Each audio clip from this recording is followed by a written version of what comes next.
Picture this. It's not just a nightmare. It's the recurring hell behind Du Kyunwoo's eyelids. A future metropolis crumbling under blood-red lightning. Skyscrapers toppling like toys. And at the heart of this apocalypse stands a silver-haired girl with crimson eyes, Yun Hanul. She's not your typical mid-boss. The narration says it all. She is not just a simple antagonist. Push her to the brink, and the frustration and despair within don't just lash out. They rewrite the world's geography itself. The flash of lightning illuminates her title, the Witch of Calamity. Forget a romantic title. This is the declaration of the world's final judge, the herald of a global game over. See her fists clenching in the rain, electrical sparks dancing at her fingertips. In this moment, she is the calamity. But Du Kyunwoo, a failure of a character who died in that same apocalypse and was reborn, is about to make the craziest bet of all. Frustration makes her reach out. This world pushes her to the edge. But wait, isn't this game over? Not for the reincarnated Du Kyunwoo. This is his prologue. His mission? Find her 5 years early, change her fate. An impossible quest for the ultimate underdog. Remember that bad ending? The world trembling under red lightning storms. The silver-haired, red-eyed girl becoming the calamity, which, reducing cities to dust with a wave of her hand. This desperate game over screen is the recurring nightmare of our protagonist, Du Kyunwoo, and the fate he's determined to overturn. But changing destiny? Easier said than done. First, you need the courage to approach the future with yourself. The scene shifts to an ordinary after-school street, where the lonely, silver-haired, rabbit-eared girl, Yun Hanul, always faces rejection. Mustering every bit of courage in 2 lifetimes, Du Kyunwoo chases after her, blurting out, "Let's be friends," completely throwing the girl off. Yun Hanul is stunned. She's never had anyone actively offer to befriend her kind before. Du Kyunwoo tries to explain, saying, "You remind me of the rabbits my family keeps." Wait, that came out wrong. This instantly annoys Hanul, her face flushing red as she turns and runs. Oh no, did he mess up right at the starting line? But surprisingly, after a few steps, she quietly turns back and softly whispers, "Bye." Hey, there's hope. Hyunwoo's hanging heart finally settles. On the way home, he starts seriously studying this game world, even attempting to summon the legendary status window, ***. This is the first step in verifying the world's rules. From today, he's no longer a confused reincarnator. He's a player with a clear goal. However, changing both his and the witch's future is far harder than imagined. The first step in the 5-year plan involves dealing with immediate trouble. The Cerberus triplets who used to bully him come picking a fight again. This time, Du Kyunwoo doesn't flinch. Beast King style, second form. He swiftly teaches one of them a lesson, moving so fast nobody can react. After the counterattack, pulling rank as the family heir, he delivers a power move, threatening to remove the triplets from the family sponsorship list, scaring them into admitting fault on the spot. This is Du Kyunwoo's first act of defiance, and it feels great. Sunlight dappled the desks on the first day of school. The room buzzed with typical first-day chatter until the teacher walked in. Clinging to her hand was the new student, a girl with snow-white hair and 2 unmistakably real, furry rabbit ears. The stunned silence that fell was deafening, a clear sign that the quiet, ordinary day was about to shatter. Kyungwoo's heart hammered against his ribs. The scene fractured before his eyes. One half saw the shy, rabbit-eared girl named Hanul, looking like she wanted to vanish. The other half saw his gaming memory, the Witch of Calamity, who could turn cities to ash with a glance. A frantic thought screamed at his mind. That's her. Her future must change. Standing under the weight of the entire class's curious stares, Hanul's voice was barely a whisper. My name is..." Her rabbit ears twitched nervously. Kyungwoo stared at those pure, isolated eyes and flashed back to countless moments in-game when her rage had incinerated legions of players. Yet now, the world-ending catastrophe was just a lonely girl too scared to introduce herself. "My hobbies are reading and listening to music." Hanul clenched the hem of her shirt. Inside Kyungwoo's head, the clock was ticking. 5 years. According to the game's lore, 5 years from now she'd enter Hunter City and spiral into the despair that birthed the calamity. 5 years. Was it enough? Enough for him to worm his way into her world, to become her childhood friend, and transform the world-ending witch into a hero fighting by his side? When Hanul, cheeks flushed, shyly offered the class, "I hope we can become close from now on." The world took on a layer of absurdity for Kyungwoo. He knew her future lines, her future actions, even the dungeon he'd die in. A chillingly clear plan, however, solidified in his mind. He had to capture her, not as an enemy or object of fear, but to become the anchor in her world before the gears of tragedy could turn. This was the cheat code he'd brought from his past life, the ultimate strategy guide to save the world. It starts with becoming her friend. Du Kyunwoo's world just shattered. The past and future of the game's calamity, which slammed into him simultaneously.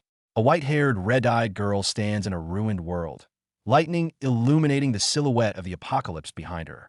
In the next instant, the very same girl, wearing cute rabbit ears, smiles innocently under a starry sky. How the hell can they be the same person? His mind short-circuited. This wasn't a rebirth. It was a nightmare's prologue staring him right in the face. The contrast is devastating. One moment, Yun Hanul cheerfully introduces herself. The next, Du Kyunwoo's memory can only scream the game's warnings about her future self. The one who declares this rotten world should end with a voice far more mature than now. So certain, even if I want to deny it, I can't. His new reality is a terrifying certainty he can't escape. Damn it, Kyunwoo feels like screaming into the void. The idyllic school courtyard around him mocks the storm inside his head. Became a middle boss's childhood friend was the title, but it felt more like a death sentence. Panic subsides, replaced by a raw, desperate resolve. Knowing the ending meant he could change it. The game was on, whether he liked it or not. Panic gives way to chilling calculation. His past life was spent playing Brave Hearts, an action RPG. Now it's his reality. Kong Hambiol, the protagonist, the disciple of the strongest hunter. His story was once a game Kyunwoo mastered.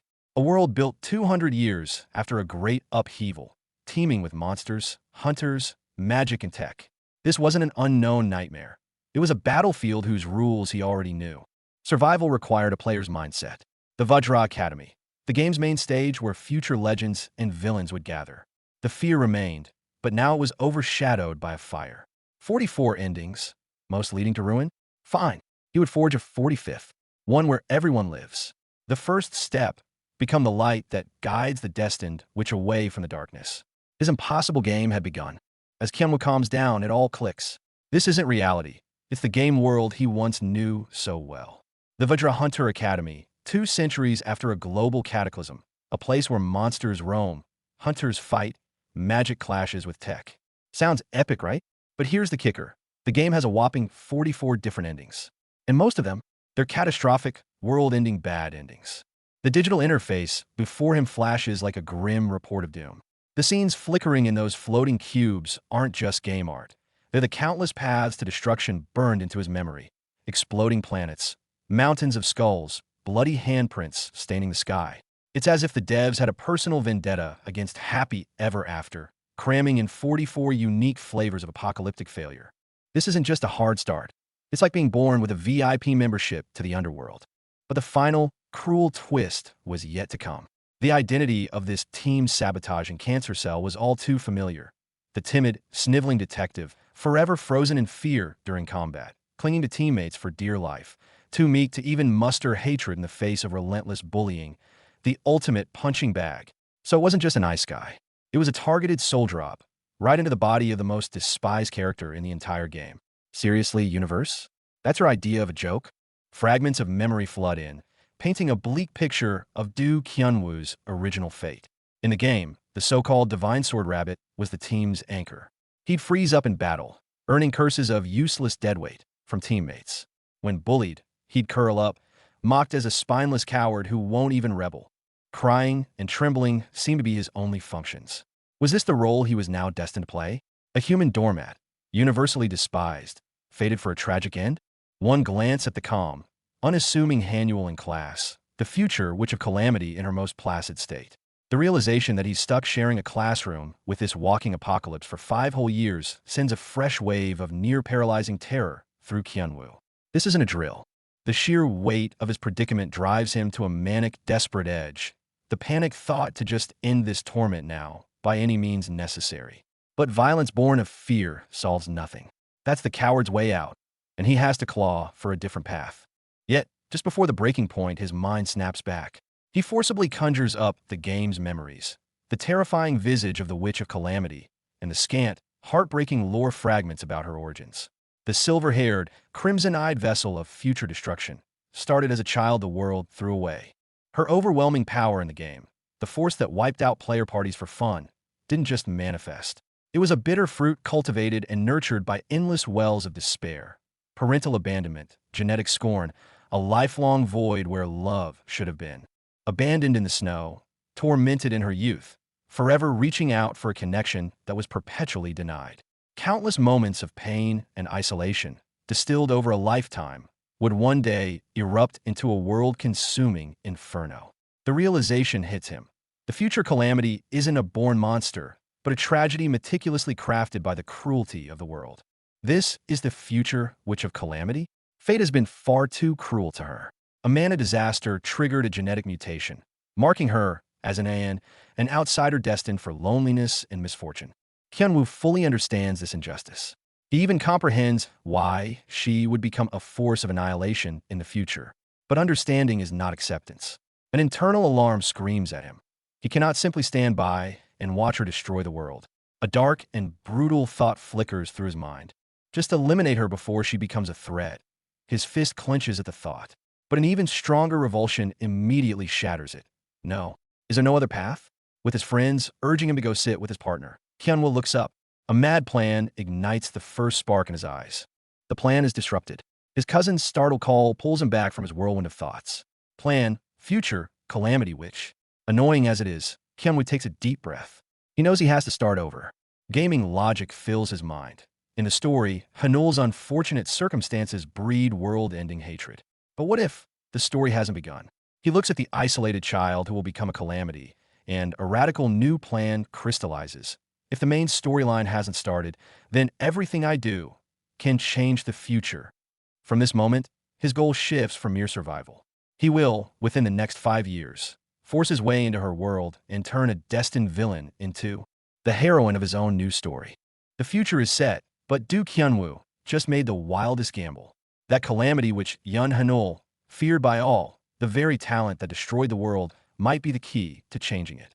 A fire ignites in his eyes. 5 years. That's all he has. He won't run.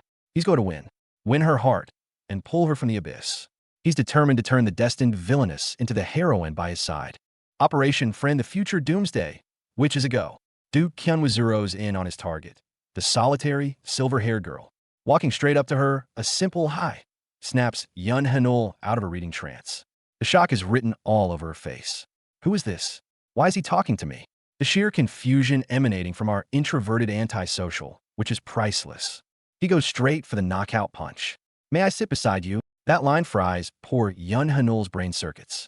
Her face flushes bright red, and those adorable rabbit ears perk up in pure, unadulterated shock. Her internal monologue is screaming, "Sit beside me." Is this a hallucination? While Hyunwoo plays it cool on the outside, he's cheering internally. Step 1 complete. Make her not lose faith in the world, and even make her stand by my side. First step, make her get used to his presence. 5 years. No time to waste. He throws himself into his grand scheme immediately. On the balcony, he offers her a drink. In the kitchen, his mother warmly welcomes the shy little bunny guest. He even grabs her hand and sprints through the streets with her. It looks like the beginning of a sweet, heartwarming story.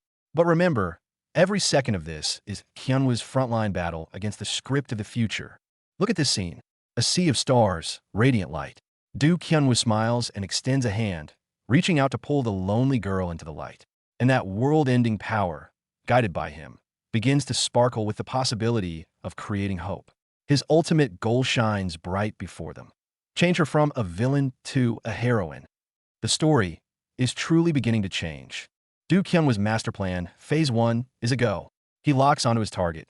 The silver-haired girl fated to end the world, sitting alone reading by the window. Taking a deep breath, he walks right over, flashes the most gentle smile he can muster, and asks to sit beside her. And the girl? She just freezes, her ears twitching slightly. Her face a perfect picture of, who is this guy? Why is he talking to me? Before she can even process it, Hyunwoo delivers his certified introduction. I'm Do Hyunwoo. Nice to meet you. Looking straight into her flustered, beautiful red eyes, he drops the line. That smile on his face is unstoppable. Inside, he's celebrating. Phase 1 complete. This isn't just making a friend. It's securing the ultimate endgame ally and rerouting the entire end of the world DLC in a single move. Confronted by this sudden ray of sunshine, the rabbit-eared girl, Yun Hanu, is clearly running on a dial-up connection, utterly baffled by his approach. She can only manage a hesitant, "Oh, okay." Meanwhile, Hyunwoo is doing a mental victory lap. It's like a system notification just popped in his head. Achievement unlocked. Childhood friend of the Witch of Calamity, trial version. Starting gear, 1 sword. Allied pickup. SSR tier future apocalypse goddess. Not bad for first day. Time skip. Hyunwoo's training pays off spectacularly. In a pivotal showdown, he drops the iconic "you're too slow" line, schooling his opponent in style. This one move creates shockwaves all the way to the top of the family. In the Grand Ancestral Hall, the formidable clan leader, Du Yik, the Beast King, slams his hand down after hearing the report. This kid is intriguing. Investigate. I want to know everything. And just like that, with the clan leader's decree, the gears of fate begin spinning in earnest for our protagonist. One moment, he's fumbling in the school hallway, trying to figure out how to invite the silver-haired girl home. The next, his father drags him straight to the front of a gate leading to a pink crystal cave. Training? The system's objective was clear: take down 15 goblins, but these were elites with different classes and terrifying coordination. The sheer number and tactical prowess hit Hyunwoo like a gut punch. This was far deadlier than he had anticipated. Cut to the majestic main hall of the Divine Sword Du clan. The kid who arrogantly ended a fight with "you're too slow" had become famous. His story reached the ears of the formidable patriarch, Du Yik himself, known as the Beast King. Setting down his teacup, the old man's gaze sharpened. He decreed he would personally investigate this matter. Every eye of the clan was now trained on Du Hyunwoo. In the clan's monitoring room during the trials, Elder Park Jun was fuming. On screen, the good-for-nothing Du Hyunwoo was guzzling precious energy fruits like a wild ape. Waste. Recklessness. But the patriarch's eyes gleamed. He didn't see recklessness. He saw profound knowledge of monster behavior and jungle ecology, even the hiding spots of pocket monkeys.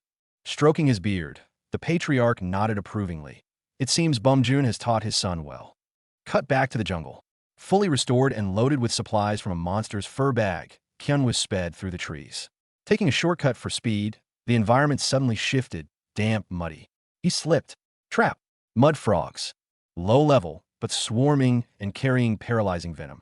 Hyunwoo's legs went stiff almost instantly. But who is he? He's Du Hyunwoo, reborn with the game's walkthrough in his head. Paralysis? No panique. Fighting the stiffness, he scoured the ground and found it. Mud grass roots, the perfect antidote. Chewing them down, his resistance spiked and control flooded back.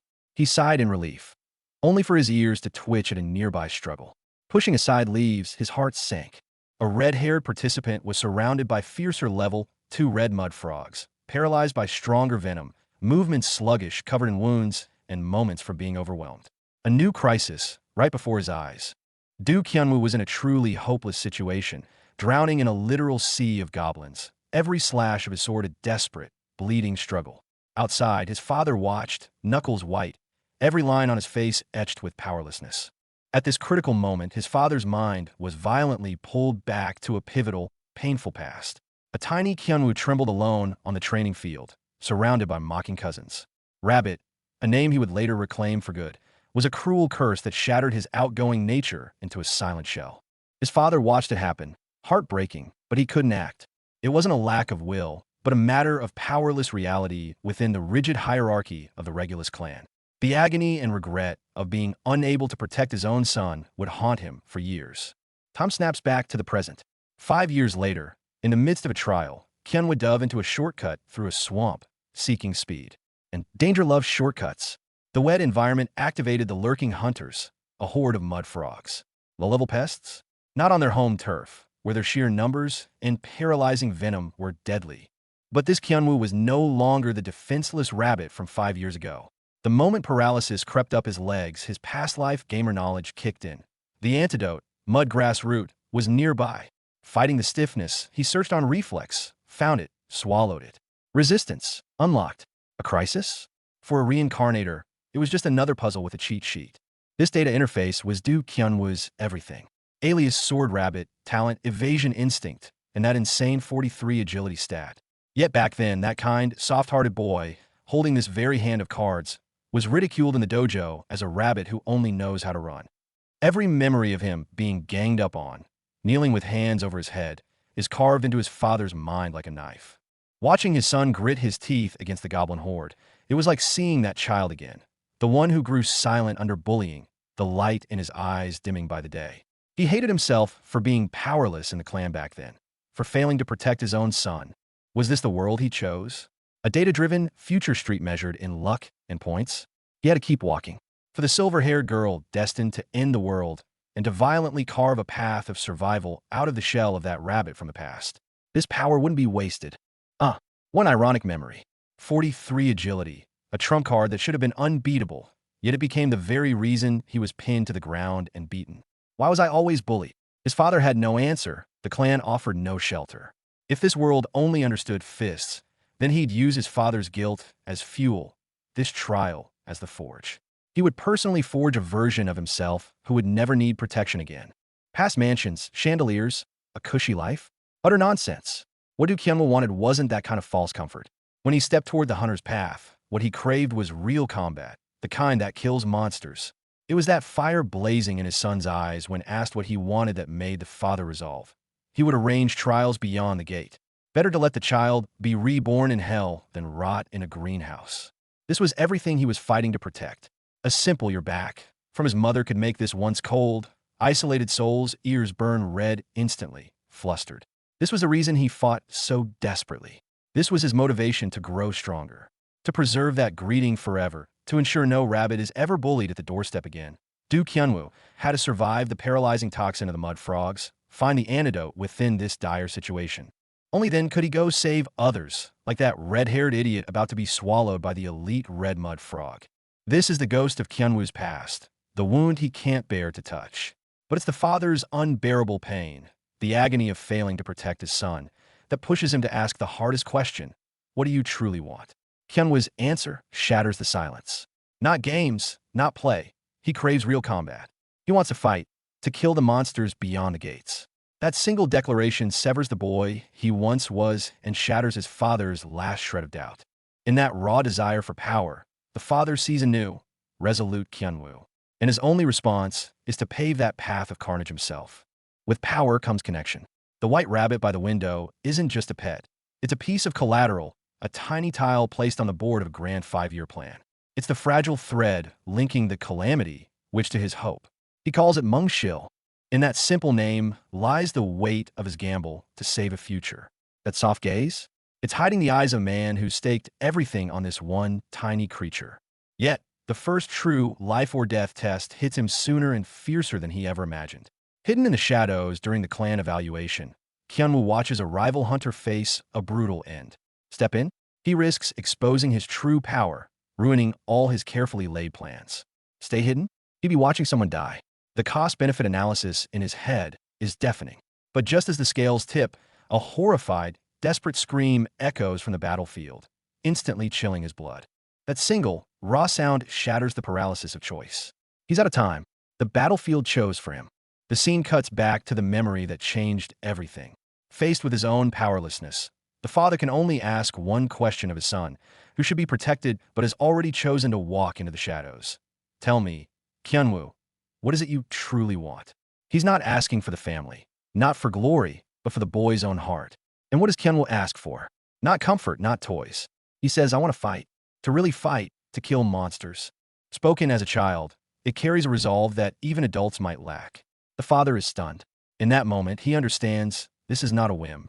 This is his son declaring war against a doomed future. All right, if that's the path his son has chosen, then as a father, he will break the first path through the thorns. Thus began a trial within the gates, tailor-made for the divine sword rabbit.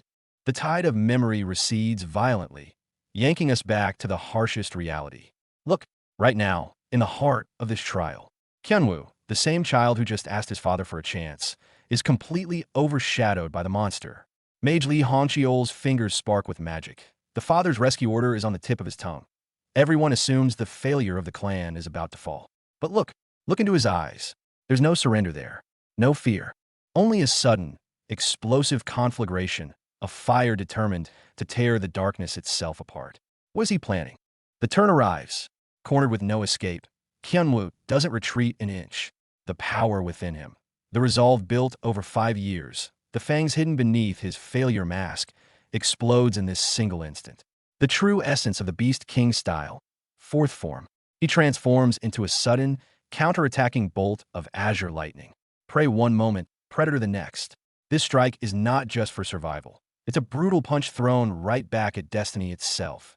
Jump cut to another battlefield. We find our lead, Du Kyunwoo, lurking in the shadows, witnessing another crisis. Look, over there, a figure in blue is clearly in dire straits. Kyunwoo's heart is pounding like a war drum. He recognizes that silhouette. Should he intervene? Doing so exposes his hidden strength. By the rules, he has no obligation to save a competitor. His mind wars with his instinct. He grits his teeth, body frozen like stone. And then, a sharp, ear-splitting cry echoes from that direction. The conflict on Kyunwoo's face shatters instantly, replaced by dawning horror and realization. It's too late to hesitate. Screw it. His body moves before his brain. Kyunwoo explodes from the shadows like a loosed arrow. He seizes the monster's split-second opening and plummets like a meteor from above, Beast King style. High descent. One clean, brutal strike that leaves the frog monster reeling. The moment he lands, he doesn't check his prey. He rushes to the nearly dissolved blue figure. "Are you okay?" The words of concern barely leave his lips when another voice, thick with rage like a roaring demon, booms. "Du Kyunwoo." The camera pans. A brown-haired boy, covered in slime and filth, glares at him with eyes full of absolute fury. It's Du Sungwoo. There it is. The world lines have aligned. The arch-nemesis stands before him, and the air itself thickens with palpable hatred. The flashback ends, snapping back to the heart-pounding reality of the battlefield. Just as his father and Lee Hongcheol are about to throw all caution to the wind and intervene to save him, a spark ignites in Du Kyunwoo's eyes. Not fear, but a ferocious determination. The next instant, a violent storm of blue-white lightning erupts from within him. Against all odds, he's reached a breakthrough in this desperate moment, forcibly unleashing the fourth form of the family's secret art, bestial king style. The suppressed blue lightning power is now channeled entirely into this counterstrike, meeting force with overwhelming force. The tide of the battle turns in an instant. Flashback to an earlier time. To execute his 5-year plan, Du Kyunwoo is already conducting live combat training within a dangerous dimensional gate. Seizing the perfect moment, he plummets from above with a bestial king style. High fall, swiftly dispatching a giant frog monster. But when he looks closer, the blue figure he just saved is none other than Yun Hanul. As Kyunwoo rushes over to check if Hanul is hurt, a surprise lands, soaked head to toe in rancid monster goo. It's his arch-nemesis cousin, Du Sungwoo, who just crawled out a nearby bog, glaring daggers at him. Sungwoo is absolutely seething. The prey he'd painstakingly baited was just snatched away by his supposedly useless cousin. They immediately launch into a heated argument right there in the forest. Sungwoo bellows, "Who asked for your help?" That was my prey. Just as a pointless family squabble is about to erupt, another mud frog monster conveniently wanders by. Kyunwoo has a flash of brilliance, pointing at it. "That one's yours. My treat. I'm out." Grabbing Hanul's hand, he bolts, leaving Sungwoo behind, fuming with rage at the bewildered mud frog. A masterclass in chaotic, hilarious evasion. Finally taking down the mud frog, Kyunwoo thinks the worst is over. Wrong. He turns to face an even bigger headache, his wounded and thoroughly pissed-off cousin, Du Sungwoo. Instead of gratitude, Sungwoo unleashes a torrent of accusations, furious that Kyunwoo stole his kill. Seeing his cousin about to blow a fuse, Kyunwoo gets a brilliant and slightly cowardly idea. He kicks the half-dead mud frog towards Sungwoo like a peace offering. "Here, compensation," he yells, already booking it into the forest. Sungwoo is left fuming, holding a wriggling frog as Kyunwoo makes his great escape. But that kind of trouble doesn't just vanish. Back at the Du family's high-level council, the air is thick with tension. Sungwoo's faction is up in arms, demanding severe punishment for Kyunwoo, claiming he endangered a fellow clansman. The argument escalates, threatening to fracture the family council. Right at the flashpoint, the family head's voice cuts through the chaos, calm and authoritative. "Injuries are part of competition. If we halt the assessment trial and punish a child for this, we undermine the trial itself for everyone." His words are final. Even the most biased elder can't argue with that logic, though they seethe in silence. For now, Kyunwoo's fate is secured by a leader's cold, clear judgment. He tightened his grip on the wooden sword, ready to spar as if it were real combat. In that moment, he was a scion of the divine Blade Du clan, a future guardian for the calamitous witch. But this fragile illusion of strength was about to be shattered in an instant. Beneath the skyscrapers of Hunter City, the trial of the ancient clan unfolds under the night sky. For clueless youths heading towards unknown peril, unaware that two sets of eyes are already watching. Particularly that figure running in the shadows, whose occasional flickers of blue lightning are no secret anymore. Boom! The second form of the Beast King's basic technique slammed down with a sound that tore through the air. This was Du Kunwu's hard-earned power, the key to changing his fate. It was precisely this power that would drag him to the brink of death in the very next moment. True despair isn't about being weak. It's about thinking you've grasped the light, only to realize you've grabbed nothing but a broken blade that cuts you instead. Everything around him was flying backward, shattering. Agony exploded from his face, his body flung uncontrollably into the air. His vision spun wildly. All he could hear were the panicked screams of his companions. It was as if he'd reverted to the divine Blade Rabbit, the NPC killed over and over by bosses in the game, to the Du Xinyu in school who could only cower and get beaten. Had nothing really changed? His nose was bleeding. Vision blurred, thoughts ground to a halt. His companions panicked around him, asking what was wrong, but he couldn't see, couldn't answer. On the verge of death, memories flashed like a flickering reel. The ordinary Du Xinyu from his past life. Du Kunwu, the bullied younger brother of the renowned Divine Blade clan. Which one was real? That pathetic shadow cowering in the darkness, trembling and crying from fear and powerlessness, stared back at him from the pool of blood. So, reincarnation wasn't some salvation. It was a curse that made him reenact the tragedy of his past life with a fancier identity. How disgusting. How could I ever be that? Staring death in the face, Hyunwoo's mind shattered.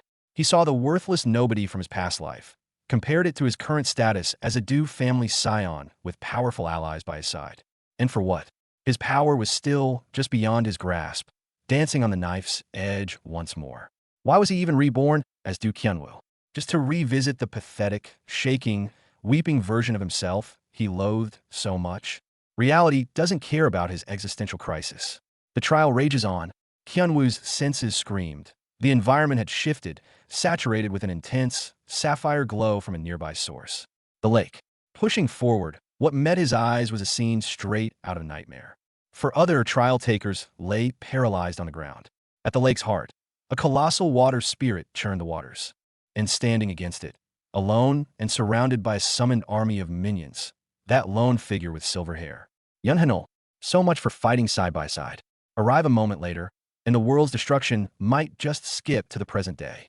His gaze darted from the swarmed, rabbit-eared girl to the incapacitated allies at his feet. Any thoughts of proving himself in this trial evaporated. The future calamity he swore to save was being pummeled right before his eyes. The tension coiling in his gut wasn't new. It was the same old, bone-deep terror resurfacing. But this time, could he really afford to let his hands shake and run away? By the lakeside, Yun Hanul gritted her teeth, holding the line as the noose tightened. Hyunwoo's mind flooded with images from the game, her corruption, the end of everything. No, no. His fist clenched so tight his nails bit into his palms. Screw the family's rules. Screw the trial's evaluation. He wasn't reborn just to watch the tragedy replay in high definition. So, the million-dollar question. What could a failure like Rabbit of the Sword, who only knew how to tremble and flee, possibly do to save the future calamity? Hyunwoo took a deep breath. He felt it. The power he'd been suppressing, the legacy of the real Du Hyunwoo, stirring restlessly within. His eyes locked onto that solitary figure, battered by water elementals. The choice was made. Time to show those bullying cousins and this entire world exactly what he was made of. The cold grip of death nearly crushed Du Hyunwoo's will. His thoughts were torn between realities. The forgotten Du Hyunwoo of his past life, and the Du family's young master of this life, holding power yet mocked by death once more. The most sickening sight was the phantom vision of that sniveling coward, trembling in a corner out of pure fear. He loathed this weakness, and in that moment, even despised the very identity of Du Hyunwoo that had been given to him. But in the next instant, boundless rage erupted like a volcano in his soul. Why? He had pushed himself to the absolute limit in training, lived with the regret of his wasted past life, not to die like a cowardly dog or run away again. Die a weakling's death? Never. Today, right here and now, he was going to tear this fear to shreds with his own hands. Cut to a different timeline. Du Hyunwoo now found himself in the midst of his family's trial. With sharp instincts, he sensed the surge in ambient mana. A lake glowing with an eerie blue light lay ahead, his objective to subdue the spirit within. But upon arrival, the scene before him was grim, for other trial participants lay paralyzed on the ground. And at the center of the lake, the silver-haired girl he had spent 5 years trying to protect, Yun Hanul, was fighting alone, completely surrounded by a massive water spirit and the horde of watery minions it had summoned. His mind raced at lightning speed, taking on the water spirit and its minions solo, a surefire way to get himself killed, and he was running low on both stamina and mana. His eyes darted between the lone figure holding the line and the paralyzed teammates on the sidelines. As the water spirit roared with intent to eradicate all humans, the crisis reached its peak. At that exact moment, Kyunwoo made his move, shouting towards Yun Hanul, "Work with me." A single look was exchanged, and an attack-defense formation snapped into place. The gears of fate, once grinding towards the despair of one person against the world, began to turn with a deafening roar towards the hope of two fighting side by side. The future calamity which destined to destroy the world, in this very moment, became his most reliable partner on the battlefield. The goblin's claws are right in front of him. Every survival instinct screams at him to run. But Du Kyunwoo's chest is set ablaze with a fire hotter than fear. He remembers the 5 years of grueling training, the miserable lifetime of regret watching the world end. Why? Why must I die here again at the claws of these vermin? A burning rage completely consumes the fear and trembling. Run? Play the coward? No. Du Kyunwoo's eyes sharpen. He will fight. Right here. Right now. Screw the fear. Screw the preset death flag. The chains that bound him across 2 lifetimes are shattered into dust by the sheer force of his defiant will. This is it. A violent surge of azure lightning explodes from within him, coursing through every fiber of his being. This is not escape, it's mastery. The system's cold notification is the most savage war drum. Instant control LV.1. The very power that once made him flee is now completely under his command. Du Kyunwoo looks up, a savage, battle-hungry grin stretching across his face. He moves. His body blurs like a bullet, the sword in his hand transforming into a streak of blue thunder, detonating amidst the goblin horde. Now, let me teach you the meaning of fear. 5 years later in Hunter City, the Divine Sword Rabbit's debut trial. But this time, he isn't fighting alone. The monster roars. All humans must die. Du Kyunwoo's gaze is ice cold. His stamina is low. Magic is almost gone. Fighting alone is suicide. His eyes land on the solitary, silver-haired figure. A smirk touches his lips. Looks like it's time for the plan to get a field test. Step 1 of the plan. Get close to the target, Jianwoo. This guy marched straight into the book club, pretending to be a web novel fan, just to cozy up to our future cataclysm incarnate. The silver-haired Yun Hanul. Look at how she's clutching her book, her rabbit ears practically quivering with nervous energy. This guy doesn't beat around the bush. He just drops the bomb. I joined the book club because I saw you signed up. Boom. Hanul's CPU immediately crashes. A lifetime of being an invisible outcast did not prepare her for anyone paying that kind of attention. Her face is practically glowing red. This looks like a sweet, budding friendship, doesn't it? But for Jianwoo, this moment is a critical checkmate. With his blunt, because you don't have any friends either, he just clicked 2 lonely souls in his sink. His goal isn't just proximity. He aims to be the first ray of light piercing the darkness of her world. Connection achieved. But the fortress around the cataclysm witch's heart is no tissue paper. The brief shock and shyness is instantly overshadowed by crushing self-doubt. He remembered because I'm a freak, and like everyone else, he'll lose interest. See the contrast?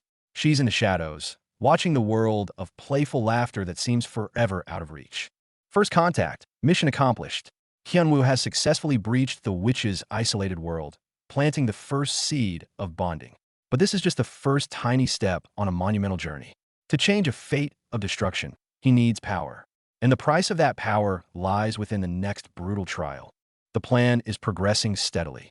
Watching bunny videos with the silver-haired, rabbit-eared girl, her eyes wide with excitement. He knew he was on the right track. But did you think sharing videos was the endgame? Du Kyunwoo's real target was much closer to home. Du Kyunwoo pulled out his Monsel trump card. When a video of a chubby white rabbit played, Yun Hanul was instantly bewildered. Huh? Your rabbit's name is Monsel too? This sudden familiarity instantly chipped away at the wall around her heart. But that wasn't all. Du Kyunwoo went straight for the ultimate move, showing the excited Binky jumps rabbits do when happy. In that moment, Yun Hanul's world seemed to light up, tears welling as she gasped, "Whoa." For a girl ostracized for being different, this was the first time she discovered that being like a rabbit could be something so adorable and joyful. She was completely smitten, staring at the screen, Only one thought echoed in her mind. It's so cute. Du Kyunwoo's bunny diplomacy was a resounding success. The future calamity, which was being healed by the most ordinary of things. Cuteness. Strike while the iron is hot. Seizing the moment, Du Kyunwoo delivered the crucial invitation. Want to come see them after school? Yun Hanul instinctively nodded, yay, before snapping back to reality. Huh? What? The shock on her face was palpable. For the first time in her life, someone had invited her to their home. What seemed like a simple invitation was a trigger for Hanul's deepest trauma. The echo of her parents' stern warning, "Don't play with Eins," clashed with the genuine, open smile before her. The ice fortress around her heart began to crack under the warmth of a simple, honest request. Talk about a visual shock. Hanul's anxieties were instantly eclipsed by the sheer scale of the mansion before her. And just as she's processing the opulence, Kyunwoo's mom appears like a welcome wagon on steroids, radiating so much joy you could practically hear the roof tiles rattling. The word welcome felt foreign. Trapped between the chilling phantom of her parents' stern prohibition and the radiant, unadulterated warmth of Kyunwoo's mother, Hanul froze.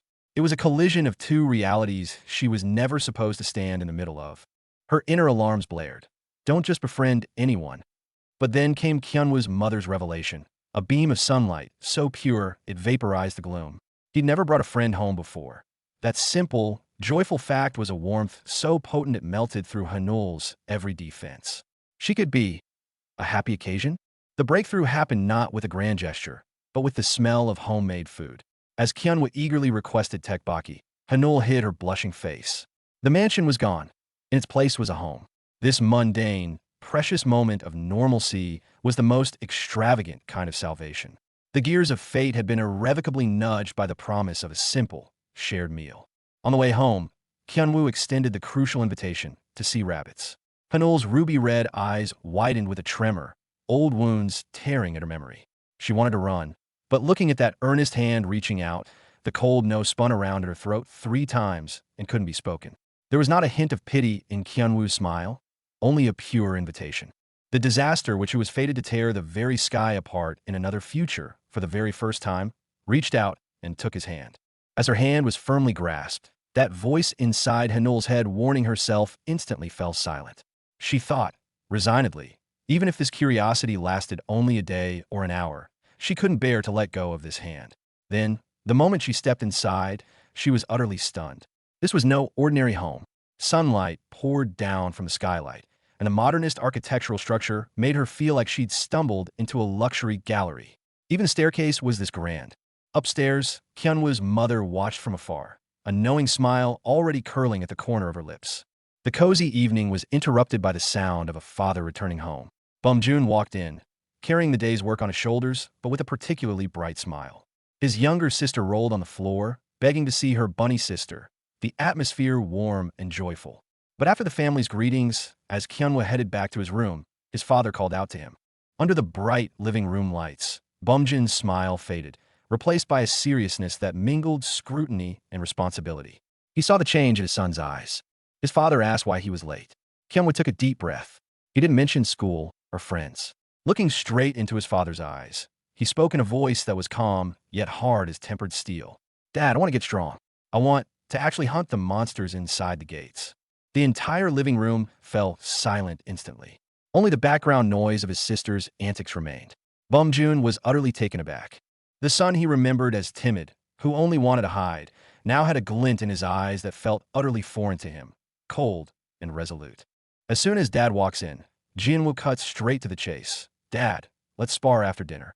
The sudden request catches the man off guard. This kid, he means business. Dad is absolutely thrilled. His eyes practically sparkle. It's like his son finally clicked, actively seeking to train with him. This is a first, and the man is all in, eager to see what his boy is made of. Dad's smile doesn't even last. Jianwoo drops the second bomb. "I want to experience actual combat." The man's expression freezes in shock. True combat? This is leagues beyond backyard swordplay. What is his son planning? Facing his father's stunned expression, Jianwoo's gaze is unwavering. "Yes, I'm serious. I don't want to be protected anymore. I want to be the one who hunts monsters, the one who protects others." This isn't just a boy's resolve. It's the first silent declaration of war against the calamity waiting 5 years down the road. The declaration of intent has been made. The training that follows, it won't be child's play. to rewrite the fate of the Blue Bolt Rabbit, and to pull back the silver-haired girl from the abyss. The path to true strength starts right here. The familiar scent of sweat and wood polish hangs in the air of the Du family training ground. Du Kyunwoo's father stands before him, a man who once couldn't shield his son, now a mountain of silent judgment. He doesn't need to speak. The question is clear as eyes. What exactly did you do at the academy? The pressure is crushing. His father brings up the incident, the academy student who ended up severely injured. It's a question of justification, of why. But in Kyunwoo's mind, it's not about that. Images of the catastrophic future, of Yun Hanul's silver hair stained with tears, flood his vision. This isn't an excuse. It's a desperate scream from the abyss. And then, the flip. The sword bunny, bred for failure and bullied into submission, does not lower his gaze. For the first time, he stands firm. He looks up, his eyes blazing not with anger, but with a conviction forged in a future he alone remembers. He says, "You taught me the sword is for protection. But how can I protect her, protect anyone, if I can't even protect myself?" His words hang in the air, silencing his father. The man looks at his son as if seeing him for the very first time. But rules in a hunter family aren't bent by words alone. A corner of his father's mouth lifts.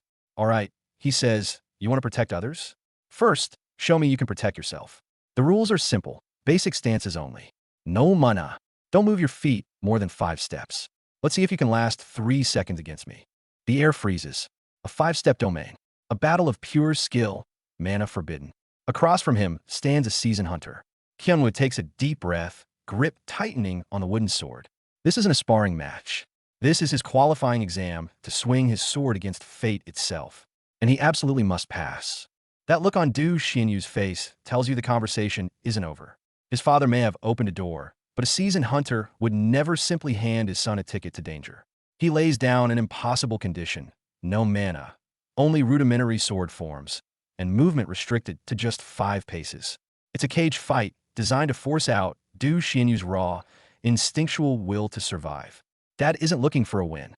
He's demanding proof that you're strong enough to step foot into a reality called monsters. And the past comes knocking. The ancestral home, where he was once trampled underfoot, becomes his very first trial ground. Du Xianyu, just trying to show his little sister around, runs headfirst into his destined adversary, Du Sungwoo. No pleasantries, just a masterclass in condescension. Every word strikes a nerve, dragging up old, buried humiliations. The air freezes solid in an instant between them. The hostility of yesteryear, held down by pressure, erupts like a geyser. The gears of fate, with that single glance, begin to grind with a vengeance. Think you can escape? Think again. Du Xianyu definitely planned this. The final course of the family trial, the spirit of the lake. Driven mad by previous battles, it's turned the entire body of water into a blender of high-pressure, slicing attacks. But Du Xianyu and Yun Hanul, they move like a single, synchronized unit. One holds the line, braving the water blades head-on, while the other uses her incredible agility as a natural-born evader. No grand spells, no shouted commands. Just pure, instinctive teamwork, a dance of attack, dodge, and relentless pressure. The spirit's rage is nothing compared to their tactical synergy, getting them beaten at its own game. Du Xianyu's answer crackles through the room like blue lightning. It's not for himself, it's to protect others. For the first time, he wasn't fighting just to dodge a blow. He was wielding his sword to grasp hold of the future. His father sees it in his eyes, that glimmer of conviction that's no longer the shadow of a coward. It looks like this kid is dead serious about turning the game's cheesy line about protecting people with the sword into his reality. So there it is. This isn't the lament of a loser anymore. It's the oath of a reborn soul, to protect myself and others as well. That cry, backed by the blazing light in his eyes, is a declaration of war against his mundane life. The regrets of the past and the burden of the future solidify into a raw, primal ambition. I'm going to hunt real monsters. His road truly begins here on this dojo floor. To get stronger and change his fate, Kyunwoo had to face his own past. The first hurdle? His father, Bum-jun, a top-tier hunter within the family. In the training hall, father stood before son, laying down the law. His condition for a real sparring match was brutal in its simplicity. Prove you're strong enough to face a real monster, or you're not ready for a fight with me. It was a challenge that hit like a fist to the gut. He's finally made up his mind. Leaving his worried mother behind, he's heading to the clan academy with his father.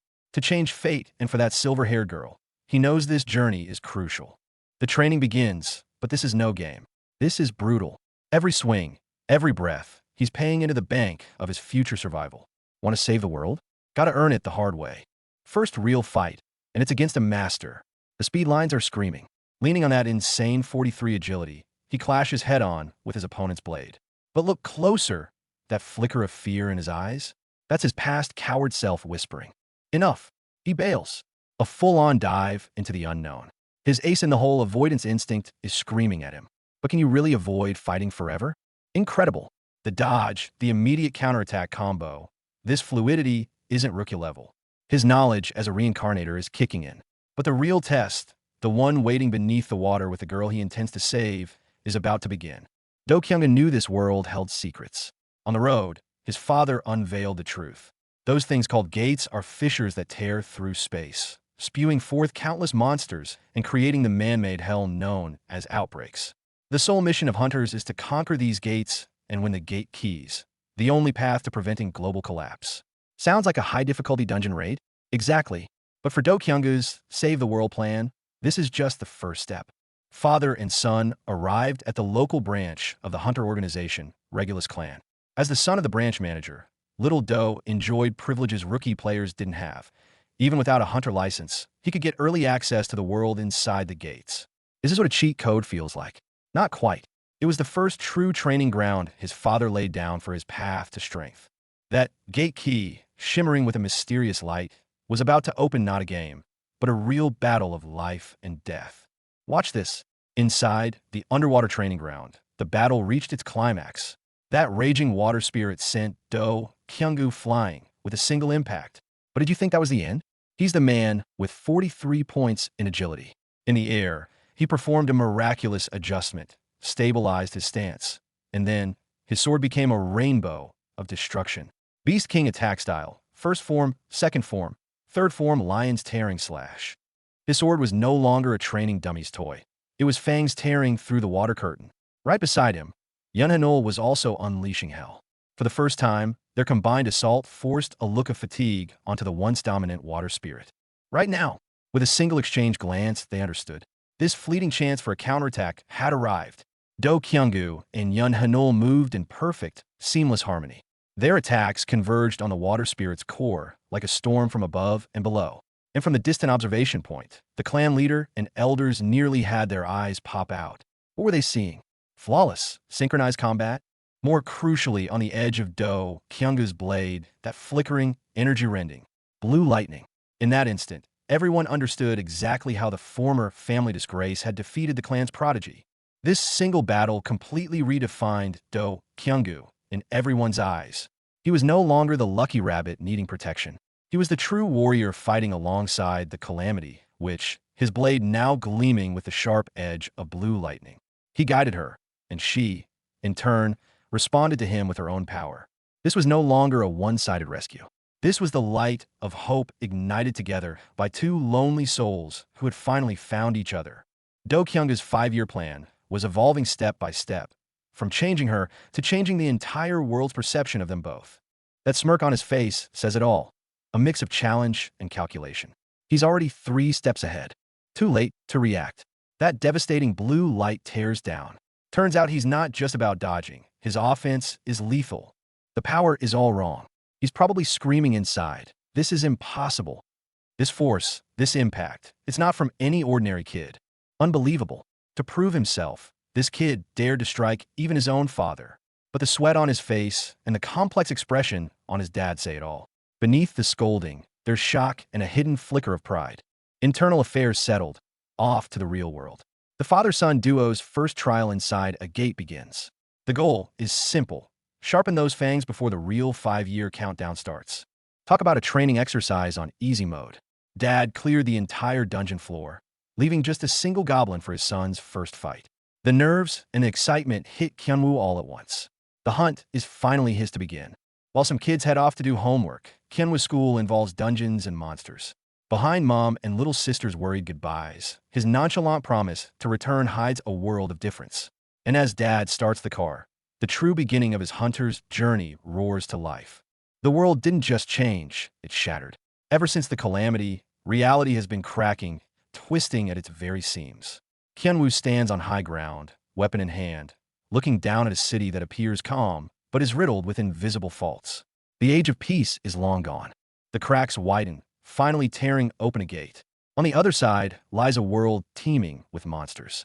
When two twisted dimensions collide, a terrifying invasion begins. Those monstrous claws and creatures clawing their way out aren't here for tourism. The city has already become the front line. But this invasion is the milder warning. If the problem behind the gates isn't resolved in time, prepare for the real nightmare. The world inside explodes, scattering every monster and disaster within straight into our reality. The sheer thought of such an outbreak is enough to send chills down your spine. 5-year plan? This is where the real training begins. Hyunwoo's father takes him straight to the white-grade pink crystal cave for newbies. And guess what? The dad had already subdued and tied up all 15 goblins inside, ensuring a safe, controlled environment for his son's debut. But theory isn't enough. Real combat is key. Dad solemnly explains how even these seemingly weak green pests can be deadly. Starting with just one, it's time for Hyunwoo to feel the weight of his first move in real combat. Gotta get the gate key to replay a dungeon. Sitting in the car, Hyunwoo listens as his father explains the game's mechanics. The fact that this setting is still functioning after his reincarnation cements it. This world is more like a hardcore game with no exit than he ever imagined. Destination: the Regulus clan's Songpa Guild branch in the Hunter City.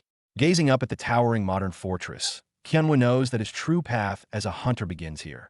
This isn't a safe zone in a game. It's the first node leading straight into danger and power. Chapter transition/summary page. Arrived at the Regulus clan. The story of Hyunwoo and Yun Hanul has only just begun. End of chapter. The gears of fate continue to turn. Next stop: the trials of the Hunter's City and the silver-haired girl he's destined to meet. A screech of tires shatters the calm. This sudden stop marks the end of a peaceful day. A brutal trial that will shape his future is about to begin right here, under his feet. Father and son stand before the imposing structure of their clan's branch. The sunlight casts a halo around the solemn Songpagu branch. Appearances may be calm, but Hyunwoo knows. Crossing this threshold is when the Real first gate on his path, as the Heavenly Sword Rabbit, finally opens. I became a childhood friend of a mid-level boss. A romantic title, isn't it? But behind it lies a desperate game to save the world. It's a 5-year gamble to prevent the birth of a calamity-level witch. His clan's influence spans the nation. Access to government-controlled gates and monster habitats normally requires a hunter certificate. In theory, the current Hyunwoo has 0 qualifications. But his upcoming entrance is about to smash these rules to pieces. The receptionist's greeting of "Hello, branch manager" stops Hyunwoo in his tracks. His gentle father is the regional head of this massive hunter organization. From this moment on, his newbie protection period comes with the most powerful backstage support imaginable. This is it. 5 years of training have led to this moment. Hyunwoo, no longer the timid failure, faces his first real opponent, a lowly goblin. But there's 0 complacency in his eyes. His father's warnings ring in his ears. Never underestimate any opponent, no matter how weak it appears.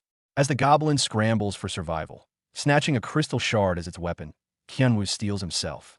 The fundamental stance of the Beast King style takes shape. Here goes nothing.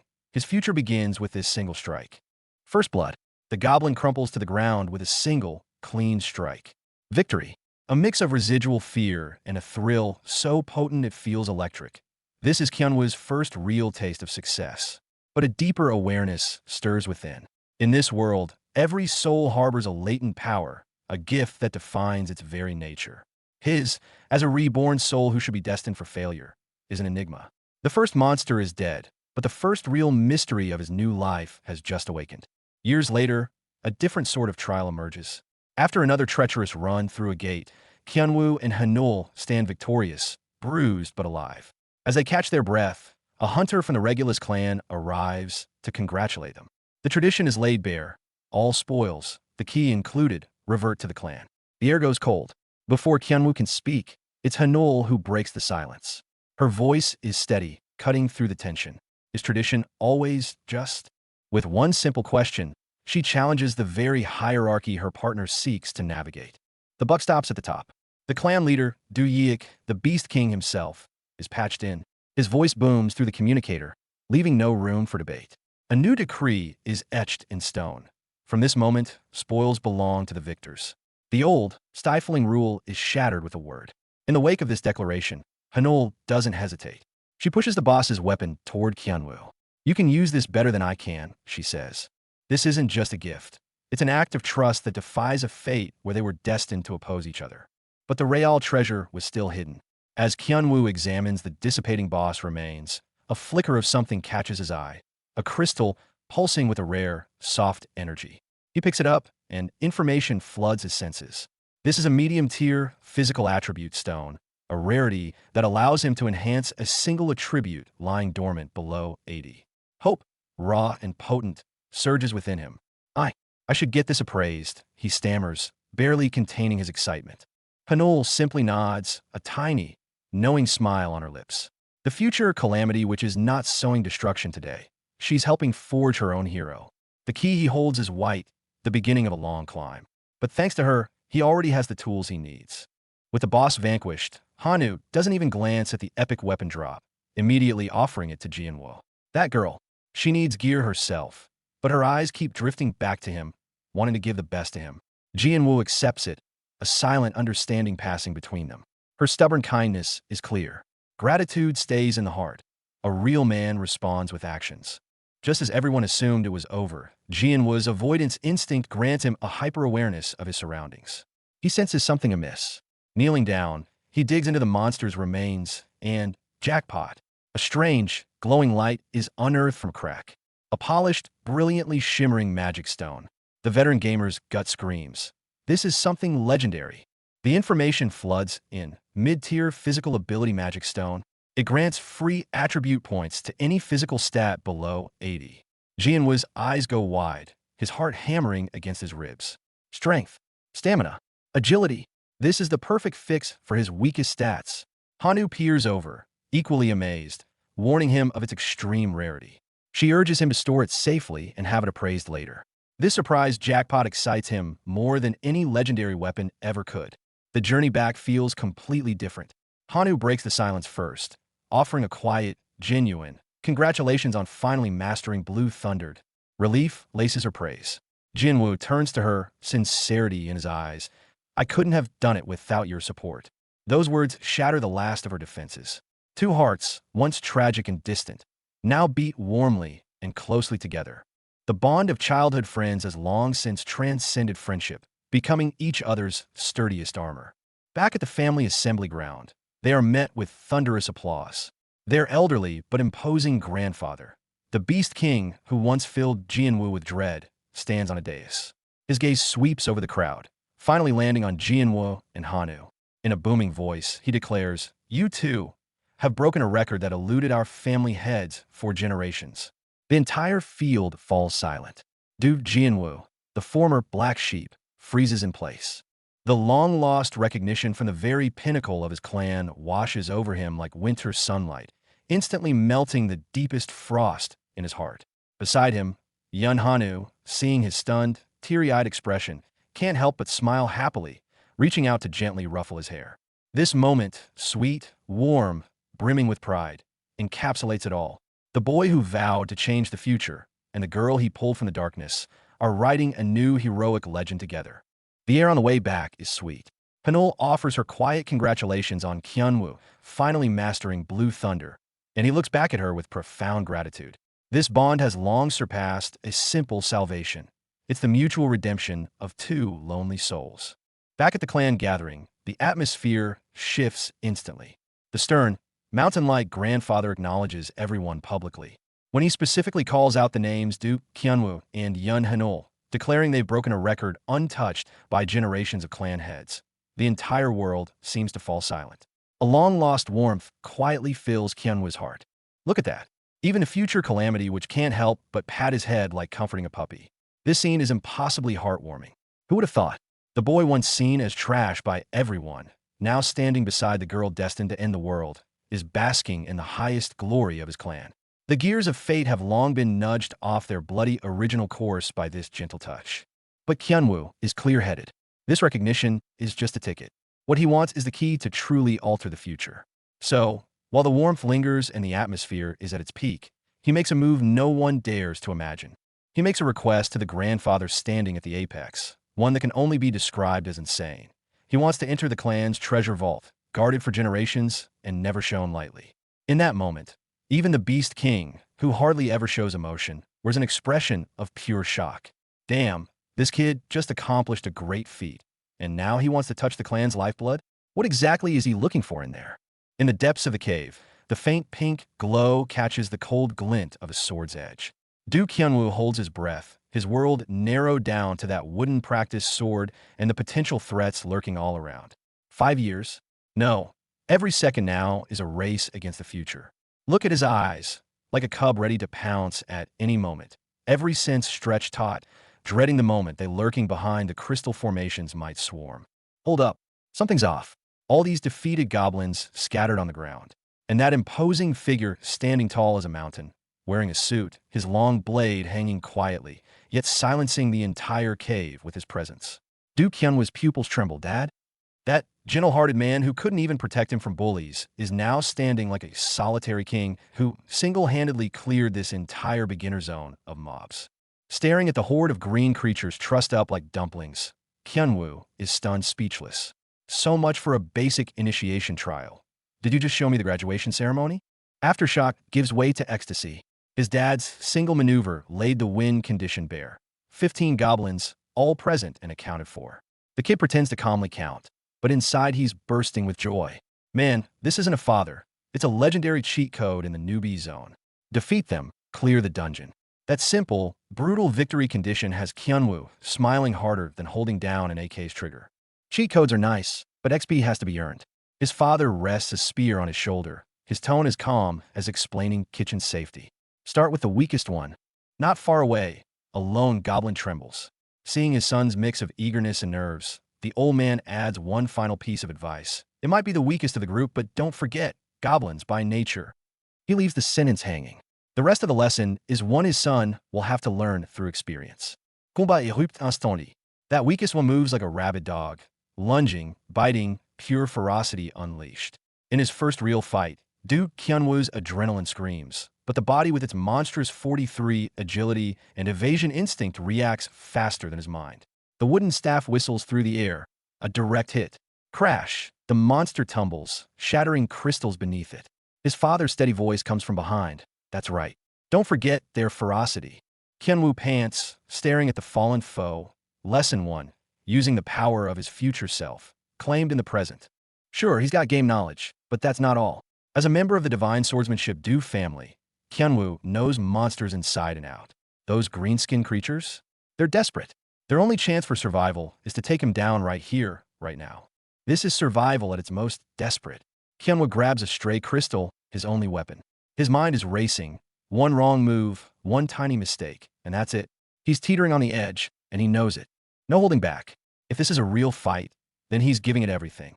Qianwu drops into a piercing stance, his body crackling with raw, blue energy.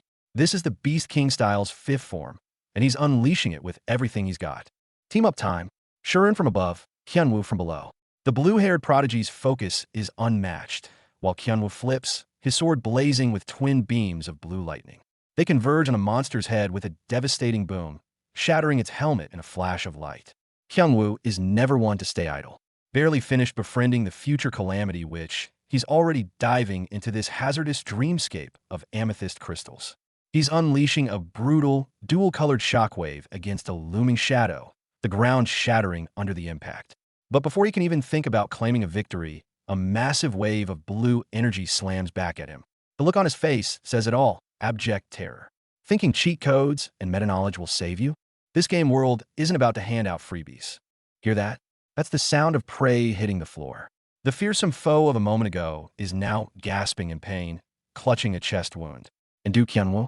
He stands there, bathed in the dissipating blue light of his victory strike, a smug, triumphant grin plastered on his face.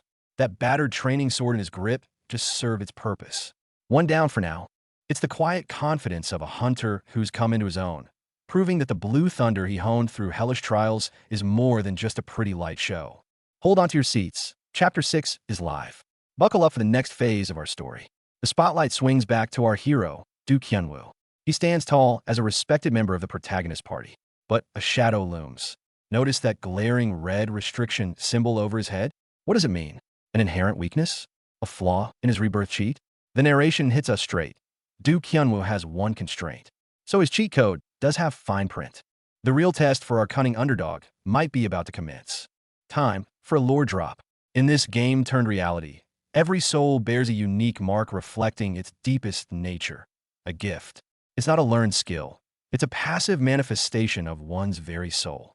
And Kyunwoo is embodying his right now, streaking forward like a violet comet under the watchful stars.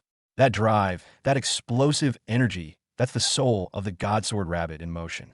His gift, evasion instinct, is already a cheat. But what unthinkable gift slumbers in the soul of Hanul, the future Calamity Witch? Now that's the ultimate wild card Kyunwoo has to account for in his grand plan. This is due Kyunwoo's infamous skill, instinctive evasion.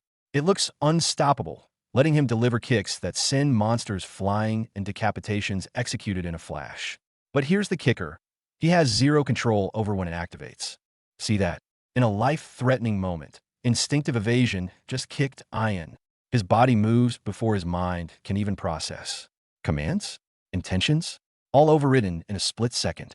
For a swordsman relying on agility, this skill was supposed to be an asset. Right now, it's more like a built-in glitch. System warnings flood the screen. Command refused, attack evaded. This is the ultimate reason why Do Kyunwoo was utterly despised in the game. His timid personality, combined with this uncontrollable passive skill that defies all orders, is a recipe for absolute team-wiping disaster. Any player controlling him would rage. I told you TO attack, you idiot! So a gift character forced into the party, a liability that disobeys commands at crucial moments, what sane player would ever want him? Unless the plot absolutely forced it. Do Kyunwoo was always the name crossed off the party list. Teaming up with him was nothing but a self-inflicted headache. This was Do Kyunwoo's end in his past life. Kneeling beside his fallen comrade, hands stained, heart full of regret. I'm sorry, it was because of me. I always end up being a hindrance. I don't want to die like this. The despised sword rabbit, in his final moments, was left with nothing but weakness and terror. But the story doesn't seem to end here. No longer. Awakened. This is the explosive power of a late bloomer. The moment Do Kyunwoo truly masters his innate gift, he rewrites the rules. Forget slow starter. Once awakened, these types become unstoppable forces. From now on, he's not the one being shielded. He is the shield and the spear. Theory versus reality. Trapped in a bizarre cave with pink crystals, Do Kyunwoo is struggling. He remembers the game guide. Raising this character makes the late game a breeze. But right now, he can barely handle the green goblin in front of him. Waiting for the late game is not an option. He can't afford to wait. Not when the girl he swore to protect doesn't have that kind of time. Cold sweat soaks his shirt. The monster's growl echoes in his ears. This is reality, not a game you can save and reload. There's no convenient awakening at the story checkpoint here. Want power? Want to protect? There's only one path. Charge forward and force an early awakening. He has to pull the future into the present. Therefore, there's only one answer. The last traces of hesitation in Do Kyunwoo's eyes are completely shredded. Fear, doubt, all distractions are vaporized by the roaring blue thunder engulfing his blade. Where his sword points is where his resolve lies. Breakthrough. Limits exist only to be shattered. As the pure white light of his will descends, the very space trembles. This isn't a game skill animation. It's the soul's most primal roar against destiny. From this day forward, Do Kyunwoo will grind every impossible into dust. This is the world inside the gates. Do Kyunwoo just plunged headfirst into this lavender crystal cavern with our future calamitous witch, Yun Hanul. The first step of his 5-year plan starts with a trial by fire. This dreamlike, perilous training ground is about to witness the birth of a bond, or maybe a cursed entanglement. Code Red. The general guidance we planned for Yun Hanul out the window the moment they entered the dungeon. Girl went absolutely feral. Do Kyunwoo watches, utterly floored, as his supposed shy and lonely rabbit-eared companion clears the first wave of monsters in seconds and demands next, please. The bloodlust is practically radiating off her. His feeble, maybe, take a break. Please stand zero chance against those glowing, determined eyes. Do Kyunwoo is facepalming in defeat. All right, want to play that hard? Let's escalate. 4 green goblins come charging in, howling for blood. And what happens next? A single, explosive panel shows the lead goblin's face contorted in agony as it gets obliterated and sent flying. So much for gently guiding the future calamitous, which this looks more like he accidentally activated her combat mode ahead of schedule. Plans changing. The monsters aren't just mindlessly charging anymore. Only two are out in the open, taunting him. The other two? Gone. Vanished. Du Kyunwoo's instincts scream at him. A disruption tactic? He realizes the danger too late. In this crystal maze, hidden enemies are waiting for him to slip up. The first hurdle in his grand redemption plan just turned into a life-or-death exam. This is it. Cornered by a pincer attack, Du Kyunwoo's fabled avoidance instinct roars to life. Ugh! His eyes flash with determination, electricity crackling above him. In the very next instant, he spins around, putting his back towards Yunhanul. Wait, what's his play here? That stance isn't just defensive. It's as if he's offering his most vulnerable side to the very person whose destiny he vowed to alter. Du Kyunwoo moves. At the very moment the pink crystal is about to be shattered, his body reacts faster than his panicking mind. In a split second, he pivots on his heel, his form erupting with arcs of azure electricity. This isn't mere static, it's the power of Blue Thunder, a family legend reborn into the present. He transforms into a blurred streak of blue, moving far beyond normal perception. His target? The pink-haired figure in the crosshairs. This isn't a gentle tap. The impact is going to reshape her entire hairline along with this unfolding confrontation. Oh, this is bad. Very bad. Du Kyunwoo stares in horror as a grimy, green-skinned goblin claws desperately at the largest pink crystal in the cavern. It didn't look structural. Panic floods him, a cold sweat breaking out instantly. But as his conscious mind freezes, something else awakens. His left eye flickers with violet light, his right with azure. Instinctive evasion, the very S-tier gift that made him a laughingstock, kicks in for the first time, seizing control of his limbs without permission. He finds himself in a combat stance, fear shoved aside. Only one thought remains: trust this feeling and eliminate the threat. If his body's already moving, his mind better catch up. The transition from terror to resolve takes less than a second. His gaze sharpens. Gripping his training staff, he launches forward like a blue-white comet, a trail of light blurring behind him. Crystal monsters? Ambushers? No time for specifics. Right now, his battle plan is brutally simple. First, we take down the goons in our way. Saving the world in 5 years? A nice goal. But if he doesn't handle the immediate threats in the next 5 minutes, there won't be a future for him or Hanuel to worry about. The cavern shimmers with sinister blue mana, a perfectly laid trap. That figure standing at the central portal thinks he's hidden? Du Kyunwoo's eyes scan the glowing crystals above. A smirk touches his lips. They're hiding there. He's seen this trick before in his past life. He's not falling for it a second time. Meanwhile, his blinding speed has already translated into action. Watch and learn. This is how you counter ambush. A single, precise lateral slash intercepts the sneaking green-skinned creature mid-lunge. The monster's startled shriek, keek, is cut brutally short. Nailed it. A wave of cold clarity washes over Du Kyunwoo. Purple streaks of hostile intent crisscross the space around him, the predicted trajectories of incoming attacks. His body weaves through them with an impossible, fluid grace. He's moving so fast he can even spare the mental bandwidth for the ultimate power move. A calm, it's okay. No need to worry. The source of his confidence? Instinctive evasion is now his personal cheat code, rendering every enemy strike into a slow-motion tutorial. The trembling punching bag from 5 years ago is gone. In his place is the true divine sword rabbit, dancing on the razor's edge. 5 years of training were far from wasted. Just as the green monstrosity bared its fangs, Kyunwoo's insane 43 agility and evasive instinct kicked into overdrive. His dropkick slammed down with enough force to crack the earth beneath him. Here it comes. The clan's secret technique. Beast King style, second basic form. Ferocious stance. No longer is Kyunwoo the bullied, holy sword rabbit. Every ounce of his past humiliation and fear is now channeled into this roaring strike of azure lightning. Oh no, something's wrong on Hanuel's side. Monsters were waiting in ambush the whole time. Our future calamity, which is still just a girl whose scream barely hides her rabbit-like fear. Just look at her face. She's terrified. No time to waste. It's a race against the clock. Kyunwoo's mind works faster than his blade. He begins compressing his mana to its absolute limit, spinning it violently, channeling all the runaway, volatile power into his sword and every joint of his body, like loading ammunition into a cannon. Success. When mana completely engulfs the blade, it's no longer just a sword. It becomes an extension of his azure lightning power. The Holy Sword Rabbit? Uft. He's now the avatar of thunder. Here it comes. Hyunwoo is done playing it safe. Faced with the monsters in the cavern, he unleashes his trump card. The Beast King style, lion-rending slash. The timid sword rabbit is gone, and in his place stands a hunter ready to face the danger head-on. Cut to impact. The explosive force of the strike detonates. Red and black kinetic lines erupting across the screen. The sheer power is palpable even through the panels. Did the monsters take the hit, or were they sent flying? As the dust settles, Hyunwoo is panting hard, but his eyes are blazing. He wipes his sweat, adrenaline still pumping. Now only one is left, right? I'll go right away. He's caught up in the fight, forgetting for a moment he's not alone. But a calm voice stops him. The focus shifts to Hyunwoo's father, Bumjun. Watching his son's eager charge, paternal concern etches his face. This final monster is no joke. Are you sure about that? He asks, his worry evident. Since it's the last one, be more careful. Hyunwoo gives a firm nod, his resolve unshaken. The light fades, revealing a strange, pulsating green core creature floating calmly. Hyunwoo stands tall before it, sword in hand. He succeeded. He didn't run.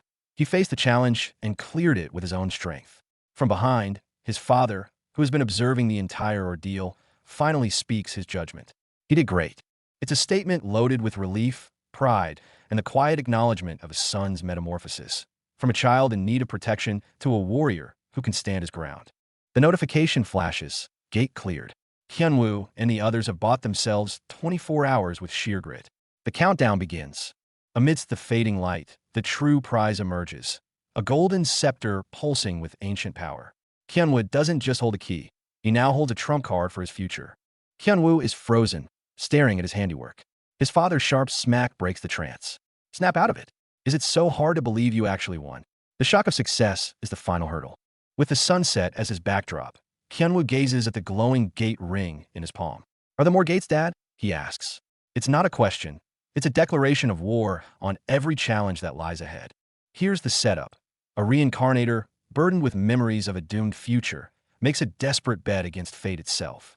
When the system notification pings, gate conquered, you know the game is already in motion. Let's set the scene. Our boy Hyunwoo isn't playing around. Surrounded by glowing crystals, sword in one hand, power gathering in the other. The tension is palpable. This is the moment his 5 years of preparation are about to be tested. He cleared the gate, but here comes the catch. The high lasts about 3 seconds. His awesome blue thunder power has a massive cooldown. That shiny white artifact? More of a burden now. Staring down the ticking clock for Yun Hanul's salvation, Hyunwoo is officially panicking. What's the next move? Plot twist, courtesy of Hyunwoo. Even his own dad is shook. In the family trial, without even awakening his gift, Hyunwoo was supposed to handle 4 opponents. He wrecked 5. Easy. Cue dad going from shock to full-on hugging and gushing. Whose genius son are you? The so-called failed legacy is starting to rewrite his script. Whiplash warning. 1 second. Yun Hanul is all smiles, ready to head home. The next, a man with a chilling grin and a glowing purple blade demands she hand over the key to your dad. Look at her face, pure terror. The ghosts of her painful past aren't just memories. They're knocking on the door. The safe haven Hyunwoo built is about to crumble. The first trial's just wrapped up, and Hyunwoo's not even breathing hard. He's got that post-growth hunger in his eyes. He turns back and asks Hong Cheol if there are any other gates in here, catching the mage completely off guard. You can see it on his face. He's tasted progress, and now he craves more. This timid boy wants to hunt bigger game. The grind is real. Hyunwoo's on a roll now. A gray-ranked gate? Sure. A rank 2 monster? He thinks he's ready. But before he can finish daydreaming, Hong Cheol cuts in, his expression pure horror. Your mother would murder me on the spot if she knew I let you. Welcome to reality, kid. Sometimes the scariest boss isn't a monster. It's a furious parent.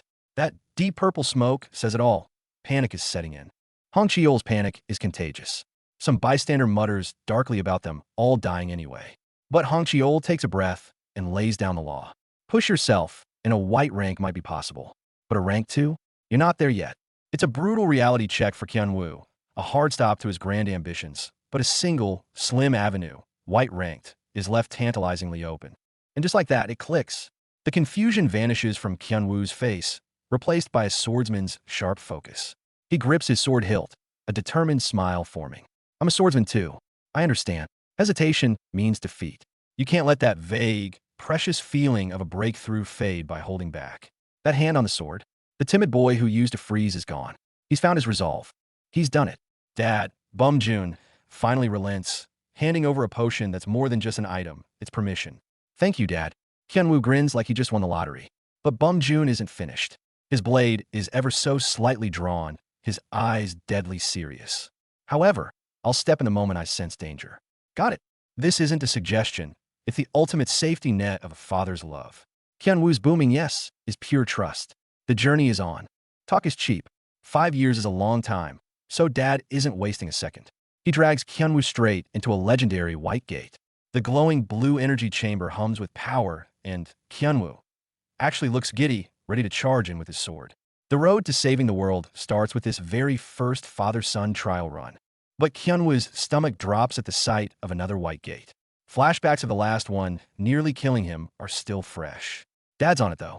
He leans in, his voice steadying but serious. Not all white gates are the same, kid. Then, with a slime move, he reveals he's pulled in some backup. The shimmering door opens and bam. A silver-haired mage with a staff steps out, grinning. With a healer on call, the pressure just lifted a ton. Hyunwoo's mind is racing. In a dungeon, healing and buffs are your lifeline. And the monsters won't wait for you to tie your shoes.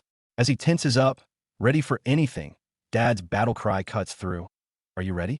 Let's roll. The father-son strike team charges in, zero hesitation. One step in, and the floor vanishes. The smooth platform is now scalding hot sand underfoot. It feels all wrong compared to the pink crystal cave flashing on the system prompt. A cold suspicion hits Hyunwoo. Is this gate playing by its own twisted rules? Standing in the surreal, glittering pink crystal cave, Hyunwoo is completely thrown. The task is simple, subdue 15 goblins. But this place, the air, the feeling, it's nothing like the death trap from before. He grips his sword, one burning question in his mind.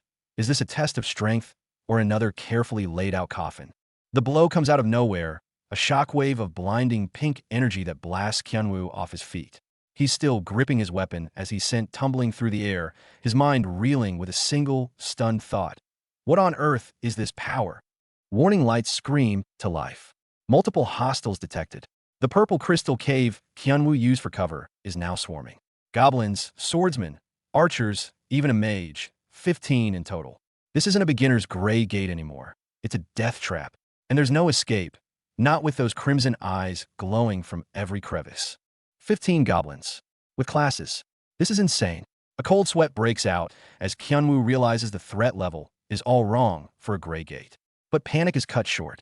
Instinct takes over. His body moves before his mind can process it.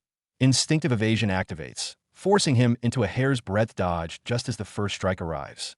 Deep in the cavern, destructive blue lightning clashes violently with monstrous energy, erupting in a blinding flash.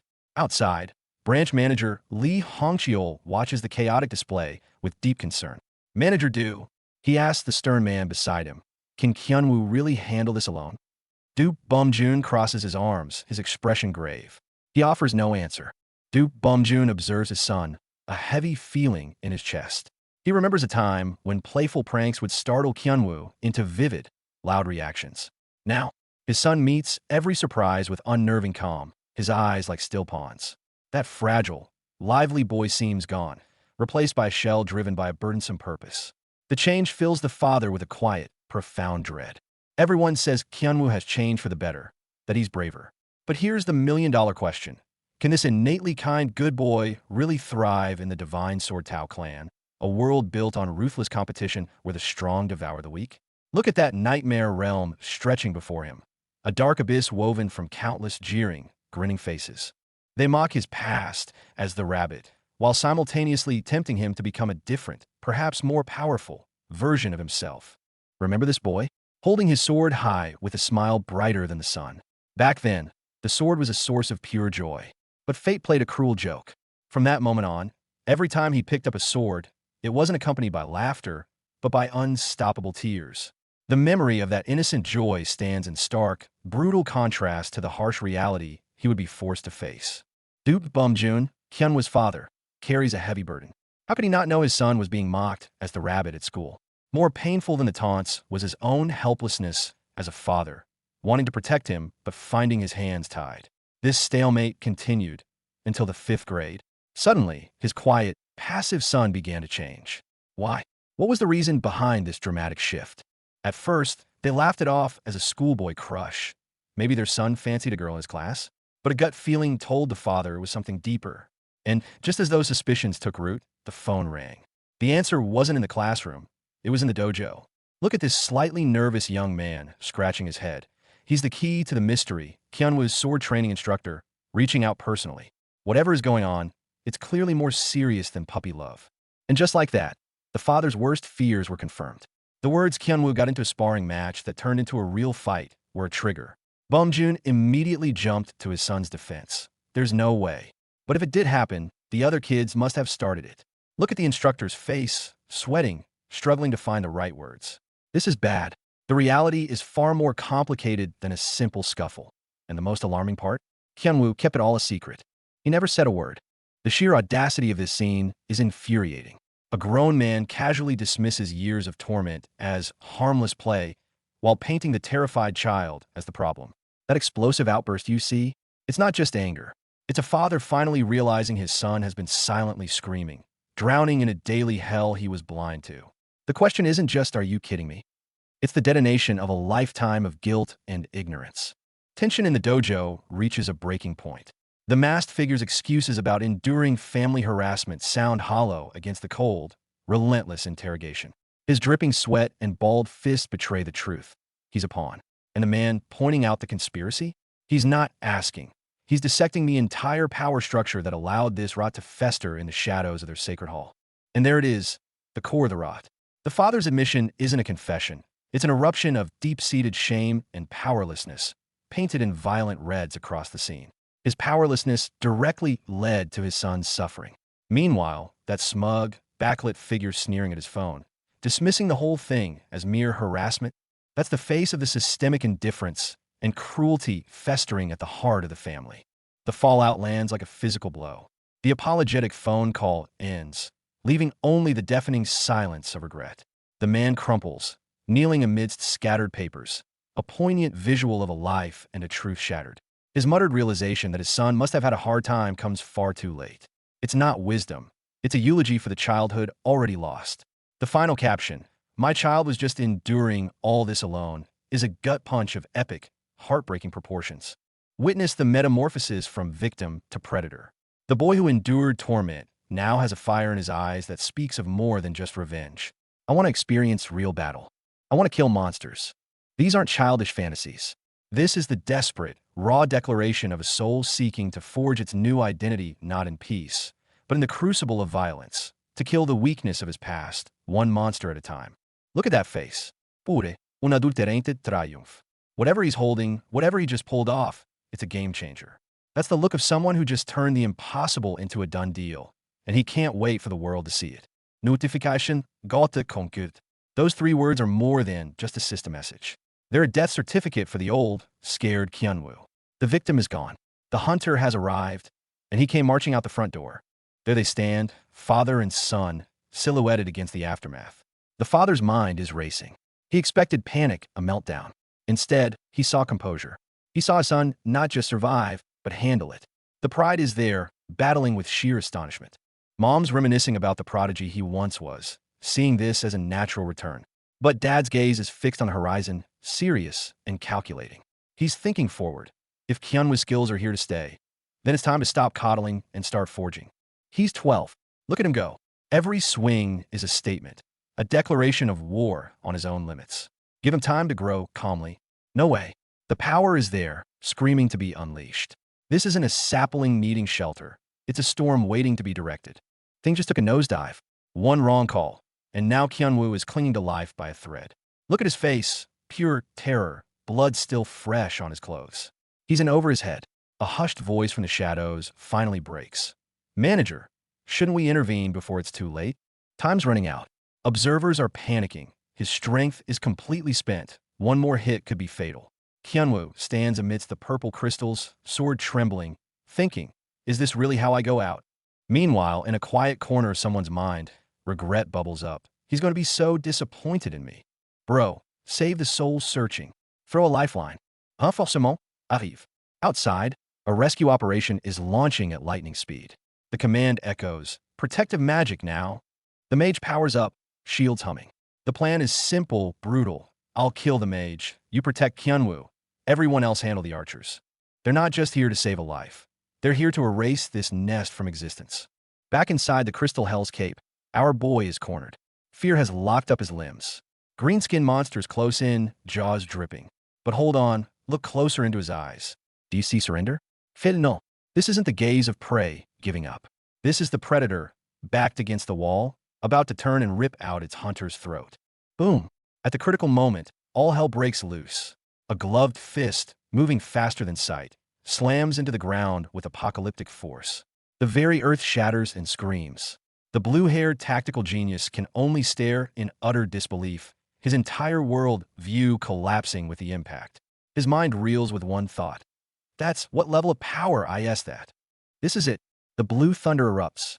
Duke Kyunwoo shouts Beast King style, but his eyes scream defiance against the destiny of a failure. That blue energy surge isn't just an attack. It's a spear thrust straight through his own past, declaring war on the world's predetermined doom. Chapter 8 begins. No warm-up, just pure pressure. Duke Kyunwoo is already cornered. The enemy's coordination is flawless, leaving zero openings. Every frantic breath, every drop of sweat, he's desperately searching for a crack that simply isn't there. Enough. In this world of pink crystals, Duke Kyunwoo stops dead. Fear in his eyes ignites into pure resolve. No more running. Fleeing means accepting the title of useless rabbit forever. Beast King style first form. Even if it burns, it's time to bite down on this challenge. Disaster. The very thing he feared. Evasion instinct, his life-saving but cursed gift, races out of control at the worst possible moment. His mind floods with noise as his body is hijacked by a streak of deep blue instinct. Darn it. Not again. I can't control my body. Talk about a rough start. After reincarnating as the lowly runaway genius Duke Kyunwoo, he planned on changing everything in 5 years. But the moment he steps into this hunter's gate for the first real test, his own body betrays him. An unseen force seizes his limbs, overriding the very evasion instinct that's supposed to save him. The warning scream in his head, death here, means all his efforts reset to zero. Want to run his safety? Too late. He's moving against his will, a puppet on a string, hurtling straight toward the green monster's glowing attack. That insane 43 agility stat is finally in its element. But it's not a graceful combat dash. It's sheer, raw panic. Duke Hyunwoo is moving so fast he's exploding the ground beneath his feet. His mind has been completely hijacked, reduced to a single primal command. Run. Don't look back. Just run. And what's his pursuer yelling? Darn it. Stop running away and listen to me. As if that's going to work. The boy who reincarnated to stop the apocalypse is currently getting his first real lesson. Survival first, heroics later. This is it. The breaking point. Pain racks his body. The sensation of being torn asunder. It's a full-blown civil war inside him. On one side, the raw, overpowering evasion instinct screaming for him to survive at any cost. On the other, the will of Duke Hyunwoo, the gamer who came back to fight fate itself. My body is divided between will and instinct. He grits his teeth, clinging to his sword for dear life. The agony is unbearable, but in the depths of his terrified eyes, a spark catches. Not just survival, purpose. To fight for the girl who will one day bring ruin. The monster's axe is already descending. Every fiber of his being shrieks to evade. It's the runaway genius core programming. But in that split second, he makes a choice. A defiant, insane, history-altering choice. No, I shouldn't avoid it. He doesn't retreat. He doesn't sidestep. He charges. He meets the threat head-on. The result? A thunderous impact. The creature is flung back in a spray of gore. Duke Hyunwoo stands victorious, sword trembling not from fear, but from catharsis. I can resist the evasion instinct. The shackles of his destined role have just broken. Did you think overcoming instinct meant he was in the clear? Think again. As Duke Hyunwoo catches his breath, thinking he's put some safe distance between him and the initial threat, the real predator strikes from above. A mysterious silhouette against the twilight sky raises their hand. Watch closely. The ethereal, purple restraining symbol is slashed apart brag. And in the very next panel, impalement. Do Sung-woo, his rival cousin, is skewered from behind by a vicious red blade. In this hunter's world, victory and death are never more than a glance away. The true trial has just been revealed. 1 second, they were in awe of the gate's interior. The next, Yun Hanul's eyes widen in pure terror. Before she could even see what moved, two gray, demonic shapes are upon them, blades slicing the air with a chilling kaike.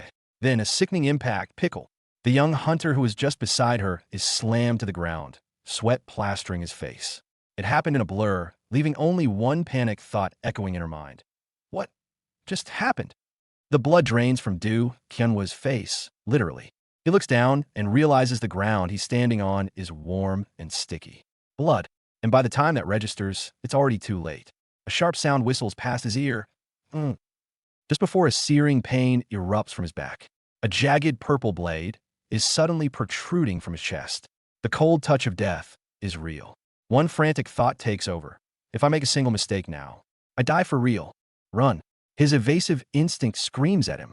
Du Kyunwoo grips his blade, eyes darting across the cavern of glowing purple crystals. Despair hits him like a physical blow. Where? Run where? The cavern is a kill box made of shimmering death. Panic wraps around his throat, his logical mind shrieking. I'll die if I stay. I need to run. But his legs are frozen, paralyzed by a second, more frightening voice in his head. To where? In the hallucinatory space near death, his memories deliver a brutal gut punch. He sees his past self, struggling in the cold, standing by a grave, trying to convince himself, I am blessed with a good life.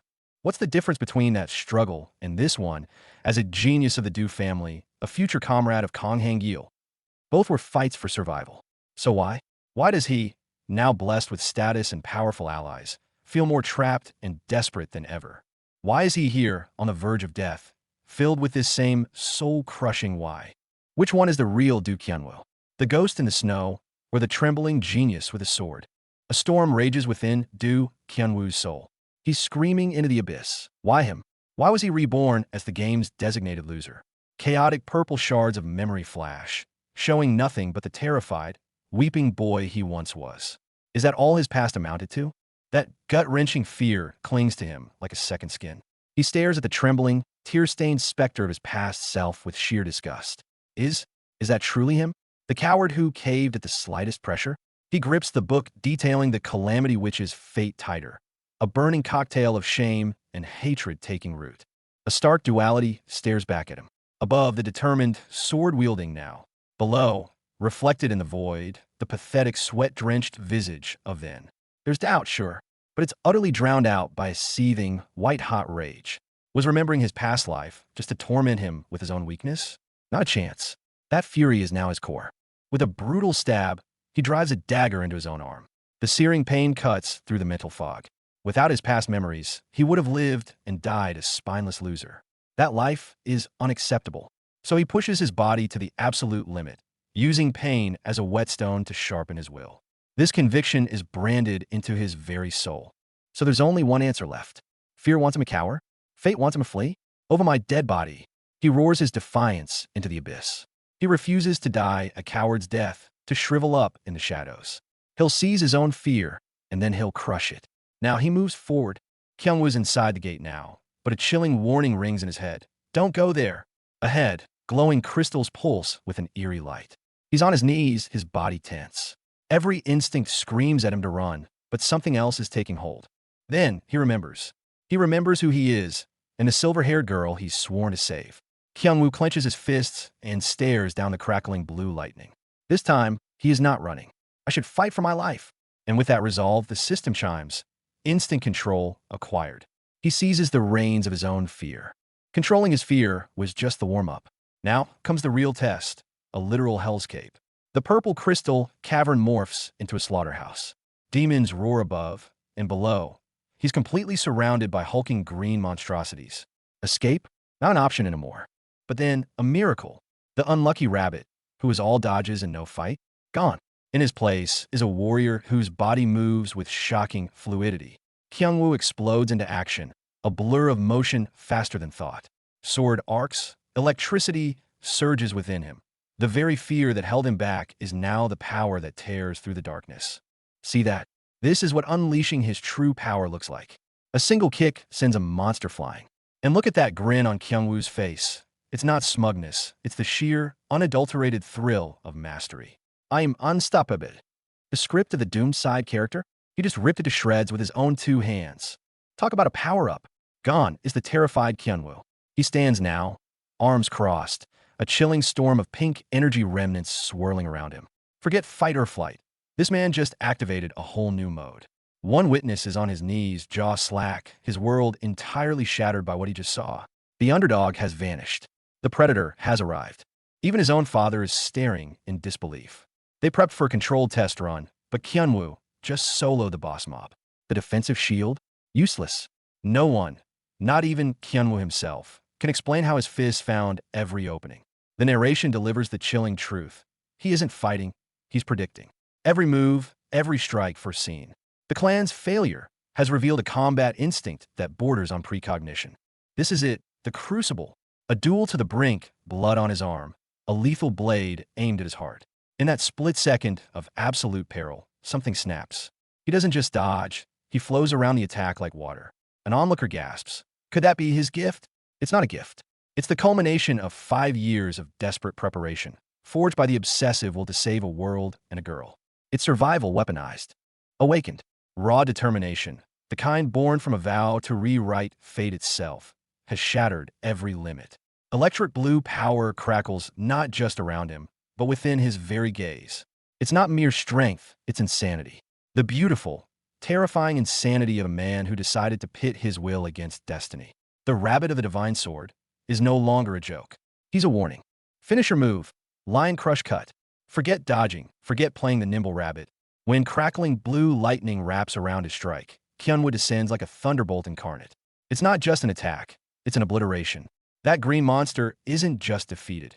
It's a sacrifice on the altar of his rebirth. The timid Du Hyenwoo is gone. This is Du Kyunwoo, carving his new future out of raw, electrifying power. It's happening. The legendary family secret finally ignites. Those aren't ordinary sparks crackling around Du Kyunwoo. It's the blue thunder, the technique that sends shivers through the entire Du swordsmanship lineage. Just look at his opponent's face. Total, jaw-dropping shock. So the useless kid was hiding this all along. The shockwaves are felt even by spectators. A mage from another school is watching in pure awe, practically standing the Du family's divine swordsmanship on sight, especially the blue thunder. But our protagonist? Drenched in sweat, internally screaming, impossible. A kid mastered blue thunder? How? No amount of genius explains this. Even he thinks his own progress is insane. Witness the moment of apotheosis. In the darkest corner of the battlefield, Du Kyunwoo pushes past his wounds, and the blue thunder erupts. Back in the observation room, the instructor's holding his head in disbelief, while his companion's jaw is on the floor. They just witnessed a myth being born in real time. The failure label? Consider it shredded. Clearance notification. The battlefield is a wreck, crystals shattered, everyone spent. While one celebrates and another can't believe it, our hero just flops down and voices every overworked soul's truth. Phew, I'm tired to death, seriously. Victory is theirs, but it came at the cost of every ounce of energy. This death-defying challenge?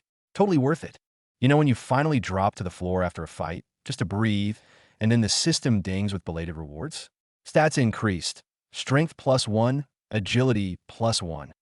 Kyun was just lying there, utterly baffled. Seriously? You were supposed to give me these when I was fighting the goblins. Not after I'm flat on my back. The system's timing is impeccable. LY annoying. Kyungwoo is doing some hardcore mental gymnastics. In the game, you could transfer data on a new playthrough. But this isn't a game anymore. It's his reality. That safety net is gone. His expressions shift from lost to fiercely determined. Panels focus on his clenched hand. His new goal is crystal clear. If stats won't carry over, then experience will. He must train relentlessly, gain power the only way that matters now, through blood, sweat, and repetition. Just as this epiphany hits, a voice cuts through his thoughts like a warm knife. So, a tiny, panicked chibi version of him pops up, completely caught off guard. Oh, parental units approaching. The path to greatness just got a surprise interruption. Bam! The scene shifts to a heart-stopping moment. A shattered landscape, pink crystals littering the ground like fallen stars. Kyungwoo is down, a nasty gash on his arm, but his eyes are wide with pure, unadulterated shock, because standing over him is the last person he expected. He screams it out, raw and full of emotion, "Dad!" His father, Duke Bumjun, turns, his question that of a seasoned hunter assessing a situation. "Are you alive?" Then a close-up, a fist clenches, and within it, Golden energy erupts, a silent roar of power awakening. This is more than a reunion. It's a flashpoint. Relief, shock, and burgeoning strength all collide in one explosive panel. Chapter 9 kicks off with a gut punch of scene. Kyungwoo's 5 years of grueling training have led him here, to his first real trial inside a gate. And his proctor? None other than his own father. In this strange world littered with shattered pink crystal, the rookie hunter is down, battered and bleeding. But as his eyes focus on the figure standing over him, backlit, with terrifying crystalline blades forming around his wrist, pain is replaced by sheer, overwhelming shock. He cries out, "Dad!" A single word loaded with relief, shock, and the desperate hope of a child seeing their anchor. His father's response, "Are you alive?" isn't cold. It's a warrior's acknowledgement to another. This isn't a tender reunion. It's the explosive prologue to a trial by fire, a saga where father and son will fight side by side. All right, check this out. Our guy here is completely wiped out, flat on his back in the sand, grinning from ear to ear like a kid who just ate all the candy. Overdid it, he says, can't move at all. But see that glowing hand overhead? You don't get that kind of magical feedback from a simple flex. Something big just went down. Plot twist incoming. Just when you thought he was down for the count, this dude casually drops a bombshell. I was shocked when you triggered the blue thunder. Look at our protagonist's face. Pure, unadulterated wait, what?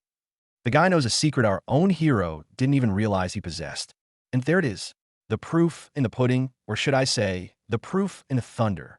That epic panel explains it all, the blue thunder. The sheer energy required to create that friction with the atmosphere. No wonder he was exhausted. He just pulled off a legendary technique. And he doesn't even remember how. Muscle memory on a divine level. The grown-ups are on it. Your body remembers now. Keep training, you'll do it again. That's the confidence we like to see. Just as the reassurance sinks in, our hero snaps back to reality. Wait, where's Uncle Hongcheol? Red flag alert. After a battle like that, a missing ally is never a good sign. The triumphant return. Kyungwoo comes back loaded with magic stones, earning all the cheers. But hold up, what's that faint glow on the ground? And to think it's blue thunder. Are you kidding me? He manages to leave a literal piece of his legendary technique behind. Talk about a victory lap with style. Seems our boy Kyungwoo has hit the jackpot. Right next to his dad, the branch manager, during the family trial inside the gate, he's staring at a glowing object in his hand, shouting with pure excitement. That's no ordinary find. His father recognizes it immediately, a lost stone. Forget just being currency like magic stones. This thing contains providence and can be directly converted into stats. Talk about a game-changing drop. The gears of fate are turning with that single, shining crystal. A status window pops up, a lowest grade agility lost stone. The effect? Brutally simple. Grants +1 point of agility to anyone under 60. For someone with a desperate need to grow, like Kyungwoo, this is pure gold. He's practically drooling. But of course, nothing's free. The subordinate magician, Hongcheol, asks a seemingly innocent question. What if it resonates with Kyungwoo? Manager? Should he have it? It's a question layered with social nuance, reminding everyone of the unspoken rules. His father's wry smile says it all. Hongcheol, still navigating these waters so well, aren't you? This is more than just a stone. It's a test, right now. Enough talk. His father cuts through the tension. Let's settle it. Kyungwoo, try infusing it with mana. See if it resonates. This is the moment of truth, live and on the spot. Kyungwoo grips the stone, concentration etched on his face. Even the impulsive giant of a family member, Burgeon, is watching with bated breath. It's all on this. Will it work? The moment hangs in the air, thicker than the mana in the purple mountains around them. Monday morning, the glorious high of gaining power and validation, smashed to pieces. Reality hits harder than any monster in the gate. Kyungwoo is face down on his desk, a pale ghost of his soul practically escaping his mouth. The caption says it all. My whole body aches. Save me. All that intense training, all that mana expenditure. It led straight to this. The legendary post-level up crash. No amount of agility can save you from the sheer, soul-crushing agony of school after a weekend of fighting for your life. He's not a rising star right now. He's just a very tired, very sore high school kid. The Monday morning after the weekend, Gauntlet hit Kyungwoo like a truck. That last-minute, instinct-fueled evasion pushed his body past its limit, leaving him a groaning wreck in bed, his muscles screaming in protest. His parents are bewildered, one worried sick, the other utterly confused. And into this domestic chaos peers Yunhanul, our silver-haired rabbit girl with wide, crimson eyes. The sight of her friend reduced to a human-shaped pile of aches and pains leaves her stunned and asking the obvious. What in the world happened to you? At school, Hanul mentions feeling under the weather herself over the weekend. Hyunwoo instantly goes from a sack of potatoes on his desk to a ball of frantic energy, bombarding her with questions about medicine and recovery. His concern is adorable, but then he lets it slip. His weekend activity wasn't homework. It was a real monster fight. The bombshell lands. Hanul's jaw practically hits the floor. Fighting monsters? At their age? Is that even allowed? Her shock drags their normal school life crashing into the harsh, dangerous reality Hyunwoo is part of. The floodgates are open. Hyunwoo's mind spirals into the crushing pressure of being the only one in his warrior family who hasn't faced the trials. The feeling of isolation is a cold, blue vortex threatening to pull him under. But then warmth. A gentle presence presses against his back. Hanul is there. No grand speeches, just action. She digs into her bag and produces bandages and ointment, plopping them onto the desk. Strawberry patterned band-aids. The universal language of care. Hyunwoo is baffled. His wounds are long gone. But why does she carry these? Hanul's gaze drops, a world of unspoken pain in her quiet admission. I used to get hurt a lot. A simple sentence, heavy with a past she'd rather forget. And there it is. Hyunwoo makes the connection. Her past injuries, her pain, it wasn't from playtime scrapes. It was from the cruelty she endured. A surge of protectiveness floods him. But before he can even process his own anger-turned helplessness, she moves. Hanul has connected the dots in her own way and decided to act. She isn't asking for permission. She's giving an order. She practically pounces on him, ignoring his flustered protests that he's fine. This isn't a request. This is a forced kindness mission. She seizes his arm, peels the backing off a strawberry bandage, and prepares to make it stick. The would-be savior of worlds is now being medically subdued by a determined little rabbit with a first aid kit. Mission accomplished. The strawberry bandage is now a proud and slightly ridiculous fixture on Hyunwoo's cheek. For a glorious, brain-short-circuiting second, he beams with delight, sparkles practically dancing around his head. All done, he cheers. Then reality slaps him back. Wait, why am I celebrating this? He mentally facepalms. Meanwhile, Hanul has moved on, applying her brand of obsessive care to another girl's wrist, drawing a squeak of protest. Hold still. It helps it heal, she insists. There's a quiet satisfaction in it. If she can't fight his battles or soothe his deeper pains, she can do this. And a new mission forms in her mind. Remind him to take his medicine at lunch. Her expression softens, the tiniest, unacknowledged smile starting to form. One small, shared routine at a time. Seeing our future calamity witch, Yun Hanul, looking genuinely distressed, our ex-victim Du Hyunwoo instantly switches to protector mode, promising to do anything she needs, just for today. Spoiler alert, he's about to take that anything way too literally. One moment he's all serious. The next, he drops the real question. Can I touch your ears? The sheer audacity. Yun Hanul's entire world glitches, her mind screaming a single, resounding what? The tone shift from earnest bonding to chaotic rom-com in a heartbeat. The forbidden ears have been touched. Despite her mumbled warnings, he goes for it. And it's a revelation. So soft, so fluffy. Our hardened survivors' eyes turn into hearts, while Hanul melts into a puddle of pure, unadulterated, flustered embarrassment. Is this therapy or a psychic attack? The jury's still out. Crisis mode activated. Hanul's mind is a whirlwind of panic. Why does this feel so good? Is it because he's a rabbit-raised pro? Before she completely loses herself in the blissful sensation, self-preservation kicks in. Smack. His hand gets swatted away. The line between comfort and chaos just got violently redrawn. Oh no, did he just read my mind? The mortifying realization hits Hanul. Even her secret thought of maybe just a little sometimes is exposed. Meanwhile, the ear-sniffing culprit over here is now fully recharged, smile on his face, ready to pivot to serious talk. He's getting his confidence back, and she's just getting a migraine. This is not how taming a future apocalypse, which was supposed to go. Looks like Hyunwoo knows how to strike while the iron's hot. Fresh from a heart-to-heart, he launches a surprise attack in the classroom with a wild proposal to Hanul. What do you think about us becoming hunters together? Hanul is completely thrown. Her face flushes crimson at the sheer audacity of it. As so, suddenly, her first reaction is flustered panic. Her next immediate concern? Money. The girl's insecurity runs deep. Hyunwoo presses on. I think you have all the qualities needed to be a hunter. To him, it's just stating a fact. To Hanul, a girl constantly told she was worthless, This simple validation hits harder than any monster's blow. Overwhelmed by this sudden, earnest belief in her, she can only deflect with a touch of annoyance. You can tell by looking at you that you come from a noble family. Sounds like a jab, but you can practically hear the foundations of her self-doubt starting to shake. Step 1 of the grand save the world plan. Changing how the calamity, which sees herself, bro, is relentless. Instead of backing down from Hanul's flustered pushback, Kyunwoo raises a finger and launches into a full-on presentation. No, I have my reasons. He's hitting her with hard facts, dismantling her self-imposed limits one by one. Reason 1. You're a demi-human. Your physical stats are already leagues above any human. Reason 2. Girl, the ambient mana you're unconsciously radiating is off the charts dense. You're basically a dormant magical monster. Look at Hanul's face. She's just processing the sheer volume of this mind-blowing intel. Hyunwoo looks like a prospector who just found the motherlode. In his eyes, Hanul isn't a future calamity waiting to happen. She's the most brilliant, untapped well of potential he's ever seen. The blueprint to save the world? It's standing right in front of him, looking absolutely bewildered. The classic future knowledge flex. Hanul is still stuck on, but I've never released mana. While Kyunwoo's inner monologue is miles ahead, thinking, future you is literally a walking apocalypse, so yeah, give it time. He cuts through her confusion with a deceptively casual line. A witch of calamity who can't handle magic? Unlikely.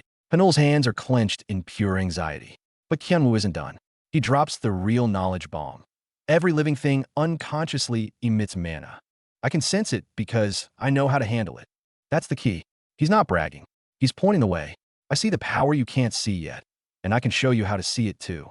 In that final moment of charged silence, the flicker in Hanul's eyes isn't just doubt. It's the first fragile spark of being truly seen by someone after a lifetime of being overlooked. Cut to the scene that reveals the true desolation in Hanul's heart. Late at night, alone, leaning against a wall with only a red suitcase for company. Her thoughts drift. Me, a hunter, in the future? The idea itself feels like fantasy. The reality is stark. She ages out of the orphanage at 19. It'd be great if I got adopted, but as a demi-human, that's unlikely. The walls of circumstance press in, cold and unyielding. And then, like a rogue signal, Kyunwoo's words cut through the static. Of course, becoming a hunter could lead to a successful life and high earnings. The image is heartbreaking and hopeful at once. A lonely girl with her suitcase, a symbol of a rootless existence. But her gaze is now pointed towards a horizon she never dared to dream of. Kyunwoo, you just planted the first, fragile sapling of hope in the barren soil of her world. But hope is often a gateway to deeper fears. Kyunwoo, more than anyone, knows the brutal reality. The shot focuses on him, band-aids plastered on his face and arm, scars of his own struggle. His voice drops, laying down the cold, hard truth. However, being a hunter isn't something just anyone can do. His gaze then lands on the fragile girl, the one drowning in self-doubt. He can practically hear her silent screams. Can I really fight monsters? When I am as fragile? She's clutching her fists, trembling, a still life of anxiety wrapped in fear. This is the real battlefield, Kyunwoo. You're not just trying to redirect a future. You're fighting against over a decade of ingrained self-hatred and fear. This war, the one inside her soul, might be 100 times harder than any you'll ever face inside a gate. The plan is set into motion. Do Kyunwoo, the failure of his past life, has decided to move the lever of the apocalypse with the gentlest touch. Tonight, when a future calamity which trembles with unease, he leans close, not to give orders, but to make a vow of protection. See those red eyes? That's the first crack forming in the fortress walls around her heart. Don't worry, coming from him who has seen hell carries more weight than any grand oath. He's manually rewriting the source code of a future end boss, using only companionship and trust. Here it comes, Kyunwoo's masterstroke. He doesn't say, I'll protect you. Instead, he extends an invitation. Won't you be hunting with me? This is it.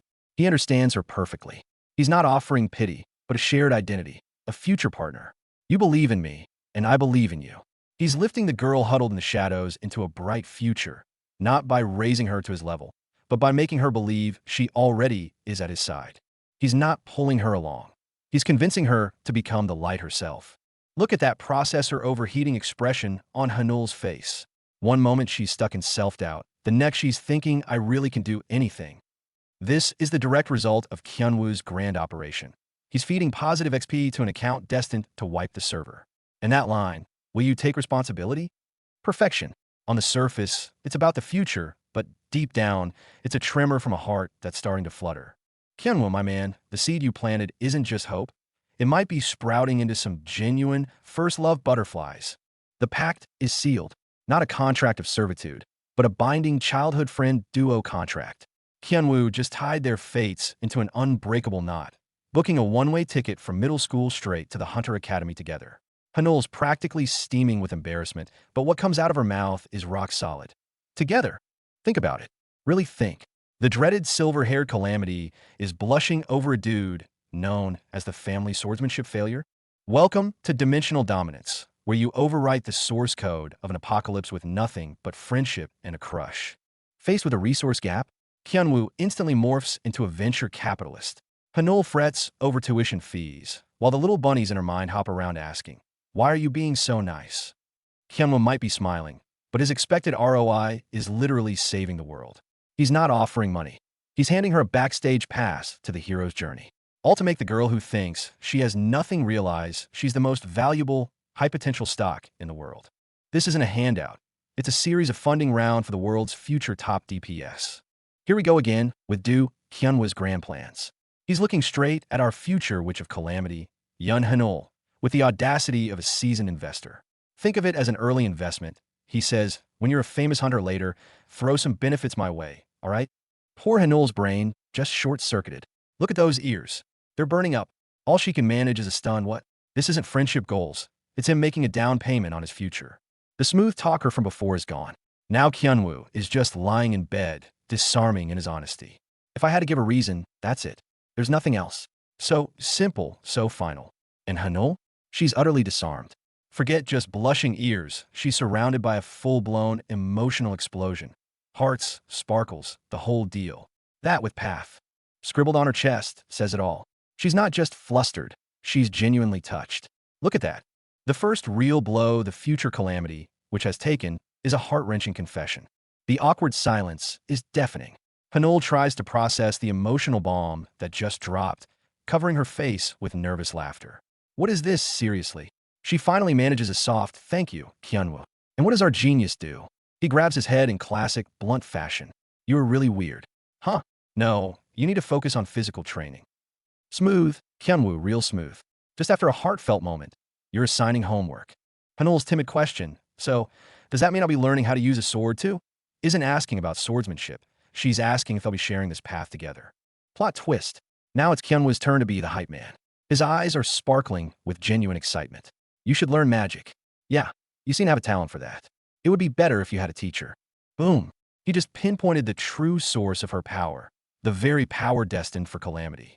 It's a powerful image, the swordsman of legend, not teaching her the sword, but guiding her toward the arcane. Hanul is utterly confused. HUH? Magic? But right here, in this warm room, the gears of fate are being forcibly turned. Kyunwoo isn't just stopping the apocalypse. He's reforging the weapon meant to cause it into a partner for the future. And that's a wrap on Chapter 9. I became a childhood friend of a mid-level boss. The title now carries a whole new weight. It's no longer just about a transmigrator exploiting game knowledge. It's a journey from calculation to sincerity, from cowardice to courage, from destined destruction to budding hope. We're not just watching history being changed. We're witnessing a friendship forged against impossible odds. Sponsored by the real ones. See you next time. Kyunwoo leans over Hanul's sickbed, with a silver-haired girl with rabbit ears, is nervously fixing a worn-out yellow toy. His voice is unwavering as he makes a vow. "I can guarantee you this, Hanul. You can do it." Her response, while halting, holds a promise. "I'll be right by your side, so you don't have to worry. I'll take care of Ev." It's a flicker of hope in a future meant for despair. The chapter title spells out the entire gamble. Became the childhood friend of a mid-level boss. The call to action, "Let's become hunters together," isn't a simple dream. It's the core of our hero's plan, a desperate bid to rewrite a doomed future from the inside out. Their new normal begins. After school, it's a steady, breathless sprint to the Du family's swordsmanship school. Hanul and Kyunwoo aren't just running for exercise. They're running from the fates written for them. Every step is a step away from the disaster witch and the loser. Their training is grueling foundational work, stamina, endurance, basic swordsmanship, the unglamorous work that forges both heroes and monsters. Kyungwoo struggles, his mind racing with plans to master his clan's Blue Thunder. But look at Hanul's smile. It's getting brighter. While the future disaster which sweats to protect something, the gears of destiny are slowly grinding into reverse. Even world-saving strategies bow to good food. On days off, training is conveniently relocated to Kyungwoo's home, where Hanul happily devours his sister's cooking. Watching her act like a normal, happy girl is its own reward. But in the back of his mind, Kyungwoo's panic continues. I'm a magic novice. I need to find her a real teacher. Five-colored witch Yunna. How do I get her to agree? Check this out. First step in saving a future witch girl, get her a proper teacher. And Kyungwoo's target is the master elemental mage herself, Hong Yena, the five-colored witch. Except right now, she's not at the academy. She's a wandering enigma across the country. Talk about a difficult target. Perfect plan, messy reality. Kyungwoo asked his dad for help tracking her down, and got back a big fat I guess. That's the info. No wonder he's sitting in his wheelchair, looking utterly defeated. More like a missing person chase than a mentor hunt. Deep in his scheming thoughts, Kyungwoo is completely oblivious until someone sneaks up and scares the daylights out of him. All that grand planning evaporates instantly, replaced by sheer surprise. Way to ruin a man's focus. Still recovering from the jump scare, Kyungwoo switches gears fast, flashing his biggest grin at his dad. So, about that master teacher I asked about. When can I meet her, huh? His dad just sighs. Kid's so impatient. But guess what? We got a call today. Good news. The teacher agreed to visit in a month. Bad news. She'll only teach if she's impressed. Anyone else would panic, but Kyungwoo just flashes a calm, confident smile. He's prepared. And behind him, his future protege, Hanul, wears a look that says it all. Failure is simply not an option. The stage for the one-month trial is set. The five-colored which I had my sights on was clearly intrigued by Hanul's latent talent. But then Dad dropped a bombshell, instantly turning my excitement into dread. The calendar turned to May. Parents' Day was around the corner. Going back to the hometown, for her, it was a hurdle she faced every single year. The moment that name came up, it sent a chill down my spine. Sungwoo will be there too. The true mastermind behind my childhood torment, the face I could never forget. My hesitation was plain as day to Dad. Am I okay with going? Don't play dumb. What he's really asking is, what are you thinking right now, Jianwo? But then a thought struck me. My cousin Shirun will be there too. If that's the case, then heading back might just be worth it. It's a family outing, but not the fun kind. On May 5th, Kyungwoo and his family are driving to the Du clan ancestral home. His parents in the backseat are already laying down the law, reminding him to keep an eye on his energetic little sister. Kyungwoo knows better. This isn't a vacation, it's a trial. Returning to that lion's den, the tension is already building before they even arrive. The mood in the car shifts. His sister is all excited, but his father turns to him, pleading, and you, don't even think about causing any trouble. Please, I'm begging you, son. Kyungwoo's bewildered. When have I ever done that? His father's concern cuts deep. You haven't, but it's because you haven't that your recent actions worry me. His dad has noticed something's off, and Kyungwoo's perfect quiet son facade is starting to crack. Kyungwoo gets it. His mental flashback says it all. His family standing in the shadows, surrounded by accusatory fingers. Every single family gathering ends in disaster. There's never been a good one, but he has to go. Why? Because this time, his goal isn't just survival or navigating politics. He's going back to the lion's den for one specific prize, the courage skill. No matter what humiliation awaits, he's walking straight into it. Flashback to the day before. Who's training like their life depends on it. Our silver-haired bunny girl, Yun Hanu, is pushing her limits with fierce determination. And watching her silently from the railings is Kyungwoo. His inner monologue hits hard. He's learned to control his evasion instinct, but that's not enough. Against true monsters who can paralyze you with their pressure alone, instinct is a trap. Luckily, he knows just where to find the key to lock that instinct down, and it's waiting for him in his ancestral home. Bam! The scene shifts to a vision of pure terror. This isn't a sparring match, it's a nightmare. Facing Kyungwoo is a pitch-black demon whose very presence radiates suffocating pressure. Those magenta shockwaves aren't magic. They're pure intimidation, the kind that crushes wills and paralyzes souls before a single blow is struck. This is what Kyungwoo must learn to stand against. The courage he seeks isn't about bravery in a fair fight. It's about finding the will to stand your ground when every fiber of your being is screaming at you to run. The real trial begins now. There he is, Kyunwoo already on his knees. The pressure gauge is maxed out, and even his glowing blue sword trembles. This is the harsh reality of the game. The more you fear, the faster you fail. But guess what? He's about to prove them all wrong. Out of this very despair, a power is about to be born. The epiphany strikes. Watching others soar through the air, it hits Kyunwoo. His greatest strength isn't brute force. It's this, the instinct to dodge, combined with absolute battlefield awareness. Blending that innate evasion with instinct control, that's the path to true power. He's got to master it before the academy gates open. Great idea, but here's the catch. How do you even get this legendary courage skill? The in-game requirements are a nightmare. The first and most insane rule, you have to form a party exclusively with Kong Hanbyul. Talk about a bottleneck. That guy in the gym sweating it out? He's not the only one with a headache over this rule. And the nightmare gets worse. The second rule, while dragging Kong Hanbyul along, you have to solo a battle against a foe radiating crushing pressure. He can't lift a finger to help, but you can't go without him. It's like being thrown into a high-level dungeon with a mandatory, utterly useless tag-along. No wonder this skill is a myth. But for Kyunwoo, looking at the smiling girls ahead, this impossible gamble is his only path forward. And here's the cruelest twist of all. Courage is a gamble.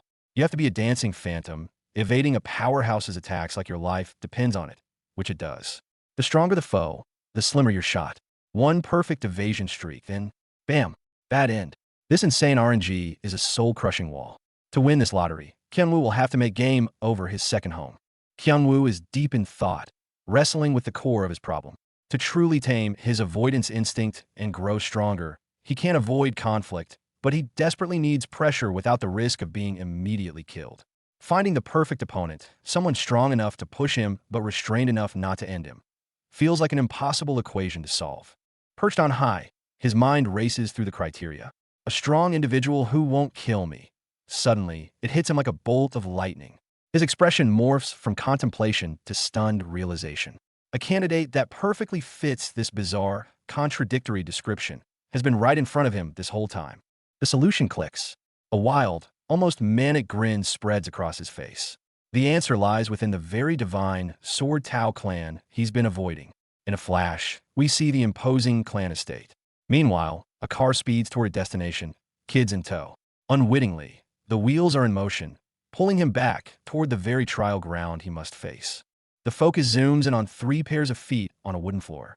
One pair, clad in elegant black heels, betrays its owner's nervousness with a flush on the skin.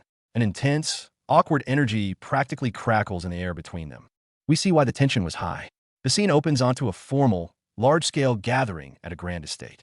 Servants stand ready, and a hearty voice welcomes guests. Upon being asked about attendance, a key piece of information drops. Everyone else is gathered, except for the Du family. The stage is set, the guests are present. Everyone is waiting, and the key players are about to make their belated, dramatic entrance. Arriving at the Du clan's ancestral home is like stepping into a dynasty's headquarters. Protocol is everything, luggage handled, rooms assigned. The family is all here, from the youngest child to the elderly, who are already deep in discussion. But this isn't just a reunion. It feels like the calm before something significant takes shape behind those closed doors. A father gives a simple warning to his son, who's already giving off a bit of a menace vibe. Don't pick on the other kids. The son shoots back with a classic villain's caveat. As long as they don't bother me first. The blonde girl nearby looks worried, but he's already turning to an excited girl with a big smile. The look on his face? That's not the smile of someone heading out to make friends. The moment they hit the training ground, someone couldn't wait to show off. No warm-up, no warning. Just a spectacular flying kick right to the heart of a training dummy. The resulting impact is pure chaos. Everyone else is left gobsmacked. This isn't a friendly visit anymore. This is a declaration of war, and the training session just got a whole lot more explosive. As the shock from the kick is still settling, something else stirs in the depths of the ground. An ancient training doll, sword raised, begins to move on its own. Sis cheers about the dancing dolls, but Big Brother knows better. These aren't toys. They're the legendary automata of the High Academy, forged by the master craftsman Yun Song Namjie. They don't just wake up for fun. They react to one thing: immense power. That kick didn't just impress the kids. It tripped the entire ground's ancient security system. As another figure relentlessly batters a wooden dummy in the courtyard, it clicks for Kyunwoo. Only a fellow clan among the 10 great families would have access to the same coveted High Academy training automata. The Du clan has them, and so does theirs. While Hanul is still trying to wrap her head around the sheer number of prestigious families, Kyunwoo sees the truth laid bare. The boy across the yard isn't just a new acquaintance. He's a peer from a rival house of equal standing. This play date was never just a friendly meetup. It's a silent, opening skirmish between two giants. And just like that, little sister Yoon outs her brother's secret in epic fashion. He was so into watching that fight, he lost track of time. So much for staying under the radar. Being caught red-handed, Kyunwoo freezes.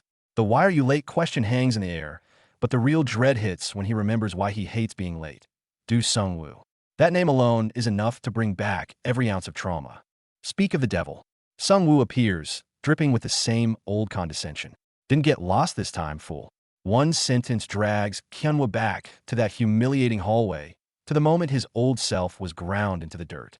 Kyunwoo smiles, but this time he doesn't cower. He leans in and throws Sung-woo's own venomous words right back at him. Hope you're not okay either. The fear from his past life shatters. And for the first time, Sung-woo is the one left speechless.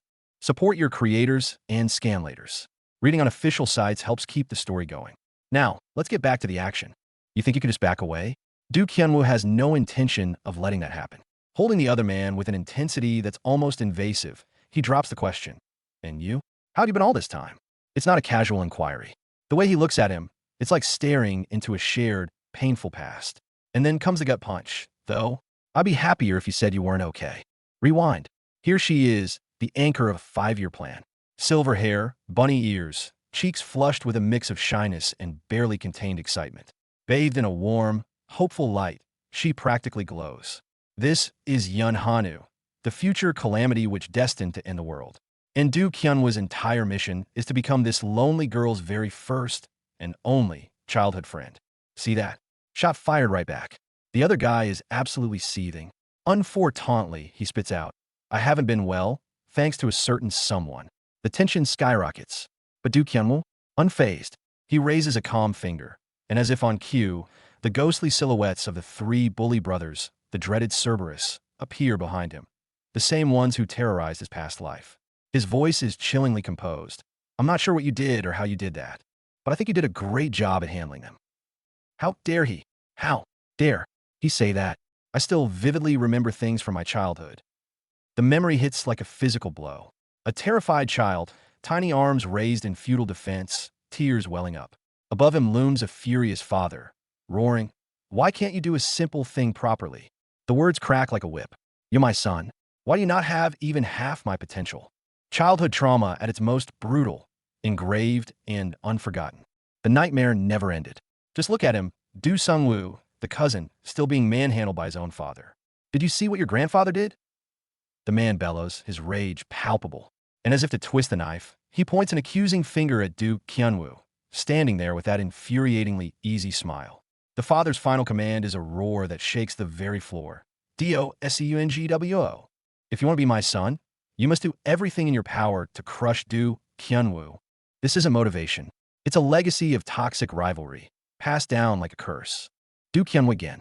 The red-haired boy is on the verge of tears, a storm raging inside. No one cares about me. The despair is palpable. And how does he deal with it? By clenching his fists and throwing himself into a brutal training session. This isn't practice. It's a life-or-death duel, the air thick with the clash of wood and the weight of his fury. Oh no, training went seriously wrong. A sharp crack from the wooden staff, followed immediately by the splatter of crimson on the dojo floor. The red-haired cousin, Do Sung-woo, is holding his nose in stunned disbelief. I got a nosebleed. And Kyunwoo, he's utterly panic-stricken. Yes, Sung-woo, your nose is bleeding. What should we do? His mind is screaming. What did I just do? An accidental strike shatters the pattern of one-sided bullying. In the darkness, only the grip on a weapon and a tormented question remain. Did I lose to him again? The thought haunts Do Sung-woo like a ghost. To Do Kyunwoo again? The former failure has become an inescapable shadow. This isn't just a loss. It's the birth of a crippling obsession, the first crack in a facade of pride. Losing once might be an accident, but twice? That's humiliation. Do Sung-woo's thin facade of decorum shatters completely. I'll help you, he shouts, but his mind is far from helpful. That twisted expression screams pure revulsion. I really hate losing to him every time. Years of resentment and jealousy erupt. He throws a sucker punch straight into Kyunwoo's face. I should be the winner. The force behind that blow is pure, unadulterated rage, an attempt to smash all his humiliation back into the person who caused it. Cool. Game over. The cousin who just launched a cheap shot is now flat on his back, knocked out cold. Standing triumphant, arms raised high, battered but trembling with adrenaline, is Duke Kyunwoo. I win. Dad, I did it. In this moment, he didn't just win a spontaneous brawl.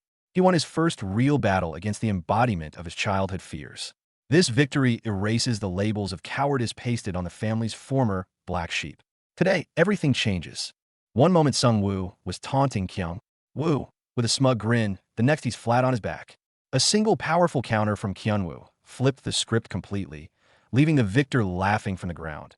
Winning against you is just too easy now. Talk about a plot twist. The pressure is suffocating. Sung-woo's menacing glare, pupils tinged violet, bores into Kyunwoo. You feel the same way, right? Why aren't you answering?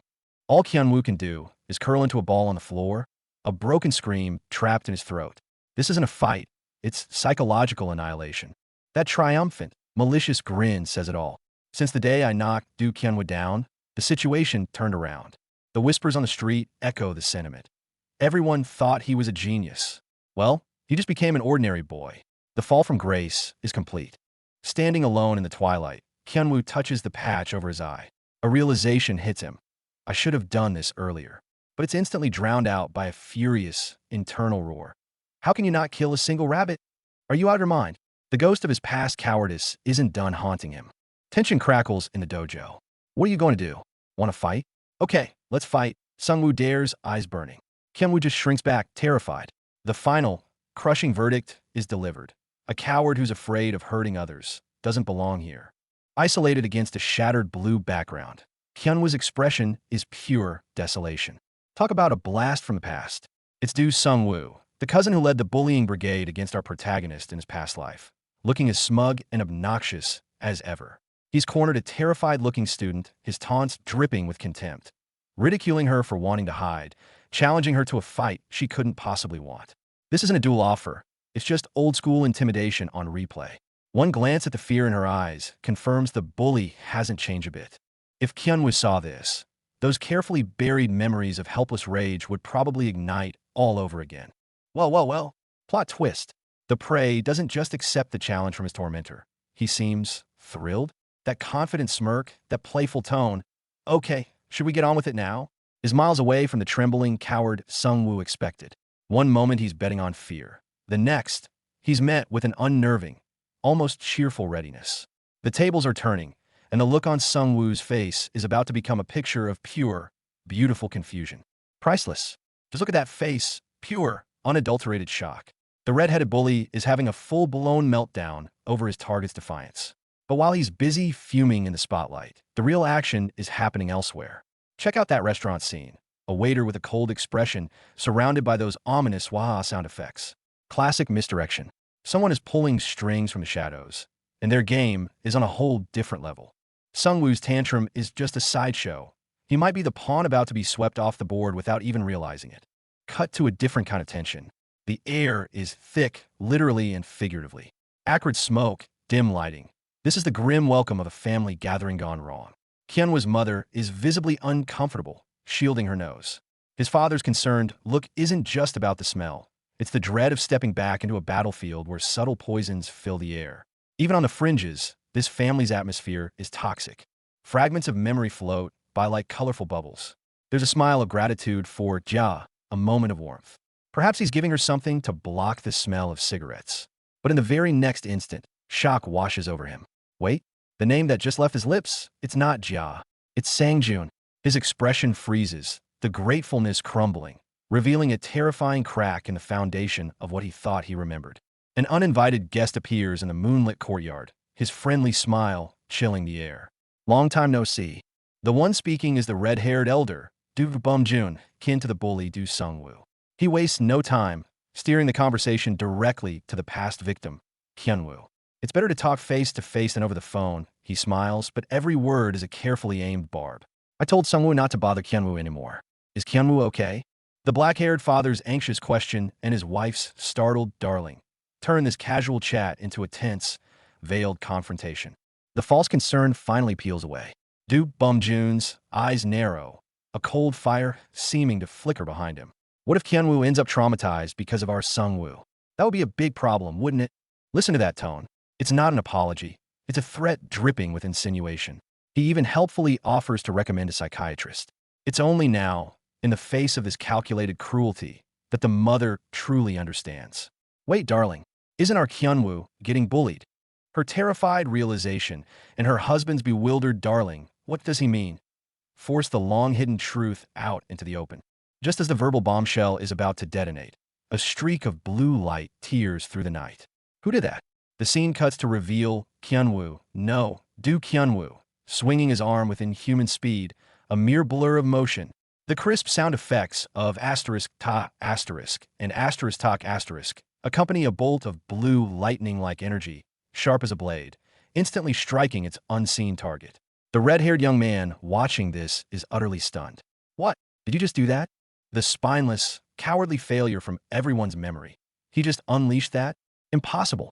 The tables have completely turned. Du Bum-jun stares at this suddenly unyielding father before him, disbelief flickering in his eyes. Apologized?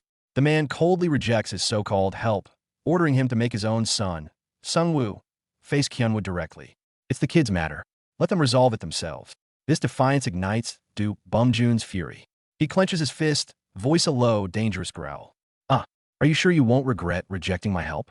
Are you confident you can handle it all by yourself? Onlookers gasp at the name Du Bum-jun, Sublord. The first official shot has been fired in a new war. A war of two families, old grudges clashing with a new resolve for the future. The spark ignites directly within a clan. Sungwoo and Kyunwoo, two sides of a long-standing grudge, are now face-to-face in the hallway. Look at Sungwoo's sweating, bewildered, what? Face. He probably didn't see this coming. And down below, that grinning maniac is absolutely loving the drama, practically salivating for things to get messy. And the audience is already assembling.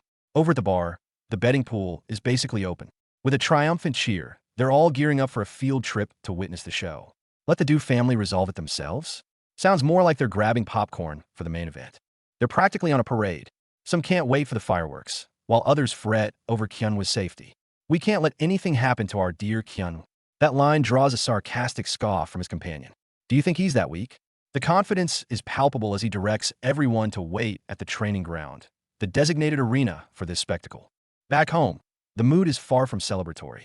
The father is caught in a storm of conflict. Part of him sees this as a perfect chance for Kyunwoo to reclaim his honor, until his wife's ice-cold question shatters the illusion. So, Sungwoo kept bullying him? The mask falls. His stammering, defensive no, that's is the sound of a hidden shame being dragged into the light. And cue the domestic drama, live and direct, faced with his wife's painfully calm yet razor-sharp accusation. You must know the details. The father's composure shatters completely. The panicked gestures, the cold sweat, the desperate pleas for her to wait and listen. It's a full-blown crisis of trust unfolding in real time. Chaos has erupted. What was supposed to be a simple sparring session for the kids has gone terribly wrong. The explosive sounds and shouts from the training hall have Kyunwoo's parents and an instructor in a full-blown panic. The father looks like he's about to break. The mother is speechless with horror, and the other man seems completely at a loss. Whatever they're witnessing through that door, it's something that's terrifying even for seasoned adults. Boom! Du Sungwoo is pulling no punches. He's gone straight for the Beast King style's third form, the devastating Lion's Iron Whip. His short sword is enveloped in a vortex of purple energy, aimed like a spear straight at the seemingly unprepared Kyunwoo. Down below, Hanyul's terrified scream says it all. If this monstrous attack lands clean, the trial won't just be over, Kyunwoo might be over right along with it. In that split second, the fear in Kyunwoo's eyes evaporates, replaced by cold, calculated clarity. Lion's Iron Whip? He's recognized it. He's been waiting for it. Sword clash, sparks fly. The look on his face says it all. This isn't just a desperate block. It's the opening move of his counterattack. The tables are about to turn. Talk about a perfect read. Kyunwoo saw that Lion's iron shield coming from a mile away. He aimed his blow not at the shield, but at the weakest point just outside its range. And the crazy part? That smug, knowing grin on Sungwoo's face. I knew you'd use that technique, Rabbit. This whole fight isn't about strength anymore. It's a twisted mind game where both sides think they've outsmarted the other. A match of prophets, trying to predict each other's prophecies. Kyungwoo's speed is insane. In less than a blink, a devastating kick lands in his red-haired opponent's gut before the guy can even register the attack. And people thought 43 agility with an evasion instinct was just for show. The entire room stunned. 1 second, it looked like a normal kick. The next, a dude's literally airborne with blue shockwaves trailing behind. The purple-haired observer is having a full-blown crisis, questioning reality itself. Meanwhile, Kyungwoo stands there poker-faced. Talk about an understated flex. And then he has the nerve to wipe his brow and throw out a smug, slightly mocking grin with a casual, "You're slow." Just look at that face. The confidence, the sheer audacity. This is a far cry from the timid pushover he used to be. This is the new protagonist energy on full display. A sharp cut to the main estate of the Divine Sword Du clan. Look at this place, serene pavilions, shimmering ponds with lotus flowers. It's the picture of an ancient, reclusive powerhouse. But don't let the calm fool you. This setting is about to become the stage for a critical turning point in our hero's destiny.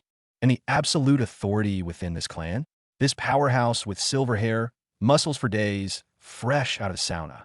That's the patriarch, Du Yik, the Beast King himself. Even a moment of relaxation crackles with raw, intimidating presence. As his attendant reminds him the banquet is soon, you can just feel it. This dinner is going to be anything but peaceful. Deep within the headquarters of the Divine Sword Tao clan, Diak, the clan head known as the King of Beasts, sat with an aura of unshakable authority, his scarred back a testament to countless battles. The silent, suited figures at his sides were a clear symbol of his power. Yet, even this throne of stability was not immune to whispers. A report came in, a fight had broken out. Not just any fight, but one with his sons at its center, threatening to tear apart the very fabric of family honor in a private sparring match. An argument between the clan head's own sons? The tension in the room skyrocketed. It wasn't a simple disagreement. It involved the son of the sublord, Du Bumjun, and his cousin, touching upon an old, shameful secret that could shatter someone's reputation. The calm gathering had instantly morphed into a powder keg. And the unbelievable spark? It came from the most unlikely source. The family's so-called black sheep, Du Kyunwoo, the timid grandson everyone had long dismissed. Du Kyunwoo challenged Du Sungwoo first to a spar. The sheer absurdity of the statement hung in the air. The look of utter disbelief on Sungwoo's face said it all. Some were already licking their lips, anticipating another public humiliation for the fragile grandson. But then came the kicker. He made the proposal directly. That single detail changed everything. It wasn't a forced confrontation. The mouse wasn't just squeaking, it was roaring back. When a world had gotten into him. Could they see it if they went now? It was likely too late. The fight had probably begun, and on paper, the result was a foregone conclusion. One question burned in everyone's mind. Why? What the hell caused Kyunwoo to willingly walk into the lion's den against his lifelong bully? Was it to protect someone? To prove a point? The confusion was palpable. Yet, amidst all the doubt, a sharp-eyed observer couldn't help but think. This was getting interesting. Maybe this wasn't a simple suicide mission after all. The King of Beasts finally stirred. Doyik rose from his seat, the sheer, overwhelming pressure of his presence now commanding the entire room. The why no longer mattered. When the strength and order of his lineage were being tested, even a squabble between grandsons demanded his personal judgment. "I'll go right away. Get ready." That calm, decisive order was all it took. A storm was about to descend upon the training grounds. And the outcome of this so-called mismatch might very well reshape the future of the Hunter's capital. The office just exploded, not with bombs, but with sheer unadulterated shock. The title drops like a bombshell. Become a middle boss's childhood friend?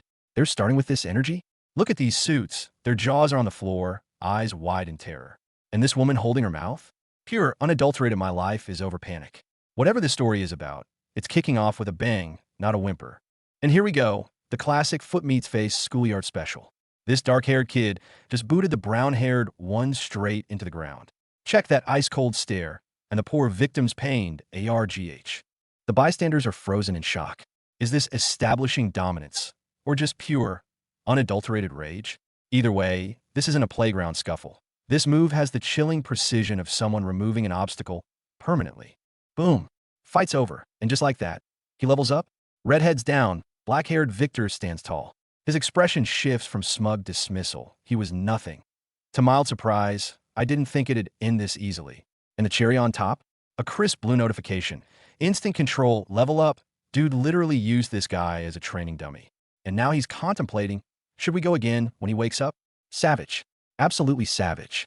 The mask is off, and the hatred is real. Look at that venom in his eyes. I can't believe how much I've suffered because of this person. Flashback hits, and it all makes sense. The classic constant comparison trauma. Same age, same prestigious divine sword Du clan, destined to be rivals from the crib. That red and blue energy field they're standing in? Pure, symbolic fate. He says he tried to keep things civil, but look at him now, sweating, panting, consumed by resentment. That ship has sailed, burned, and sunk. This grudge is waiting to detonate. Childhood trauma is a giant hand that never lets go. This kid, clutching scissors, eyes full of sheer terror. Sung-woo must have really hated me. 5 years of relentless bullying can break a soul completely. But here comes the twist, Kong Hanbyo. That name is a blade of light cutting through the darkness. He's promised as the savior, the recruit, the key to finally standing up and defeating Du Sung-woo. The long nightmare is about to get its reckoning. Look at this bright, hopeful scene. The future legendary duo, Du Kyun-woo and the one he's destined to guide, walk side by side through the city. One grinning without a care, the other calm and relaxed. Who would have guessed that this harmony was partly created by someone's twisted hand? The text says it all. It was Du Sung-woo who provided the opportunity for them to become close. Ironic, isn't it? The very source of his past pain became the catalyst for his greatest bond. But in the next moment, that warm filter shatters. We're yanked into a dark memory. The slumped figure on the cold floor in the top panel. And below, that's Du Kyun-woo, boiling over with rage, his face contorted. Without Du Sung-woo, we might not have become friends. But even so, his words are laced with pure, seething conflict. How do you thank the person who broke you? Even if the cracks let the light in. This is it, the moment of defiance. The coward who once cowered on the ground is gone. Du Kyun-woo clutches the nearest thing he can use as a weapon, glaring down at his tormentor with fire in his eyes. A roar echoes in his mind. I can't keep putting up with this.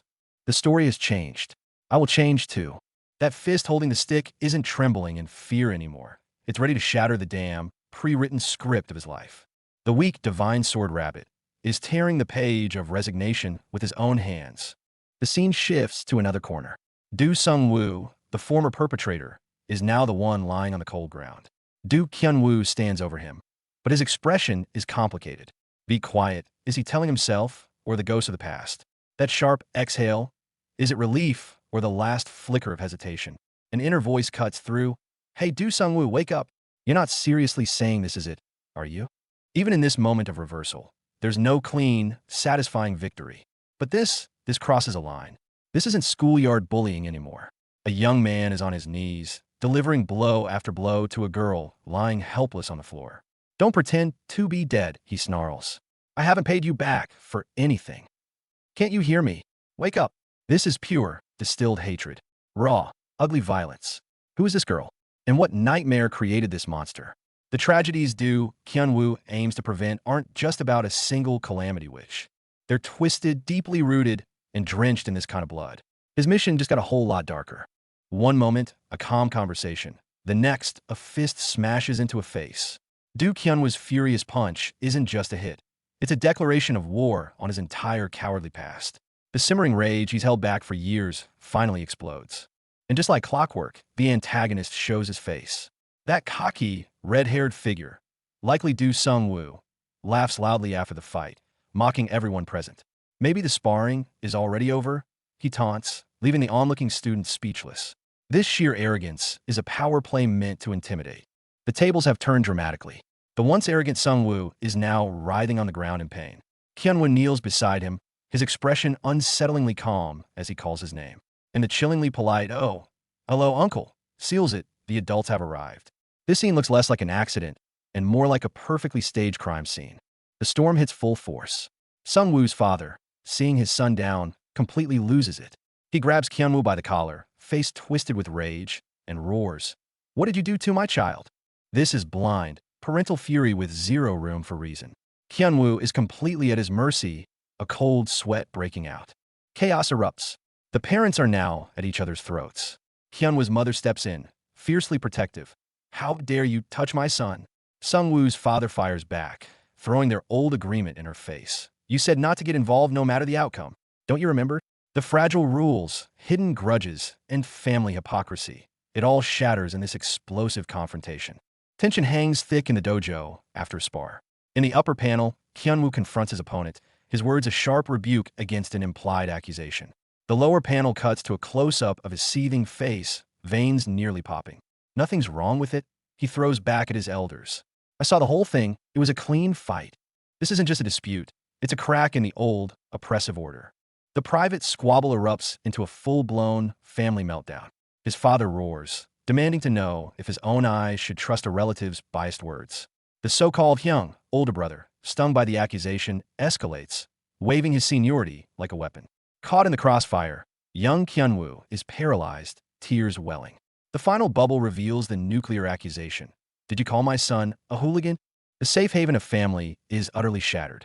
Enter the apex predator, a mother scorned. Forget words. Kyunwoo's gentle mother erupts into pure, terrifying fury. She lunges at her sister-in-law, grabbing her hair in a vicious grip, her face a mask of rage. Nothing I said was wrong, she snarls. The fight was over. Why did he attack my child? Is he some kind of thug? Her younger daughter watches in horror, shrieking for her to stop, but the message is clear. Touch her son, and you face a force of nature. The chaos triggers a vicious flashback. Kyunwoo is instantly transported back to his most vulnerable childhood moment. A classmate points, sneering at his messy hair. Look at that bird's nest, she jeers. The following panel is a masterclass in alienation. He stands small and alone in a wide shot, the empty blue sky above doing nothing to shield him from the cacophony of colored, mocking sound effects swirling around him. The ghosts of his past are always watching. The flood of painful memories isn't just emotional, it's physical. Kyunwoo clutches his head, sweating, his face a grimace of intense strain. A dangerous, dark energy threatens to boil over from within. How am I supposed to stop this? He gasps to himself. But a sharp, panicked shout cuts through his internal struggle. What are you doing right now?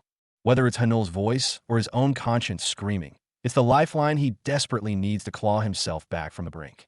Bam! No sooner has Do Kyunwoo set foot inside the city academy than it hits him, a paralyzing force dragging him down.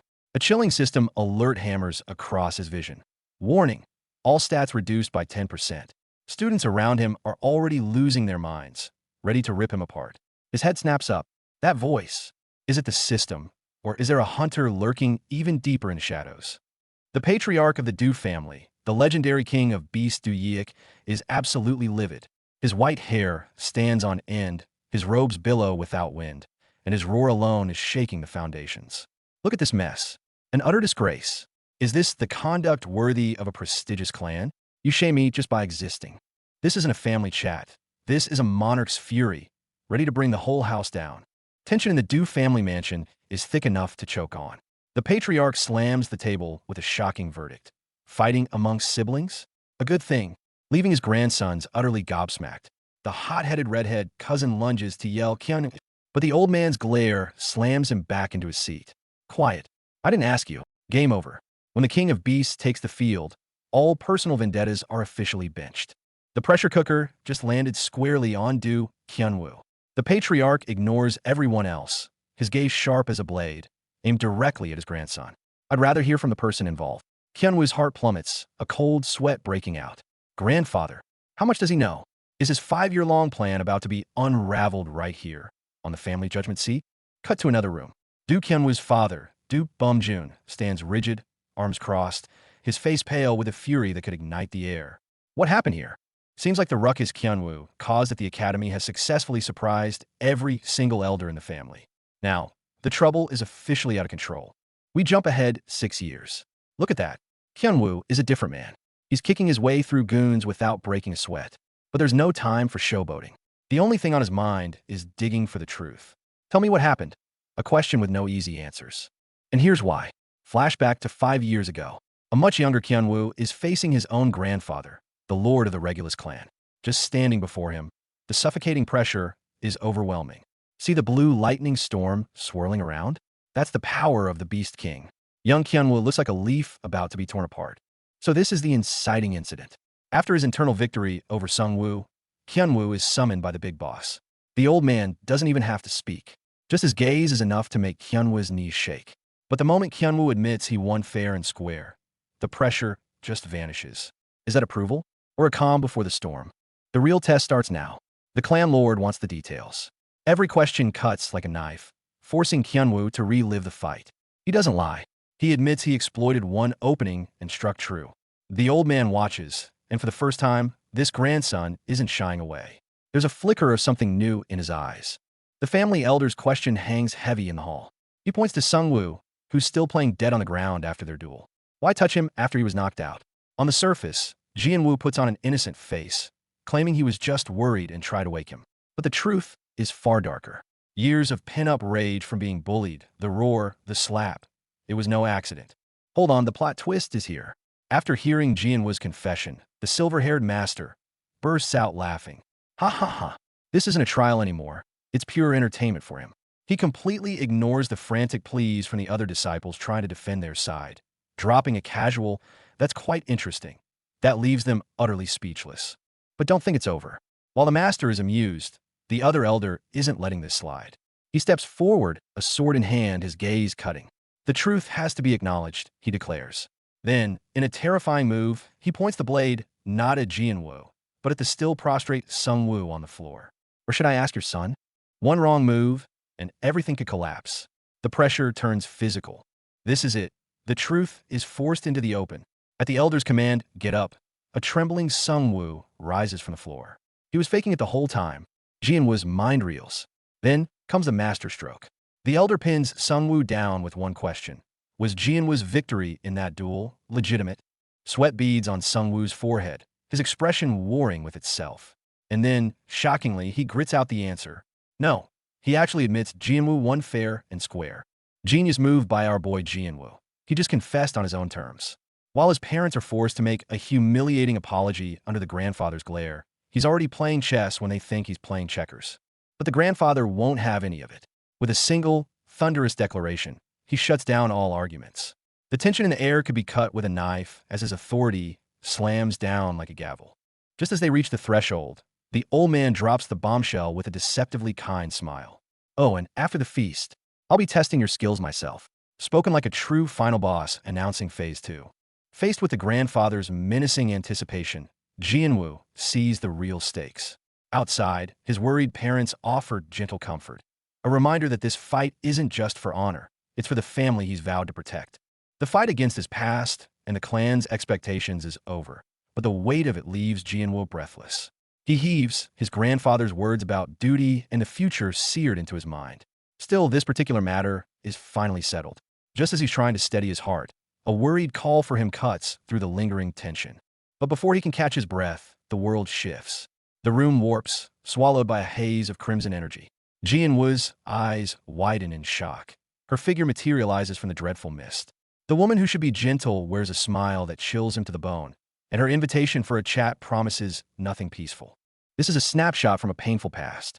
The memory drags him back to that suffocating clan hall. His mother, his injured father, his little sister, the whole family kneeling because of his clash with Sungwoo. His mother's icy voice cuts through the memory. Do you know what you did wrong? Back then, he could only timidly admit to starting the fight. But the look in his mother's eyes told him that answer was utterly wrong. The memory of his mother's voice, unfamiliar in its icy, furious edge, strikes him with a physical chill, freezing him in place. He had never been scolded like this by his mother in this life. Of course, in his previous, wretched life, verbal abuse from his parents was routine. But the love from his mother in this life had made him forget that feeling. Now, he's drowning in a tidal wave of emotions, this lifetime's warmth colliding with the terror of the last. The line between reality and nightmare shatters. The face of the madwoman from his past and the image of his furious mother in the present overlap in a distorted hallucination. That venomous curse, "If only you hadn't been born," pierces his mind again. In his past life, it was a precursor to alcoholic rage, sometimes escalating into objects hurled his way. A living hell he'd grown accustomed to.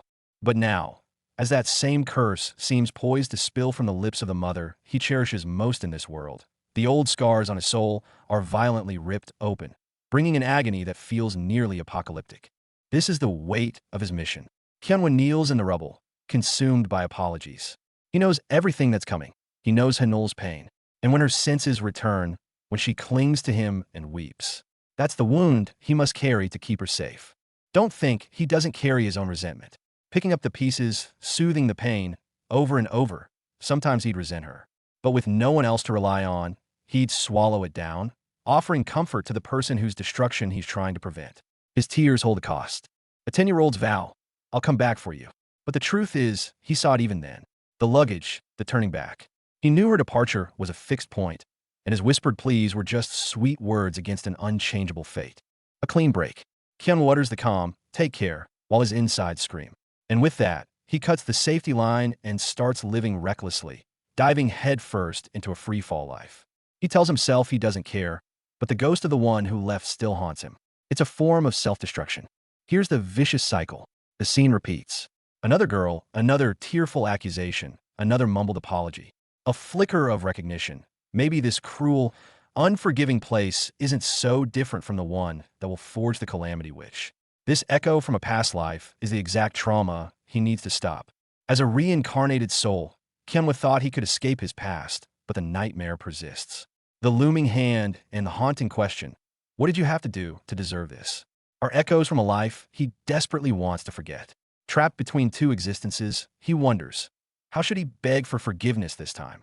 Would making this new mother hit him, like the old one did, truly make her happy? Or is the ultimate apology simply for having been born at all? The trauma isn't just skin deep, it's a ghost clinging to his very spirit. Just when Kyun braced himself for another silent battle, he was engulfed in a sudden, warm embrace, lit by soft pink and golden glows. The words that followed weren't accusations, but tearful remorse. The person holding him wasn't angry at him. She was heartbroken for him. All the bullying he endured alone, thinking it his burden to bear, had been a silent wound that hurt her too. In this moment of unexpected vulnerability, he realizes his pain was never truly his alone to hide. The expected blow never came. Instead, a gentle hand rested on his head, accompanied by words that shattered his defenses. I'm sorry I didn't know. The dam holding back a lifetime, no, 2 lifetimes, of loneliness finally burst. And then, a second, fiercer embrace sealed it. His mother's tears and her sincere apology washed over him, a stark contrast to the cold indifference of his past life. In this moment, Kyun learned a new truth. This home wasn't a trial to survive, but a sanctuary where he could finally, truly, let his guard down. Alone in the quiet of night, Kyun finally allows himself to unravel. The bravado of the reincarnator melts away, leaving a boy grappling with his own actions. He'd been so focused on protecting this new life, on not repeating the past, that he failed to see the present. His self-imposed silence, a shield forged in a lonely previous life, wasn't strength. It was a wall that kept love out and unknowingly hurt the very people who cared. The realization hits harder than any fist. His solitary suffering had become a shared, invisible pain. The floodgates are open now. Words long buried tumble out in a cascade of I'm sorries and thank yous, punctuated by tears that cleanse rather than wound. In a tender tangle of arms, the family heals. His little sister's innocent plea, Mom, don't cry, is met with a mother's gentle comfort, even as her own eyes glisten. In this chaotic, emotional, and utterly real moment, the grand plans of preventing apocalypses and changing destinies fade into the background. What matters is this. For the first time across 2 lives, Kyun isn't just surviving his family. He's truly, wholly part of it. The warm family moment takes a sharp turn. Dad tries to get in on the hug, but gets completely ignored. Watching his wife and son embrace, the jealousy is real. Why does the kid get all the forgiveness while I'm left out in the cold? His place in the family pecking order? Seriously in jeopardy. Meanwhile, Jia is on his knees, completely shattered. The words no forgiveness until you understand hit him like a truck. While couples are flaunting their love around him, he's been handed a life sentence. Jia, is your love fading? The question cuts deep. But great news has a way of exploding onto the scene. Someone's phone lights up, and there he is, Jianwoo, our rabbit-eared warrior, standing triumphant at a mountain peak. Seeing his friend's victory, this guy completely loses it, laughing with pure, unadulterated joy. Now that's the definition of being overjoyed.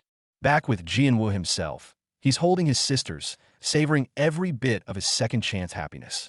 I'm so glad I can live my life again. But this moment of peace is shattered. Asterisk knock knock knock star. The name behind the knock chills the air. Branch head due June. The moment he's been expecting, or dreading, has arrived. The banquet is about to begin. Jianwoo puts away his phone, his expression turning serious. "Let me help you get ready. Then I'll guide you to the hall," he announces to his family in Hanul. The room falls silent.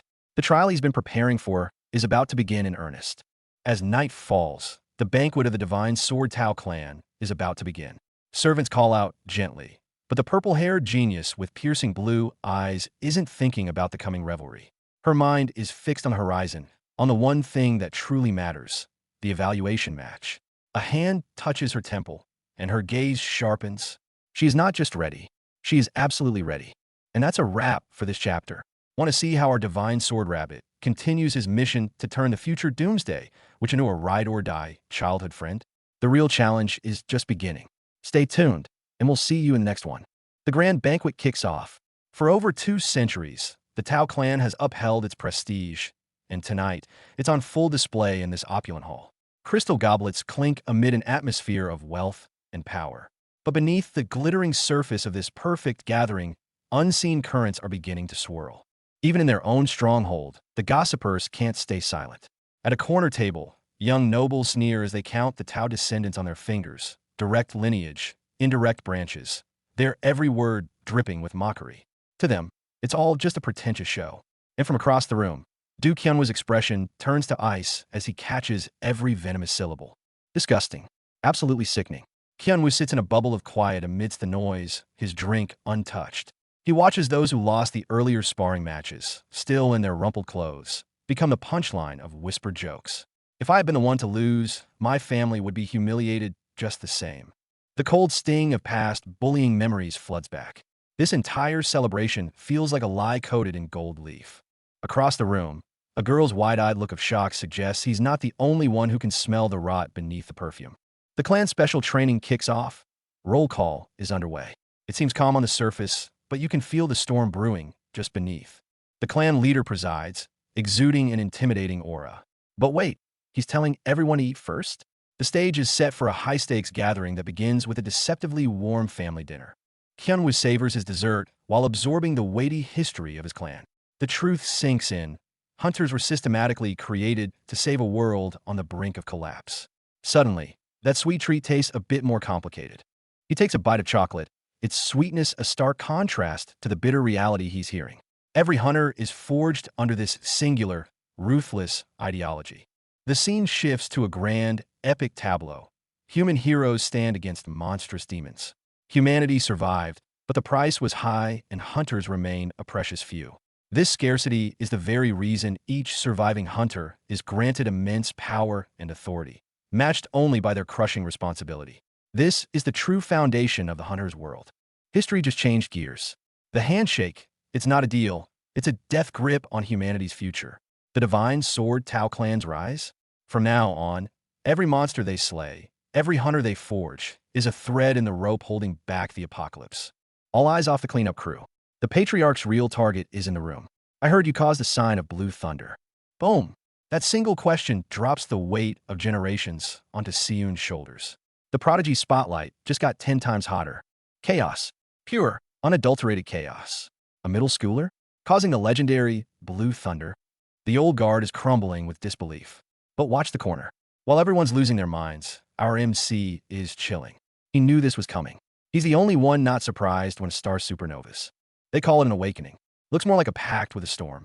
That blue inferno isn't just power. It's the weight of legacy itself settling on her shoulders. Surpass him.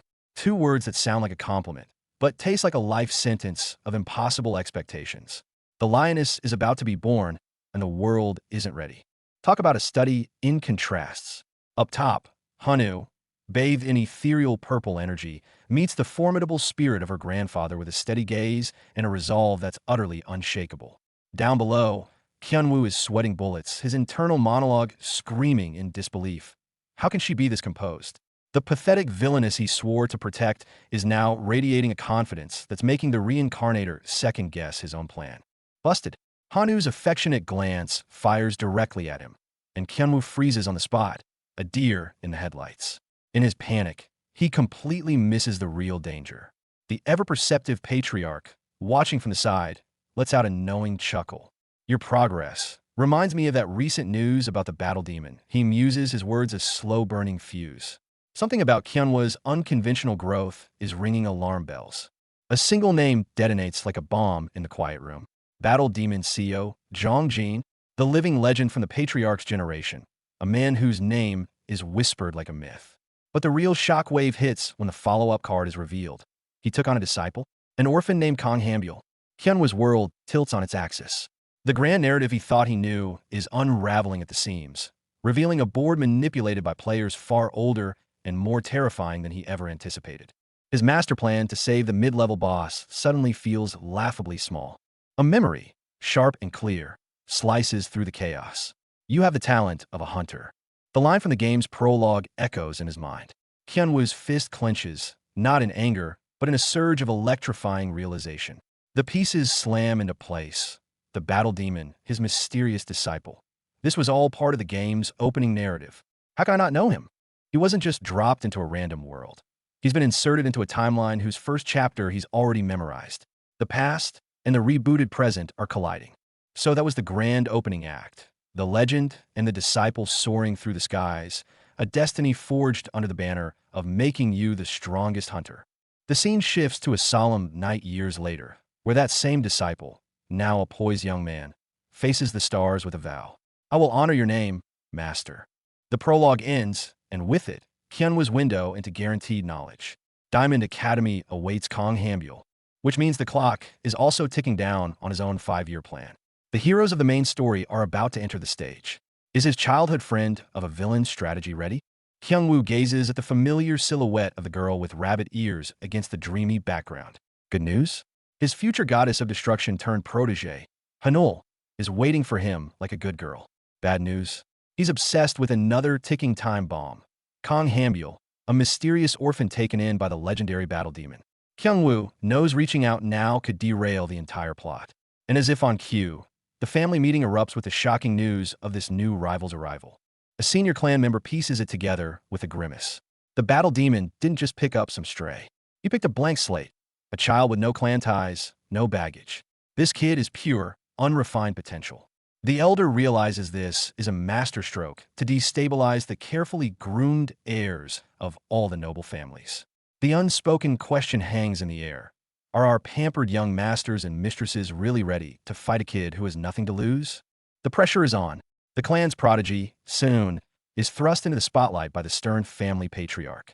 As the silver-haired leader issues a thunderous declaration, everyone understands. This is war. Not just a duel, but a battle for the very reputation of the divine Sword Tao clan. The order is clear. Crush the battle demon's disciple at all costs. The room's atmosphere shifts from anxious discussion to grim determination. But look at Seun's face.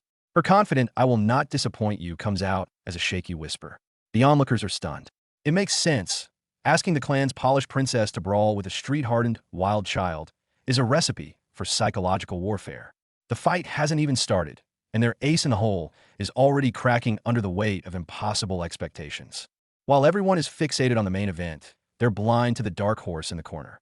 Kyungwoo stares ahead, a fire igniting in his eyes. I won't disappoint you. He's whispered that promise to himself 1,000 times. In his past life, he was invisible to these great families.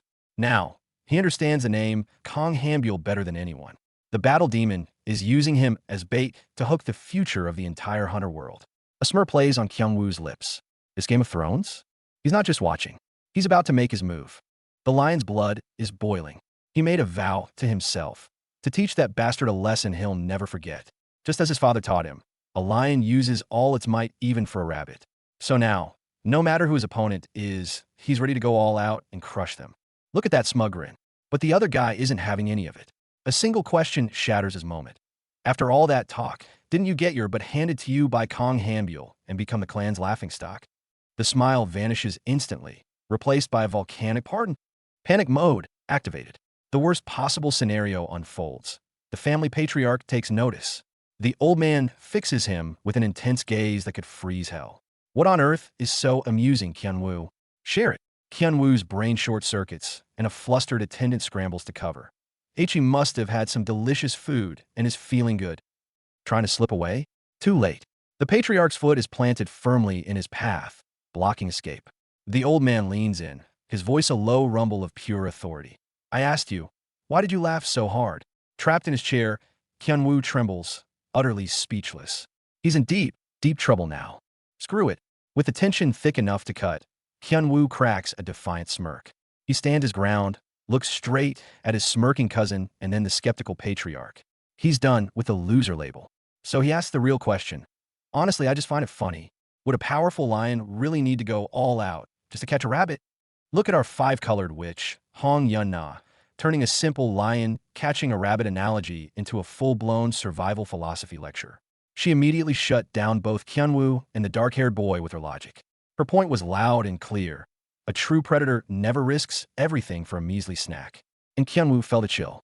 This felt less like a lesson and more like a direct critique of his obsessive plan to fixate on one girl to save the world. Hyunwoo's innocent jab, Sung Woo-hyung, sounded so confident, instantly sucked all the air out of the room. Even the old patriarch couldn't hold back a twitch, offering a stiff "my apologies." Priceless. 1 second, the self-proclaimed Cerberus was barking orders. The next, his own grandfather was pulling the plug. Hyunwoo's finishing move shows he's done playing nice with his past bullies. And then the hammer drops. The patriarch bursts into booming laughter, but his words hit like a truck. If the Lion King gave his all for a single rabbit, his life would be over. Hyunwoo's world shatters. I'm completely screwed. But the lesson isn't over. The old man tells him to reflect, to constantly watch for his own weaknesses. The message is clear. Don't be so obsessed with saving the world that you destroy yourself in the process. Move over, Oscar. Hyunwoo's performance is masterclass. One moment he's thanking the patriarch for his kind guidance. The next he's throwing shade at Sungwoo's father with a sweetly venomous, "Since you're so intelligent, I guess I can look forward to that as well." The sheer audacity leaves the spectators sweating bullets. You can practically see the fire behind the glasses of Sungwoo's dad as he spits out, "Excuse me?"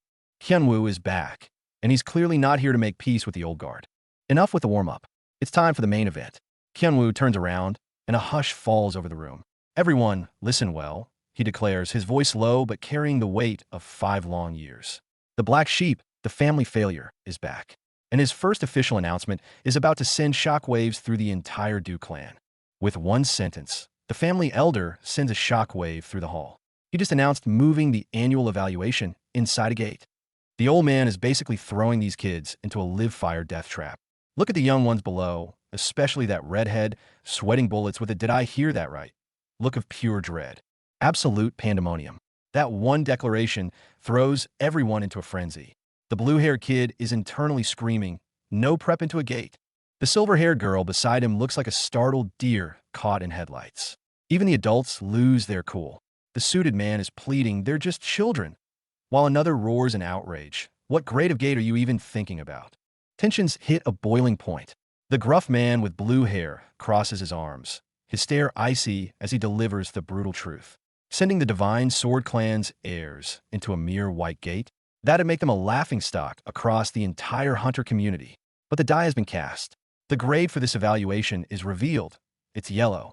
This is an official notice and call to action page between chapters, not part of the story content. The lineup is set. The clan's evaluation for the new generation is about to begin. Look at this scene, a high-tech chamber with only a handful of young participants gathered. Our protagonist, Du Hyunwoo, is among them, his expression deadly serious. The others? Some clutched their chests in anxiety. Others were looks of stunned disbelief. The authorities are questioning if this small group is really prepared to face a trial of this difficulty. Are they ready to walk into a potential death trap? The examiner makes his presence known. A man in a white coat, sporting a beard, stands in a posture radiating pure authority. The device in his hand blasts out blinding yellow light, energy crackling around him like a personal storm. He issues a final ultimatum to the young candidates. If anyone wants to back out, now's the time. This isn't an invitation. It's a blatant display of intimidation. This is it. The moment of truth crashes down. Without another word, the examiner triggers the device. The very fabric of space explodes, torn asunder by a torrent of savage, blue-white energy. This is no gentle teleportation. It's a violent breach, a channel ripped open to an unknown world. Prepare yourselves for a baptism by inferno. The first welcome is a brutal slap in the face. The world beyond the gate shows no mercy, greeting them with hurricane-force winds capable of stripping bones bare. 3 of the candidates are instantly humbled, battered by the pressure, struggling just to keep their eyes open against the gale. Want to move forward? You'll have to convince these winds to let you off the hook first. Du Kyunwoo is reeling. Emerging from a violent energy surge, the world has utterly transformed. His face, illuminated by an eerie blue light, is a picture of pure shock. A cold, system notification blares in his ears. Alert! You have entered a gate. Danger level, yellow, prime jungle 4. That zone name screams anything but a beginner's holiday retreat. His trial for survival is now officially live. This ain't a picnic, it's an evaluation. High up on the cliff, a senior of the Excalibur clan gathers the younger generation. Blue skies, green mountains, but the vibe is nerve-wrackingly tense. The old man gestures, and a virtual notification pops up. Time to go down. The clan's trial begins now. Boom! The trial mission gets dropped right in their faces. The lead instructor points at the system window, floating in the sky. The directive, so clear it makes your scalp tingle. Jump down here, break through the jungle, and reach the central lake. A glance at the dense, primeval forest below and that eerie blue glow at its center. Yeah, this trek is anything but a walk in the park. Plot twist incoming. The instructor shifts gears, finger jabbing straight at the lake. See that? A third-tier boss monster lives there. Subtext? Want a high score? You gotta tangle with this underwater heavyweight. And this thing's a certified homebody, rarely leaves the water. Want to fight it? Better be ready to dive in. Just as everyone's about to hyperventilate, imagining an underwater brawl, the examiner waves his hand dismissively. Relax, kids, I'm not asking you to actually fight it underwater. He already had high rankers herd the boss on a land and slap it with so many debuffs it can barely stand on the water now. The mood instantly shifts from suicide mission to welcome gift, and a collective sigh of relief washes over the group. But our boy Du Kyunwoo isn't letting his guard down just yet. Staring at the distant glowing lake, his mind races. The boss is weakened, sure, but how do we survive the gauntlet of jungle monsters just to reach it? That long trek from the cliff to the lake's heart might drain them more than the boss itself. He's starting to smell a setup. Jianwoo stands before the clan head, the pressure mounting. The task is far more difficult than he anticipated. But the old man dismisses his worries. The dangerous monsters have been subdued. He's told to bring the items back for the children. When he sees what he's supposed to retrieve on that tray, his jaw practically hits the floor. This isn't just a simple fetch quest anymore. The scene cuts to the hardware. Top-tier surveillance tech, screen chokers for live video, gate watches to monitor mana and vital signs. These things are basically electronic leashes. Once the evaluation begins, your every move, your very life force, will be under the clan's constant watch. Jianwoo is stunned. He's only seen this gear at the Elite Hunter Academy. For a family evaluation to use this, the stakes just skyrocketed. The device clicks onto his wrist with a beep. The 3-hour countdown begins. The rules are laid out coldly. After defeating the gate's boss, the key will go to the single individual who contributed the most, and it must be handed over to a nearby hunter. This isn't just survival. It's a brutal, internal competition. You have to fight, outshine everyone, and perform. Jianwoo clenches his fists. The trembling isn't just from nerves anymore. First trial. Stand at the edge of the cliff. Just stand there. The wind whips past. The drop is sheer. A test of nerves? Jianwoo's father, Bum Jun, gives his final, grave warning. Don't overdo it. Don't get hurt. The subtext is screaming. This is dangerous enough to worry a seasoned hunter. They're all pushed to the literal brink. Anyone who cracks here doesn't get to play the real game. Jianwoo flashes a confident grin over his shoulder. He'll come back. Among the crowd, his cousin Sungwoo smirks behind his shades. Finally, the failure has caught his eye. Before, he wouldn't have even warranted a glance. The genius cousin, Seun, fumes with visible irritation. Unseen by most, a hand raises a crimson flare gun. Now then, let the evaluation begin. The shot rings out. In that instant, all their fates are pushed over the edge. So much for the 5-year plan. Du Kyunwoo's first big move? Toss his beloved cousins right into this hell-difficulty gate trial. Look at this. Sheer cliffs, high-altitude ropes, and a side of explosion effects. This isn't training.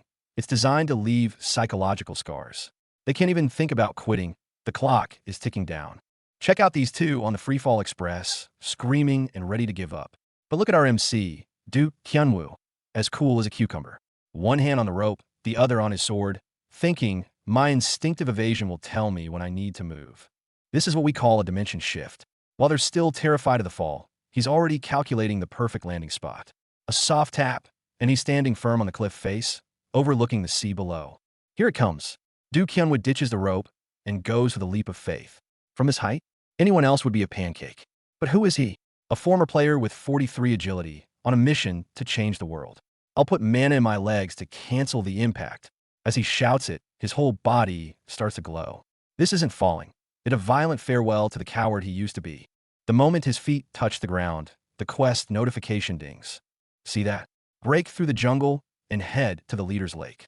The rules inside this gate are more punctual than a game system. Hyunwoo knows the drill. He grabs his staff and books it down the jungle path without a second to waste. But what he doesn't see is that pair of eyes already watching him from the shadows. A sign that trouble's brewing. Think you can just run? The gate's little friends have other plans. Hyunwoo barely takes off when the ground beneath him comes alive. In the next instant, he's swinging his staff down with all his might. Boom! Sparks fly. The shockwave blasts the ambushing creature to pieces. That reaction time and power leave his cousin, who just caught up, completely stunned. He's probably thinking, is this really the same guy I used to pick on? Hyunwoo's training in the Dark Forest has its first visitors, a pack of 7 crimson-eyed pocket apes. The shock hits him hard. His ultimate survival tool, his instinctive evasion, is completely silent. That's terrifying. It either means these low-level monsters aren't even registering as a threat, or they're moving too fast for his body to even begin to react. Those glowing red eyes in the gloom promise nothing good. No time to panic. Jianwoo grabs his staff and braces himself. Pocket apes? Just tool-throwing monkeys. His gaming memories instantly replay their profile. Numerous, but manageable. The young man steadies his breath. All right, let's see how the boy destined to save the world deals with some overgrown pests. The fight erupts. Snarls and whistling projectiles fill the air. Jianwoo becomes a blur, weaving through the chaos of the forest, his staff deflecting and dodging. A surge of relief. His evasion is kicking in now. He can dodge, but the real problem clicks into place. Once these apes run out of rocks, they'll bolt. And outrunning a pack of them through these woods? Not a strong suit. A new plan is needed. Now, Jianwoo's eyes lock onto a split second of vulnerability after an ape's wild swing. His staff comes down like a thunderbolt. A brutal crack echoes through the woods, punctuated by a creature's agonized shriek. First blood to the hunter. You like throwing things? Try tasting the business end of my stick. Seeing an opening, Jianwoo presses the attack. The hit fuels him, making his staff feel lighter, faster. He whirls it into a vicious arc aimed at another ape. He just knows this one will land. And it does, a punishing impact that sends the blue-furred creature flying through the air with a choked gasp. Lesson 1 of 4 survival. Pass with flying while flying monkeys. Talk about a home run. The same elite monster that was just towering over them is now airborne, exploding in a brilliant flash of green fire. All you can hear is its last shriek of disbelief. What the? Before it's out of the picture. And down below, our boy stands triumphant. That smirk on his face says it all. Mission accomplished. So much for the failure title. This is the new Jianwoo. Dread hangs heavy in the air, thicker than the pouring rain. The large ape trembles, drenched and haunted, muttering a name filled with terror. Kiki? No, that evil one. The terrible memory of the blue fruit is a scar it can't forget. Yet, its smaller companion remains blissfully unaware. Pan out to a stark daylight scene of a towering cliff face. The deafening roars that fill the air aren't a promise of peace, they're a warning bell. The horror story is just about to start from the top of that mountain. The forest floor is littered with defeated mobs. A clean sweep. But at what cost? Jianwoo leans on his staff, breathing ragged, sweat pouring.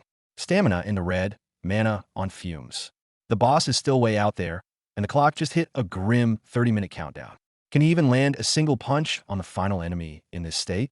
For the first time, the avoidance instinct that's kept him alive feels like a trap. Is this his new game over screen?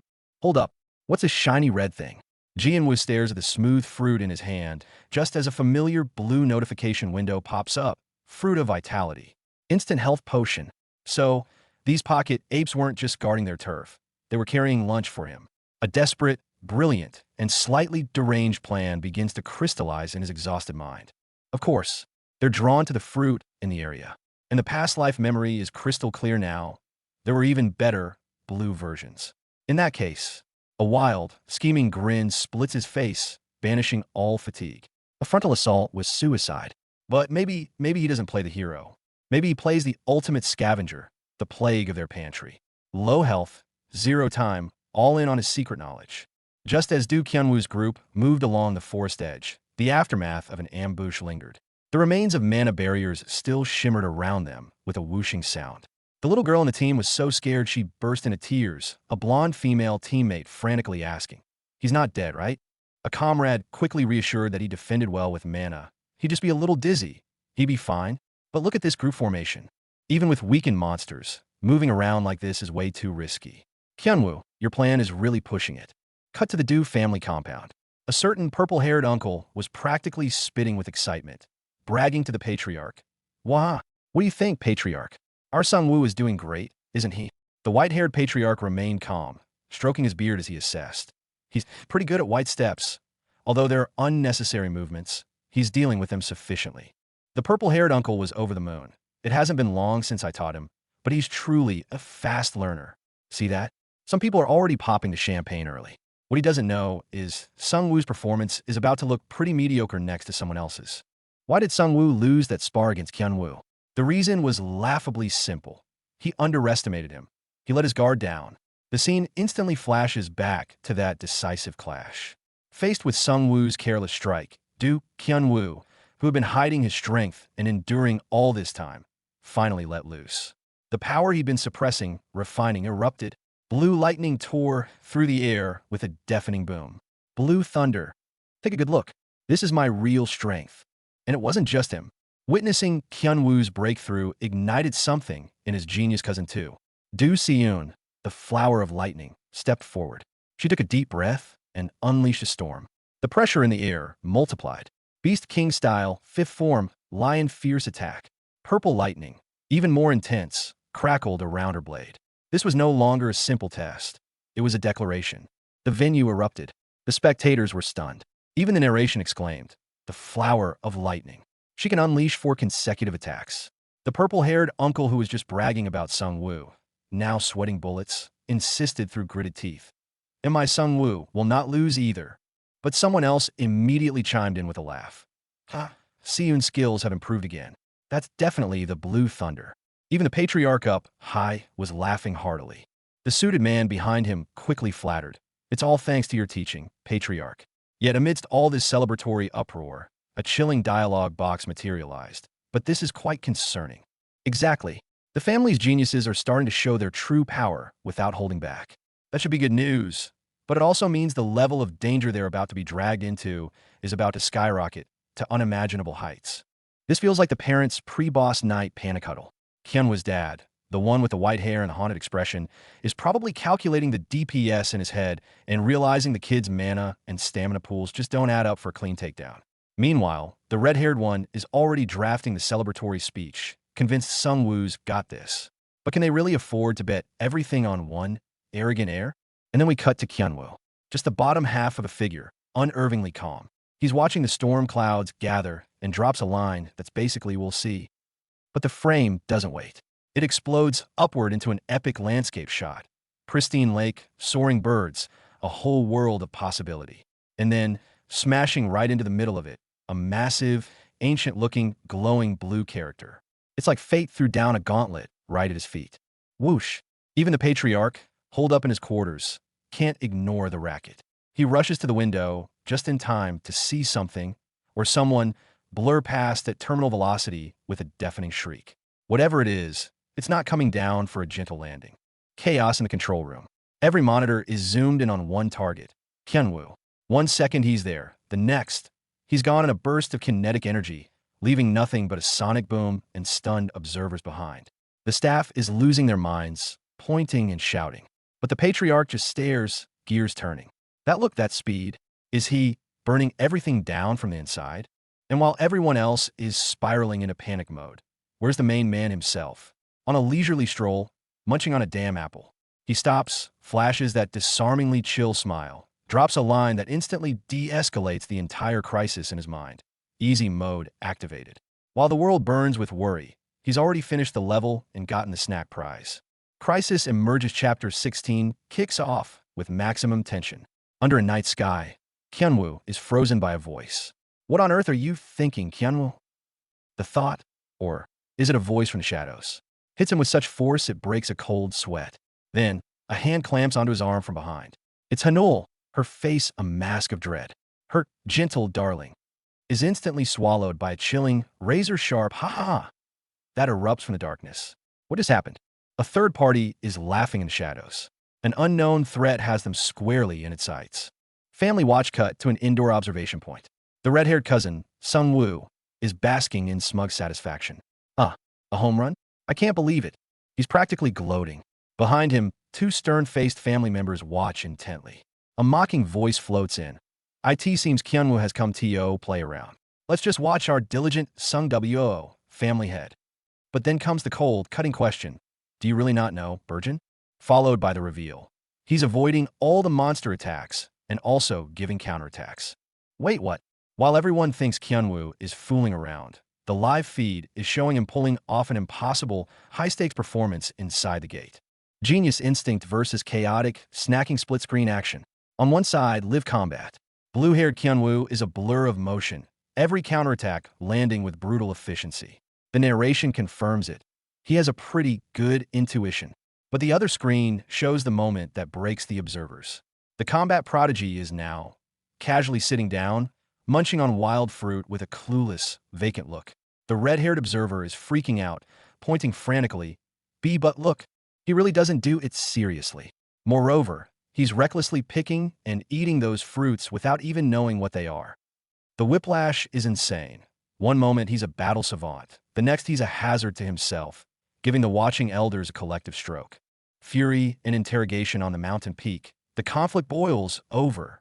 The elder in the white suit is livid, roaring at another. It's so careless. Doesn't he ever think everything can be dangerous? He's directly attacking Kyunwoo's reckless fruit eating. The accused man is sweating bullets, deflecting. I wonder how Sang-jun educated him. That deflection sparks instant outrage from Kyunwoo's father's side. What? But then, the pressure cranks to maximum. The scene fractures and an imposing silver-haired elder materializes. The family head, the Beast King. Arms crossed, he levels a devastating question at a younger figure whose back is to us. Are your eyes just decorative? The young man is utterly lost. Pardon? Oh no. The patriarch himself has entered the chat. The trial observation has escalated into a full-blown family inquisition. The white-haired elder is fuming, practically spitting fire as he snarls. Is your brain malfunctioning? The red-haired sidekick's jaw is on the floor, pointing a trembling finger and shrieking. Is that the fruit of endurance? Meanwhile, the black-haired man just wipes his brow, looking utterly defeated. I never taught him that. He learned it himself. The elder watches the boy devour the fruit without a second thought and grumbles. Looks like someone named Sang-jun trained him well. Just as the doubts hang in the air, a pillar of blue light erupts into the sky. Cut to our hero, Do Kyunwoo, bathed in the glow, a radiant blue fruit clenched in his teeth, and a staff planted firmly beside him. The onlookers are speechless. The white-haired man strokes his chin, his expression a mix of shock and deep admiration. He even found the fruit of energy. He looks like a pro hunter who can adapt to any dire situation. This guy's growth rate is absolutely insane. Check out this loaded cover shot. Dressed to the nines in a suit, but that smile doesn't quite reach his eyes. His words, "But I really am not the one who taught him that," practically drip with weary denial. Below him, the epic title, "I became a childhood friend of a mid-level boss," sprawls over a vast landscape of snowy peaks and forests. This vibe? A man carrying the weight of past lives and hidden burdens, 100%. Deep in the forest, strategic victory. Do Kyunwoo actually found a different fruit, with a couple of unconscious apes lying nearby as former guards. But the moment he takes a bite, instant regret sculpted on his face. Ugh, unlike the fruit of endurance, this thing's texture is dense. Tastes like cough syrup. A helpful system notification pops up. Fruit of energy restores 50 MP when consumed. Well, gotta do what you gotta do for that magic meter, even if it tastes like medicine. The path to power is full of delightful surprises. Stamina restored. Do Kyunwoo strolls towards the lake, feeling pretty good. Then he looks at his massive pile of loot and scratches his head. I've got all these fruits, but how am I supposed to carry them? He briefly imagines himself parkouring while hauling fruit baskets, but immediately dismisses it. Nah, someone would just steal them if I left them here. Then a hard cut. The vibe shifts completely. In the dark woods, our man is standing triumphantly on top of a massive, defeated monster with a heavy thud. Echoing. Oh, I see. He got himself a pack mule. Unconventional problems require unconventional solutions. Talk about luck. After dealing with a troublesome pocket ape, a fluffy fur pouch drops right into Du Qianwu's hands. This random loot turns out to be a handy inventory expansion, perfect for stashing his forged apples and mana stones. As the system notification confirms its use, it's a pure upgrade, a portable looting bag for the win. Great loot, but there's a catch. To keep the magic pouch functional, those rock golems need a mana stone battery swap. Qianwu gets it done in a flash, but his instincts are screaming. Sensing a shift in the air, he books it towards the lake in a hurry. No time to waste when the vibes are this off. And there it is. The pursuit is relentless. Having burned precious time gathering supplies, Qianwu is now on the run, mana flaring from his legs as he pushes his speed to the limit. A glance back confirms the ape horde is still on his tail. Are you serious? A swift, explosive slash sends a couple scrambling. It's survival mode activated. Cut off the head, the body dies. Strategic thinking. No time for small fries, so Qianwu unleashes a brutal, time-saving assault aimed straight at the leader. A solid plan, until the ground decides to fight back. His foot sinks deep. This whole place is a watery, muddy mess. Qianwu stops, his breath ragged, heart pounding wildly. But it's not just exhaustion. He's staring at the world around him now. The towering trees are gone, replaced by denser, broader leaf flora. The air is thick, heavy with humidity. A chilling realization washes over him. The entire environment has shifted. Qian was trying to figure out the game mechanics, thinking a change in the environment always spells trouble. Bam! Before he can finish the thought, a hulking blue monster erupts from the cliffside, with emerald eyes and a forked red tongue. The notification chimes in his head. Guess the peaceful hike just got an unexpected boss fight. Shortcut? More like a suicide run. Trying to sneak his way to the lake, Qianwu walks right into an ambush. 4 mud caro toads. Bad news, they're faster in this swamp. Worse news, their spit paralyzes. One direct hit, and the paralysis status pops up. Outnumbered and slowed down, he's in a world of trouble. Poisoned, so he needs the antidote. Qianwu is crouched behind ferns, holding his breath. The info said the cure grows near these purple frogs' habitat. Now, comes the hard part. How do you steal it right from under the noses of creatures that can paralyze you with one spit? This is asking for a miracle. Wandering around for ages, Qian was about to give up. Then he looks up, and there it is, a single radiant blue flower pulsing with healing light, right next to the frog colony. After all that searching, the answer was literally under his nose. For once, his abysmal luck stat decided to cooperate. Antidote secured, but staring at the muddy herb root, Qianwu has doubts. Is this edible? And why has he been running into monsters nonstop when his luck stat is a flat 0? Screw it. He chomps down on the root. Ding! A notification flashes. Immunity increased. Looks like this gamble paid off. Look at our poor Du Qianwu, the so-called divine sword rabbit, hunched over and retching behind a tree. This is the gut-wrenching fear from his past life's pathetic existence, screaming in his head for the monster to just go away. But across the clearing, a lone swordsman is already squaring off against a crimson beast. Oh great, a rank 2 monster, the Ruddle Caro, pops into existence. This pink, wart-covered monstrosity doesn't just show up, it starts blasting purple goo. The system notification flashes a dire warning. The instant reaction from the group? Pure, unadulterated panic. It's too dangerous for us. Time to run. Qian was fighting back tears, his logic screaming at him. Stats under 50 against any monster is suicide. Then he spots another participant, their movements stiff, thick purple fluid dripping from their clothes. Paralyzed. He grips his stick, a war raging inside. If only I could move. But why should I help my competitors? A hunter will save us if it gets too bad. It's the cold calculus of survival. Just as Qianwu resolves to stay hidden, a thought punches through his panic. Wait, that person. His eyes go wide, a full-body shockwave of realization hitting him. All the fear, all the cold calculation is momentarily blasted away by sheer, dumbfounded shock. Think you can avoid the fight? Fate has other plans. More toad-like mud kuros swarm the swordsman, explosions of muck and venom lighting up the scene. Meanwhile, Qianwu and another are desperately scanning the terrain. High ground. Look for high ground. What's he planning? Is the coward, the supposed waste of space who can barely control his own terror, actually going to do something? The moment of opportunity. The prey hasn't realized the hunter is upon them yet. The future sword saint, crouching low with a blade in hand, his feet a blur. He seizes this opening, ready to strike. Talk about overkill. With a single strike, a Beast King-style technique descends. The sheer force of this blow leaves the frog monsters completely stunned. The visual spectacle screams damage per second overload. The enemy is literally responding with confusion noises. Here it comes. Man and sword becoming one, a precision strike from heavens. Seventh form. High fall.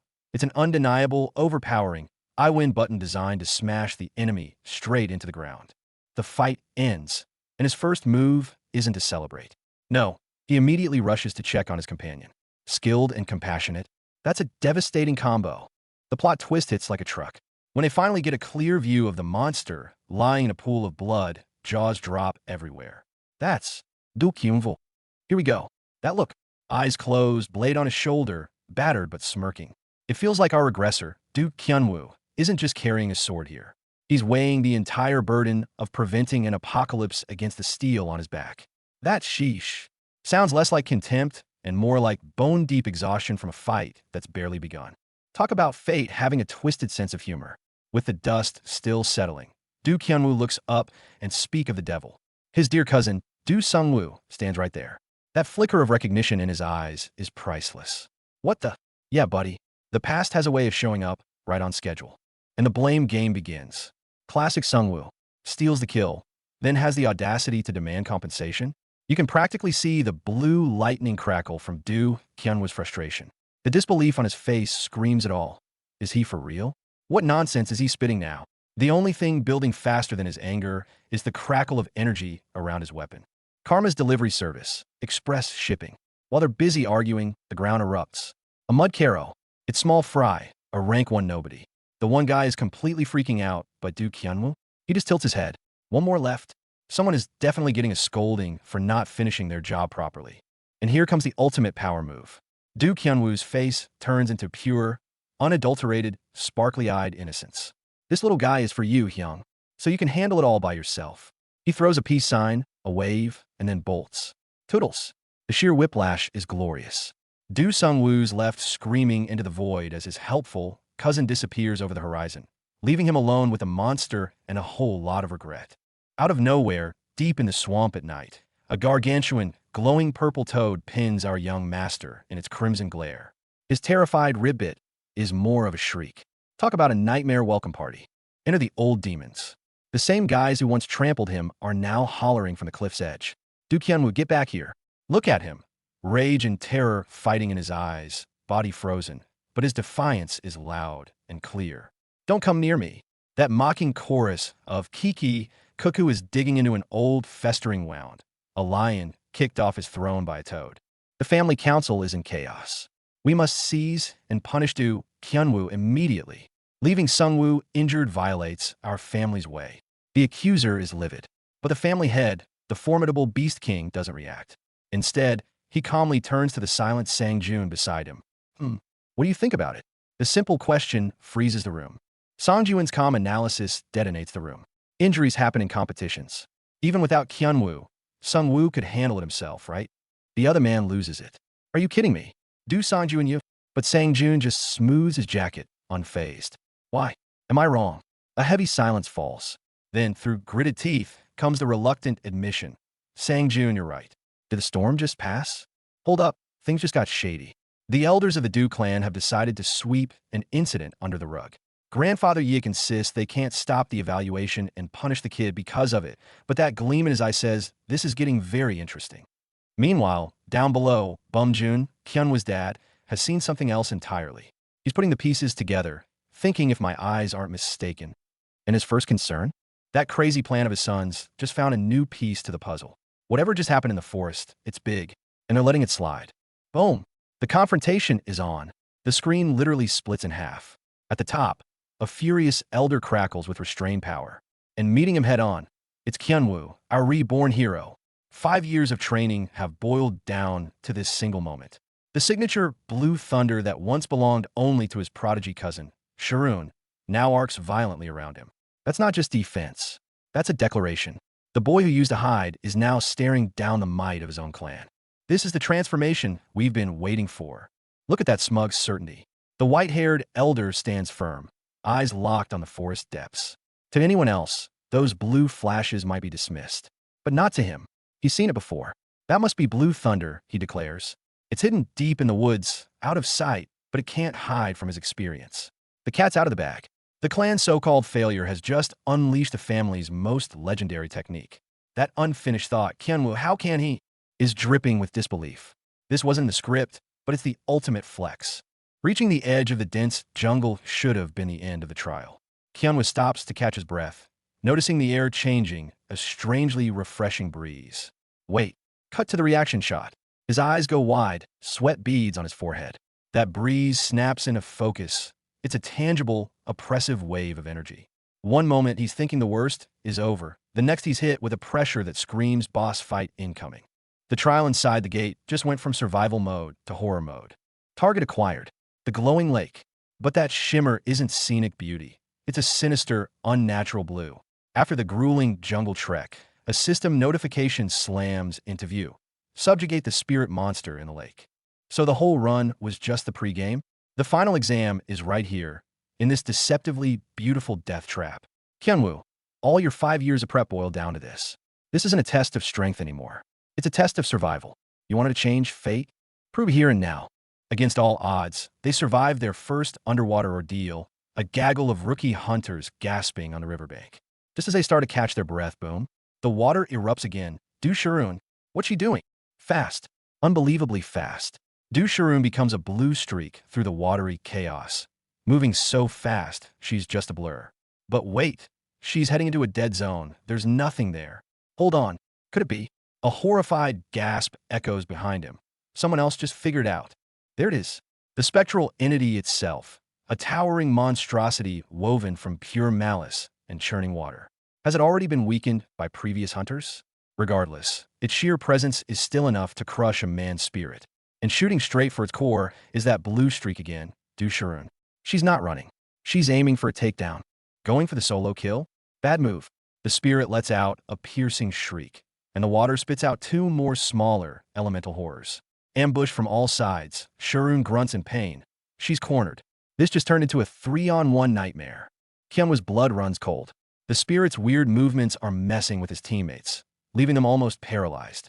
Sure, his instinctive dodge could save him, but it'd drain him dry in minutes. A solo charge is a death sentence. A new resolve hardens in his eyes. Team up. He has to team up with her people. Kyunwoo is completely paralyzed. When his genius cousin Sun turns around, she's utterly stunned. In his head, doubt rings loud. Will they even listen to me? But then, the survival instinct kicks in. Stamina first, plan next. Meanwhile, Hanul's shocked expression tells us she's just connected the dots. And it's not good news. This idea, it might just work. He clutches that red apple like it's his lifeline. But what cost? One look at the girl tells the real story. Right shoulder, left leg completely numb. Is this a paralysis side effect? Panting with fear, her resolve is crumbling. His body's completely failing him. There's no pushing forward like this. Then, the monsters descend like a blue torrential rain. Back off? Is retreat the only option? No. He's come way too far to give up now. The training hall? Not anymore. Right now, it's ground zero for an energy eruption. Du Kyunwoo, hanging upside down, is the epicenter. A torrent of azure lightning doesn't just crackle. It fissures the very air, a cataclysmic pillar of raw power he forces into the blade in his grip. Power is nothing without control. Kyunwoo throws himself into the fray. His moves, Beastkin third form, are pure, brutal efficiency, launching monsters with blue-tinged force. But when a new, violet crackling energy suddenly surges up his weapon arm, his own surprise is as sharp as the attack. What is this? Panic is a paralytic. It's what freezes Yun Hanul solid as 2 opponents close in. Her mind screams that this is it. She's trapped. But that's when a new voice cuts through the static, clear and commanding. I'll take right. You cover left. A lifeline, exactly when she needs it most. Confusion reigns for a split second. Left. Hanul's just processing the order when her eyes register the result. One of the blue assailants is already airborne, flung sideways by a devastating blow. The spray of water and the sheer speed of it all leave her gaping. It happened faster than thought. That's when the true anomaly hits. Hanul's body isn't paralyzed anymore. It's moving with a terrifying, preternatural precision she doesn't command.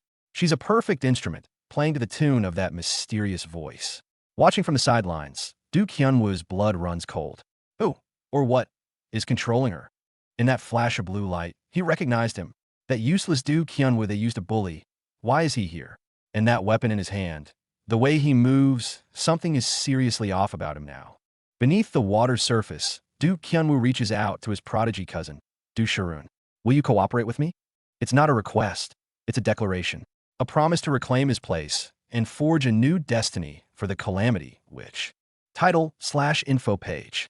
Oh no, Yun Hanul is frozen in terror. Her body won't obey her, paralyzed before a surge of purple energy. This is it, the nightmare from the game, the exact moment that twists her into the Calamity Witch. Did it come early? Kyunwoo, can your 5-year plan possibly catch up?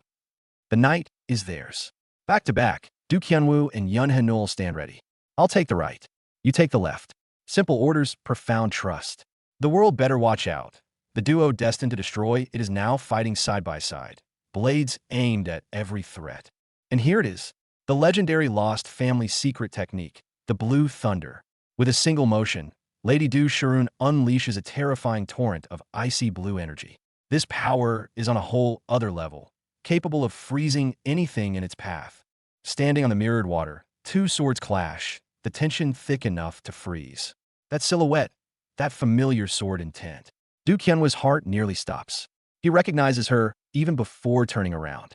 The single, breathless word he utters, sister, says it all. His prodigy cousin, unseen for 5 years, has appeared in the most shocking way possible. They're not wasting words. A fist clenches, thumb tucked against the palm in a classic, threatening gesture. Won't you cooperate with me? This isn't a request. It's an ultimatum. The air crackles with the clear message, comply, or prepare for a fight. Now that's a cover. Our protagonist, Du Kyunwoo, pumps his fist with pure, unadulterated hype. The title says it all. I became the mid-level boss's childhood friend. Talk about an unorthodox strategy.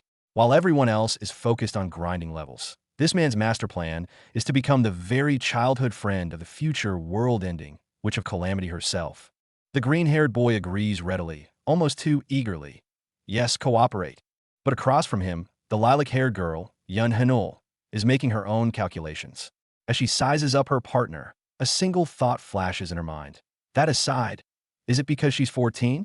She does look quite young. The seeds of doubt for their grand cooperation are already sown. Kyungwoo and Hanul can't even have a private conversation without the echoes of battle looming over them. That purple-haired dude radiating blue energy? Total wild card. And the 3 stoic figures behind them?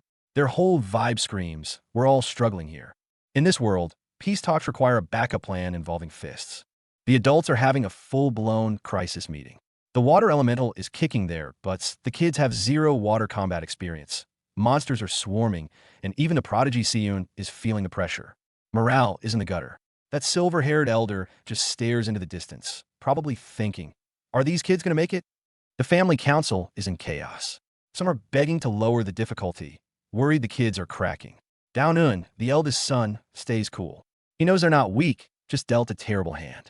The head of the house finally sighs and agrees. The situation is just too messed up. This test for the young ones is basically starting on hell mode. The old patriarch strokes his beard, lost in thought. It was too much for the kids.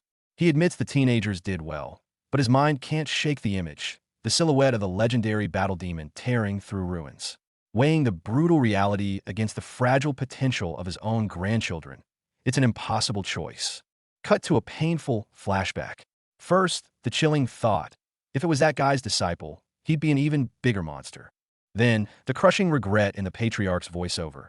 I never wanted to see my grandchildren lose to that guy's disciple. The scene cuts to 2 exhausted boys collapsing under the sky. He admits defeat, but it seems we were too ambitious. All their grand plans shattered in an instant. Talk about playing the family card. Du Kyunwoo's father is pleading his case directly to the Stern clan head. The old man isn't budging easily. But here comes the master negotiator. Can't break the wall? Then lower it. Let's cooperate, he proposes. It's a classic strategy from a father who's finally in a position to fight for his son. The plan is in motion. The old foxes of the clan are watching the evaluation unfold from a distance. On the monitor, the young blue-haired guy looks smugly confident, practically saying, stick with me, guys. And to everyone's surprise, the formidable clan head watches with an approving grin. The kids have a plan. This is officially getting interesting. Cooperate? Are you kidding me? Kyunwoo proposes a temporary alliance to the rival team clad in white uniforms, and their response is pure condescension. Let's see how it goes and decide. That dismissive tone reeks of, "You're not worth our time." Fine. You want proof? You'll get it. And there it is, the final straw. The dismissive insults from the rival team hit a nerve. "So you beat Du Sungwoo. You're still just a lucky kid." That condescension perfectly mirrors the bullying he endured in his past life. The fuse is lit, and the quiet anger in Kyunwoo's eyes explodes into a wild, defiant roar. "Watch me." An unexpected ally emerges from the chaos. Just as Kyunwoo faces a wall of opposition, the ice-cold, logical voice of Seun, the family's rising sword prodigy, cuts through. Let's listen to Do Kyunwoo. Even he's shocked. He never expected the brilliant and independent Seun to side with him. This changes everything. After the battle, everyone was gasping for air, their strength completely spent. Dwelling on his thoughts about that raven-haired girl, Du Xinyu couldn't help but feel a twisted sense of relief. At least he'd force-fed her that soul-sucking, sour recovery fruit earlier. But what about his own supply? He turned with a grimace, questioning the impassive-faced girl beside him, while their other companion just held his chin, utterly bewildered. Just as despair was about to set in, BAM, a mysterious smile twitched at the lips of the raven-haired heroine. The next second, the world exploded, not with force, but with an avalanche of apples, plums, carrots, and even a few tiny blossoms, all erupting in a wave of emerald light. The scene became wildly fantastical, tinged with an air of inexplicable hilarity. When the blinding avalanche of food finally settled, all the collared young men were stunned, their eyes ready to pop out. Recovery items, a mountain of them. Du Xinyu stepped forward, holding, well, a carrot in one hand and something else in the other, his bargaining chips. "Think I work for free? Cooperate with me, and these are yours." The crowd erupted. Some saw easy pickings, others sensed trouble. "Wait, how do you plan to handle the water spirit?" Facing their doubts, he simply countered, "Well, then, if not me, who will fight?" The mood on the grassy field was bleak. Everyone was weighed down by debuffs, mana depleted, paralyzed, looking like a pitiful collection of broken toys. Surveying his down-and-out crew, Du Xinyu issued his brutal assessment. "Look at everyone's condition. Got any fight left in you?" A chorus of mournful groans answered, "If only I had stamina." Or mana. He walked over, picking up what looked like the sorriest stick of them all, and nudged the remaining recovery orbs forward. "You all think you can do better than me? Fine. Beat me, and they're yours." The tension was about to snap. Time was running out. The eyes of the adult hunters were watching from the shadows, scoring their every move. Without hesitation, Du Xinyu pressed the last of their assets, a fiery red fruit, into his companion's hand. "Eat it. Get back up." His gaze was unwavering. "It's time to show the adults watching us that we are not embarrassments. Ending this by showing our incompetence? That's just not in our script." The pressure in this room is suffocating, everyone collared like livestock. But look at this guy, holding a red apple, eyes sharp as diamonds. He's trying to rally this divided crowd against the ticking clock. "Stick with me." 3 words that might be their only way out of here. Crisis averted. The paralysis wears off. Their energy floods back. It's the sweetest feeling of relief. The warnings in the sky chime like victory bells, like the whole world just exhaled. But don't relax yet. This is just a temporary reprieve. Scene data unavailable or processing. Continuing with narrative assumption for coherence. Who's the grubby mess staggering out of the mud? It's Du Sungwoo, his eyes wild with disbelief. Staring down his cousin, Du Kyunwoo, he chokes out the question, "What? You're alive?" A single pole lies between them, a symbol of their rift. Sungwoo sees red, his only thought. "Give it here." Bureraje. Kyunwoo's thoughts are a chess match. "I'm not keen, but..." The calculation clicks instantly. The more people we can use, the better. And just like that, he takes the stage. "Attention!" he bellows, seizing the narrative, transforming a personal brawl into a group directive. "Now, that's how you take control." That expression says it all. Du Kyunwoo's brow is furrowed, his eyes clouded with what can only be described as weighted concern. What's cluttering his mind amidst this greenery? The trials ahead, or perhaps the destiny of a certain silver-haired girl? The commander takes the stage. "The plan is mine to explain," Du Kyunwoo declares, facing off against the colossal water spirit. He and Du Shirun stand ready on the water surface, their roles already set. "You take the right, sister. The left is mine." This isn't a discussion, it's a promise of victory. Du Shirun hesitates, questioning the assignment for a split second. But Du Kyunwoo's reasoning is ironclad. The spirit's crippled left side is the perfect opening for his speed. The more defendable right goes to his sister. He's not just thinking ahead, he's trusting his team implicitly. It's on. At the water spirit's signal, 17 subordinates materialize. Red monster encountered, warnings flash. No Hosetashin. Du Kyunwoo's team launches forward against the overwhelming pressure, the shing of drawn blades cutting through the watery tension. Orders are finalized, roles are crystallized. Du Kyunwoo delegates command of the minions to the reliable Siku. He and his sister will spearhead the assault on the boss. It's not recklessness, it's surgical efficiency.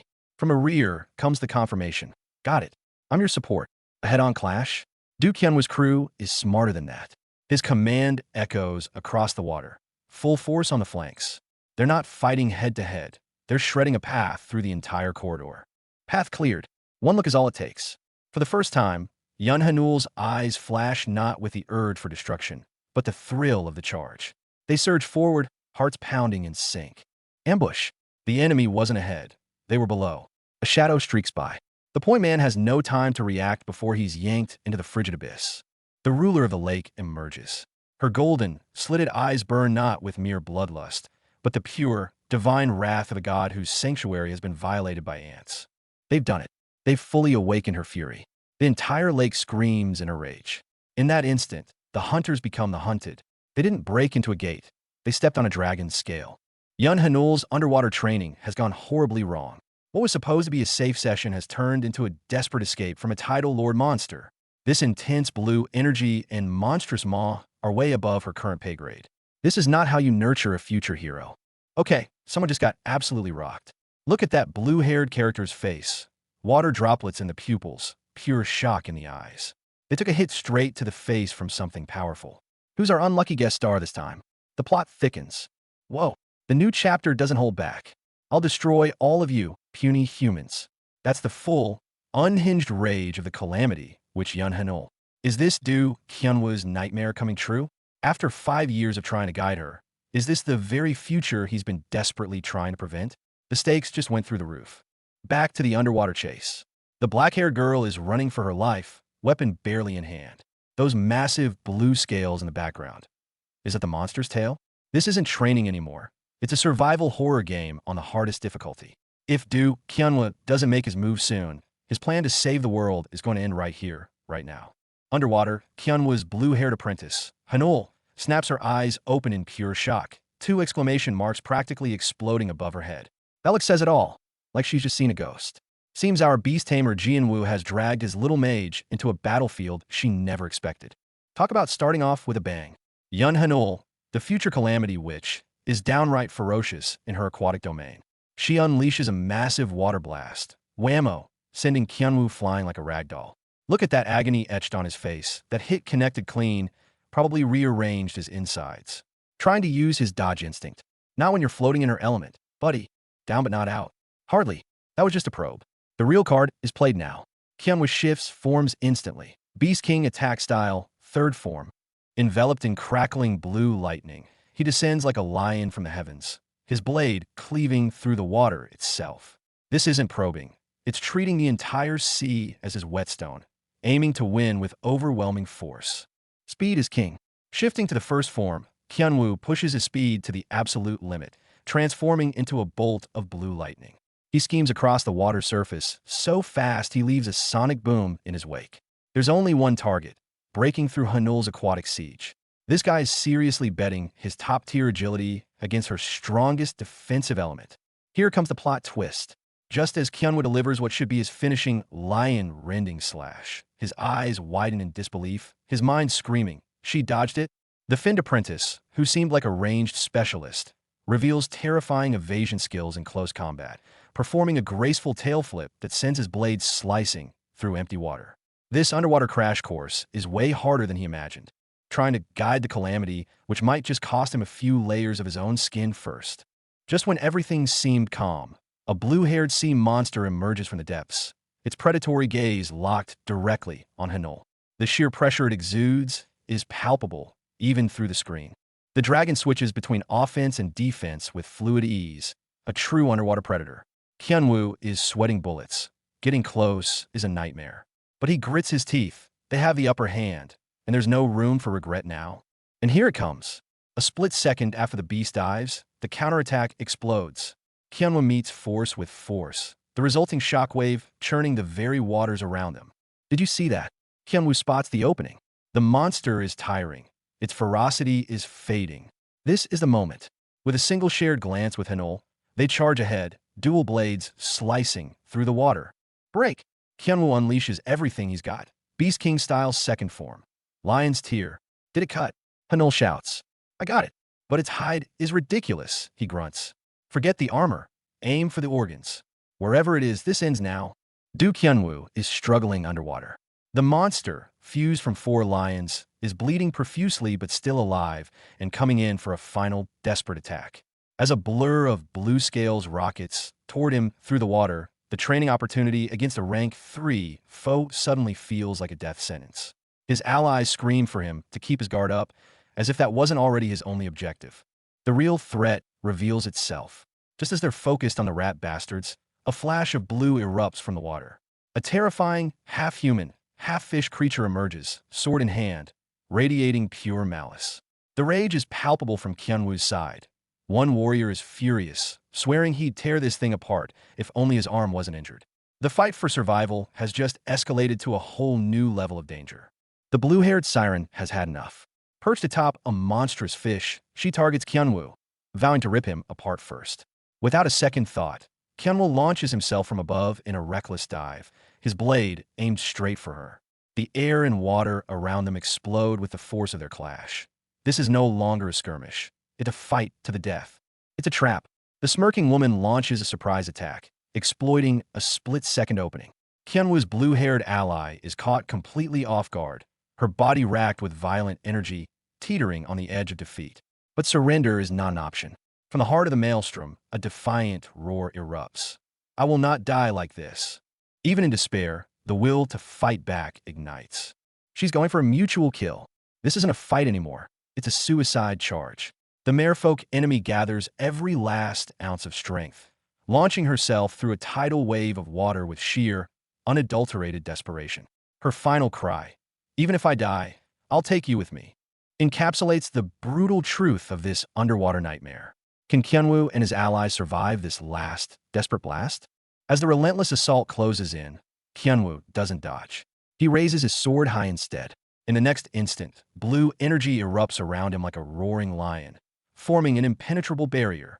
The legendary Beast King style's third form, Lion's Barrier. To break his defense, they'll first have to face the fury of this guardian beast. From the sidelines, 2 powerful figures watch intently. The bearded elder, observing the seamless teamwork on the battlefield, lets out a knowing chuckle. It finally dawns on him why the seemingly timid Du Hyunwoo was able to defeat Sung Woo. This terrifyingly perfect combat synergy makes them a force born for each other. Beside him, the other figure seethes, crackling with purple electricity, his expression contorted in sheer disbelief and rage. Impossible. How can that guy, who once fled from the triplets like a coward, fight on a level similar to Seun, the family's prodigy? Dismay and humiliation threaten to consume the man. Just then, his companion urgently points into the distance. Hey, look there. A new variable is entering the scene. That is, it's finally here, the moment she's been waiting for, as Seun's sword is completely engulfed by the pure, violent blue lightning. Time on the battlefield seems to freeze. Blue thunder. And what does this signify? It means the Du family's brightest star has fully awakened, ready to announce her sovereignty with this sky-rending power. She finally did it. The old man is ecstatic, as if witnessing history. But before his triumphant smile can fully form, his gaze locks onto another figure streaking through the air. What the? Look over there. A presence that chills him more deeply than the blue thunder, accompanied by the sharp crackle of electricity, descends upon them. The brief moment of relief shatters instantly, plunging everyone back into tense, breathless anticipation. Du Hyunwoo retreats into himself once more. He forces his breathing steady, fighting back the panic-stricken words screaming in his mind. It's a return to pure fundamentals, posture, breath, integration with his sword. This is the first act of regaining control. But the real spark happens within. His senses are pushed to the max, triggering the perfect, ideal activation of his mana circuits. In that moment of pure energy flow, his eyes snap open. All confusion is gone, replaced by absolute clarity. Now I understand. The reaction outside is instant pandemonium. The young hunters watching are stunned, their minds reeling at the sight. Even the seasoned, gray-haired instructor has his gaze locked on the stage, razor sharp. But the most telling is the look on one spectator's face, pure, undiluted terror in their wide eyes. And then, silence falls. Because from Du Kyunwoo's sword explodes the forbidden legend, the Blue Thunder. Furious arcs of lightning tear through the air, turning the arena into a cage of raw power. The thought echoes in every spectator's mind, chilling and absolute. This is dangerous. But the terrifying truth is that the Blue Thunder awoke something primal within him. Du Kyunwoo's very form seems to shift, a feral edge sharpening his movements. The Beast King attack style isn't a learned technique. It's an instinct pouring out in a torrent of power. His opponent has one frantic, clear thought. I must avoid this. This is no drill anymore. This is a hunt. This is it. The Patriarch's wrath incarnate. The fierce lion's attack. Blue lightning coalesces into the ferocious visage of a Beast King, and that annihilating energy descends, utterly engulfing the figure in its path. Taking a direct hit like that would be nothing short of catastrophic. With a crisp ding, the clearance notification finally pops up. Du Kyunwoo turns wearily, letting out a deep sigh. Done. It's finally done.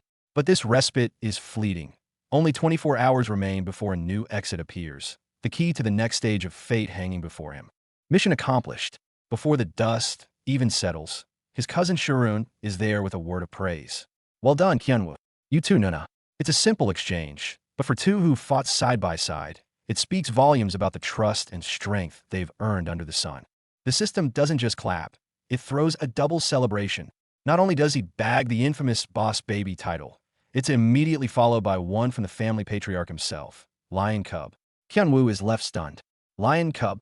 What kind of title is that? And why does the Korean pronunciation sound so suspiciously like an insult? The gazes of the adults who once watched in silence have shifted completely. But the most profound change comes from his stern grandfather. The moment those formidable hands of approval rest on his shoulders.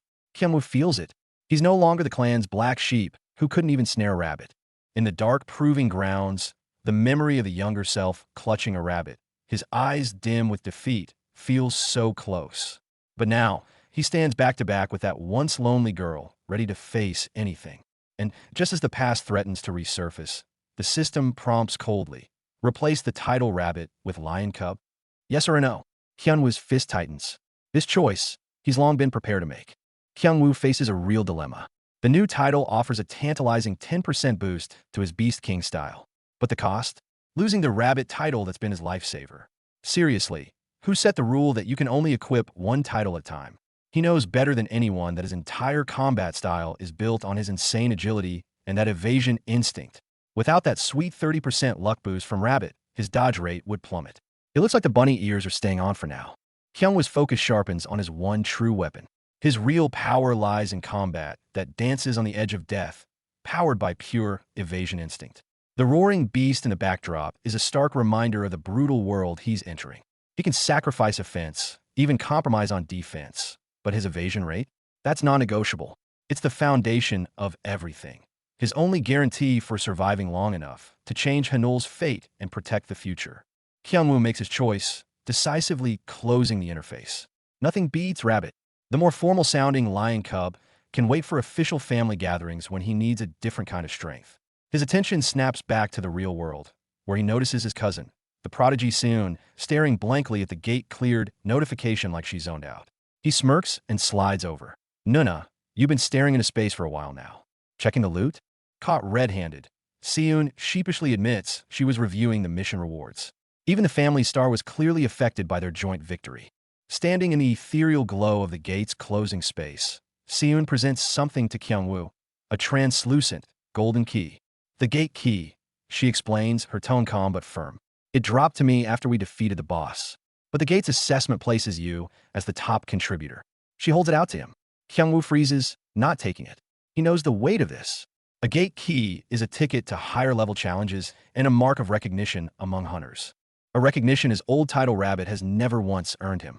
Kyungwoo looks at the key, a truth spilling out. If you hadn't suggested teaming up, Nuna, we never would have cleared it. Seun's reaction hits him harder than any monster.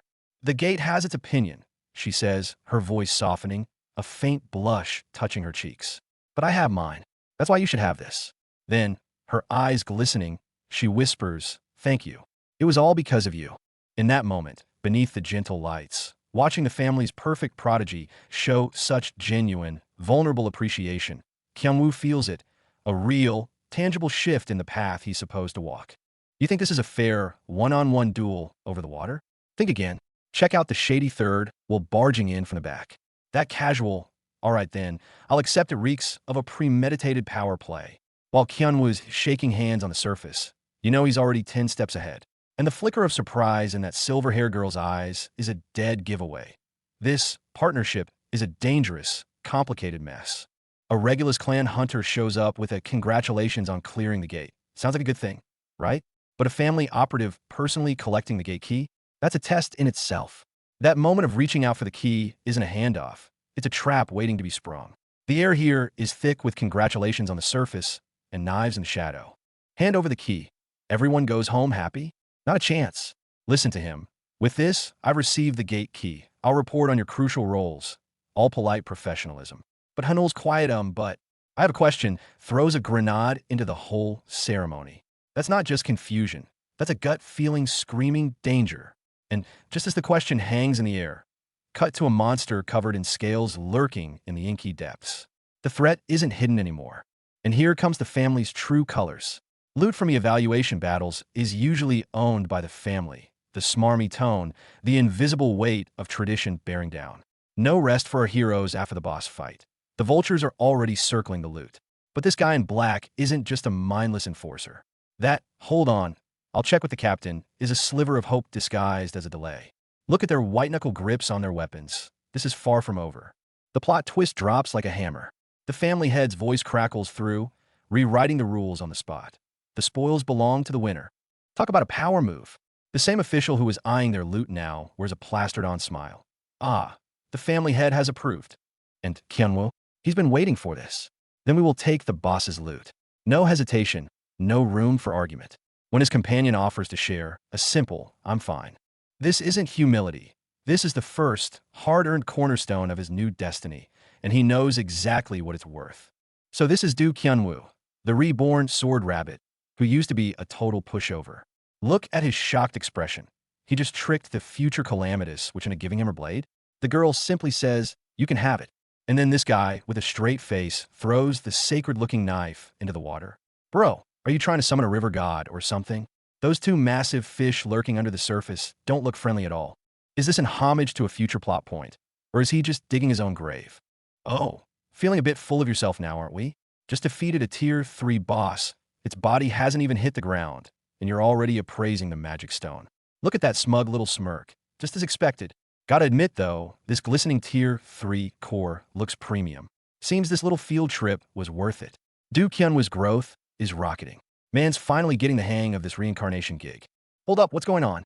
One second he's feeling good, the next he's totally thrown off. That collar on his neck, yikes, is still there. And now this cube in his hand just lit up by itself. This eerie purple glow. Look at his flushed, shocked face. Clearly, this isn't just some random loot. Did he just stumble upon a legendary item? Holy, he actually pulled a major jackpot. An intermediate physical ability magic stone, granting a bonus stat point on absorption. And the key here?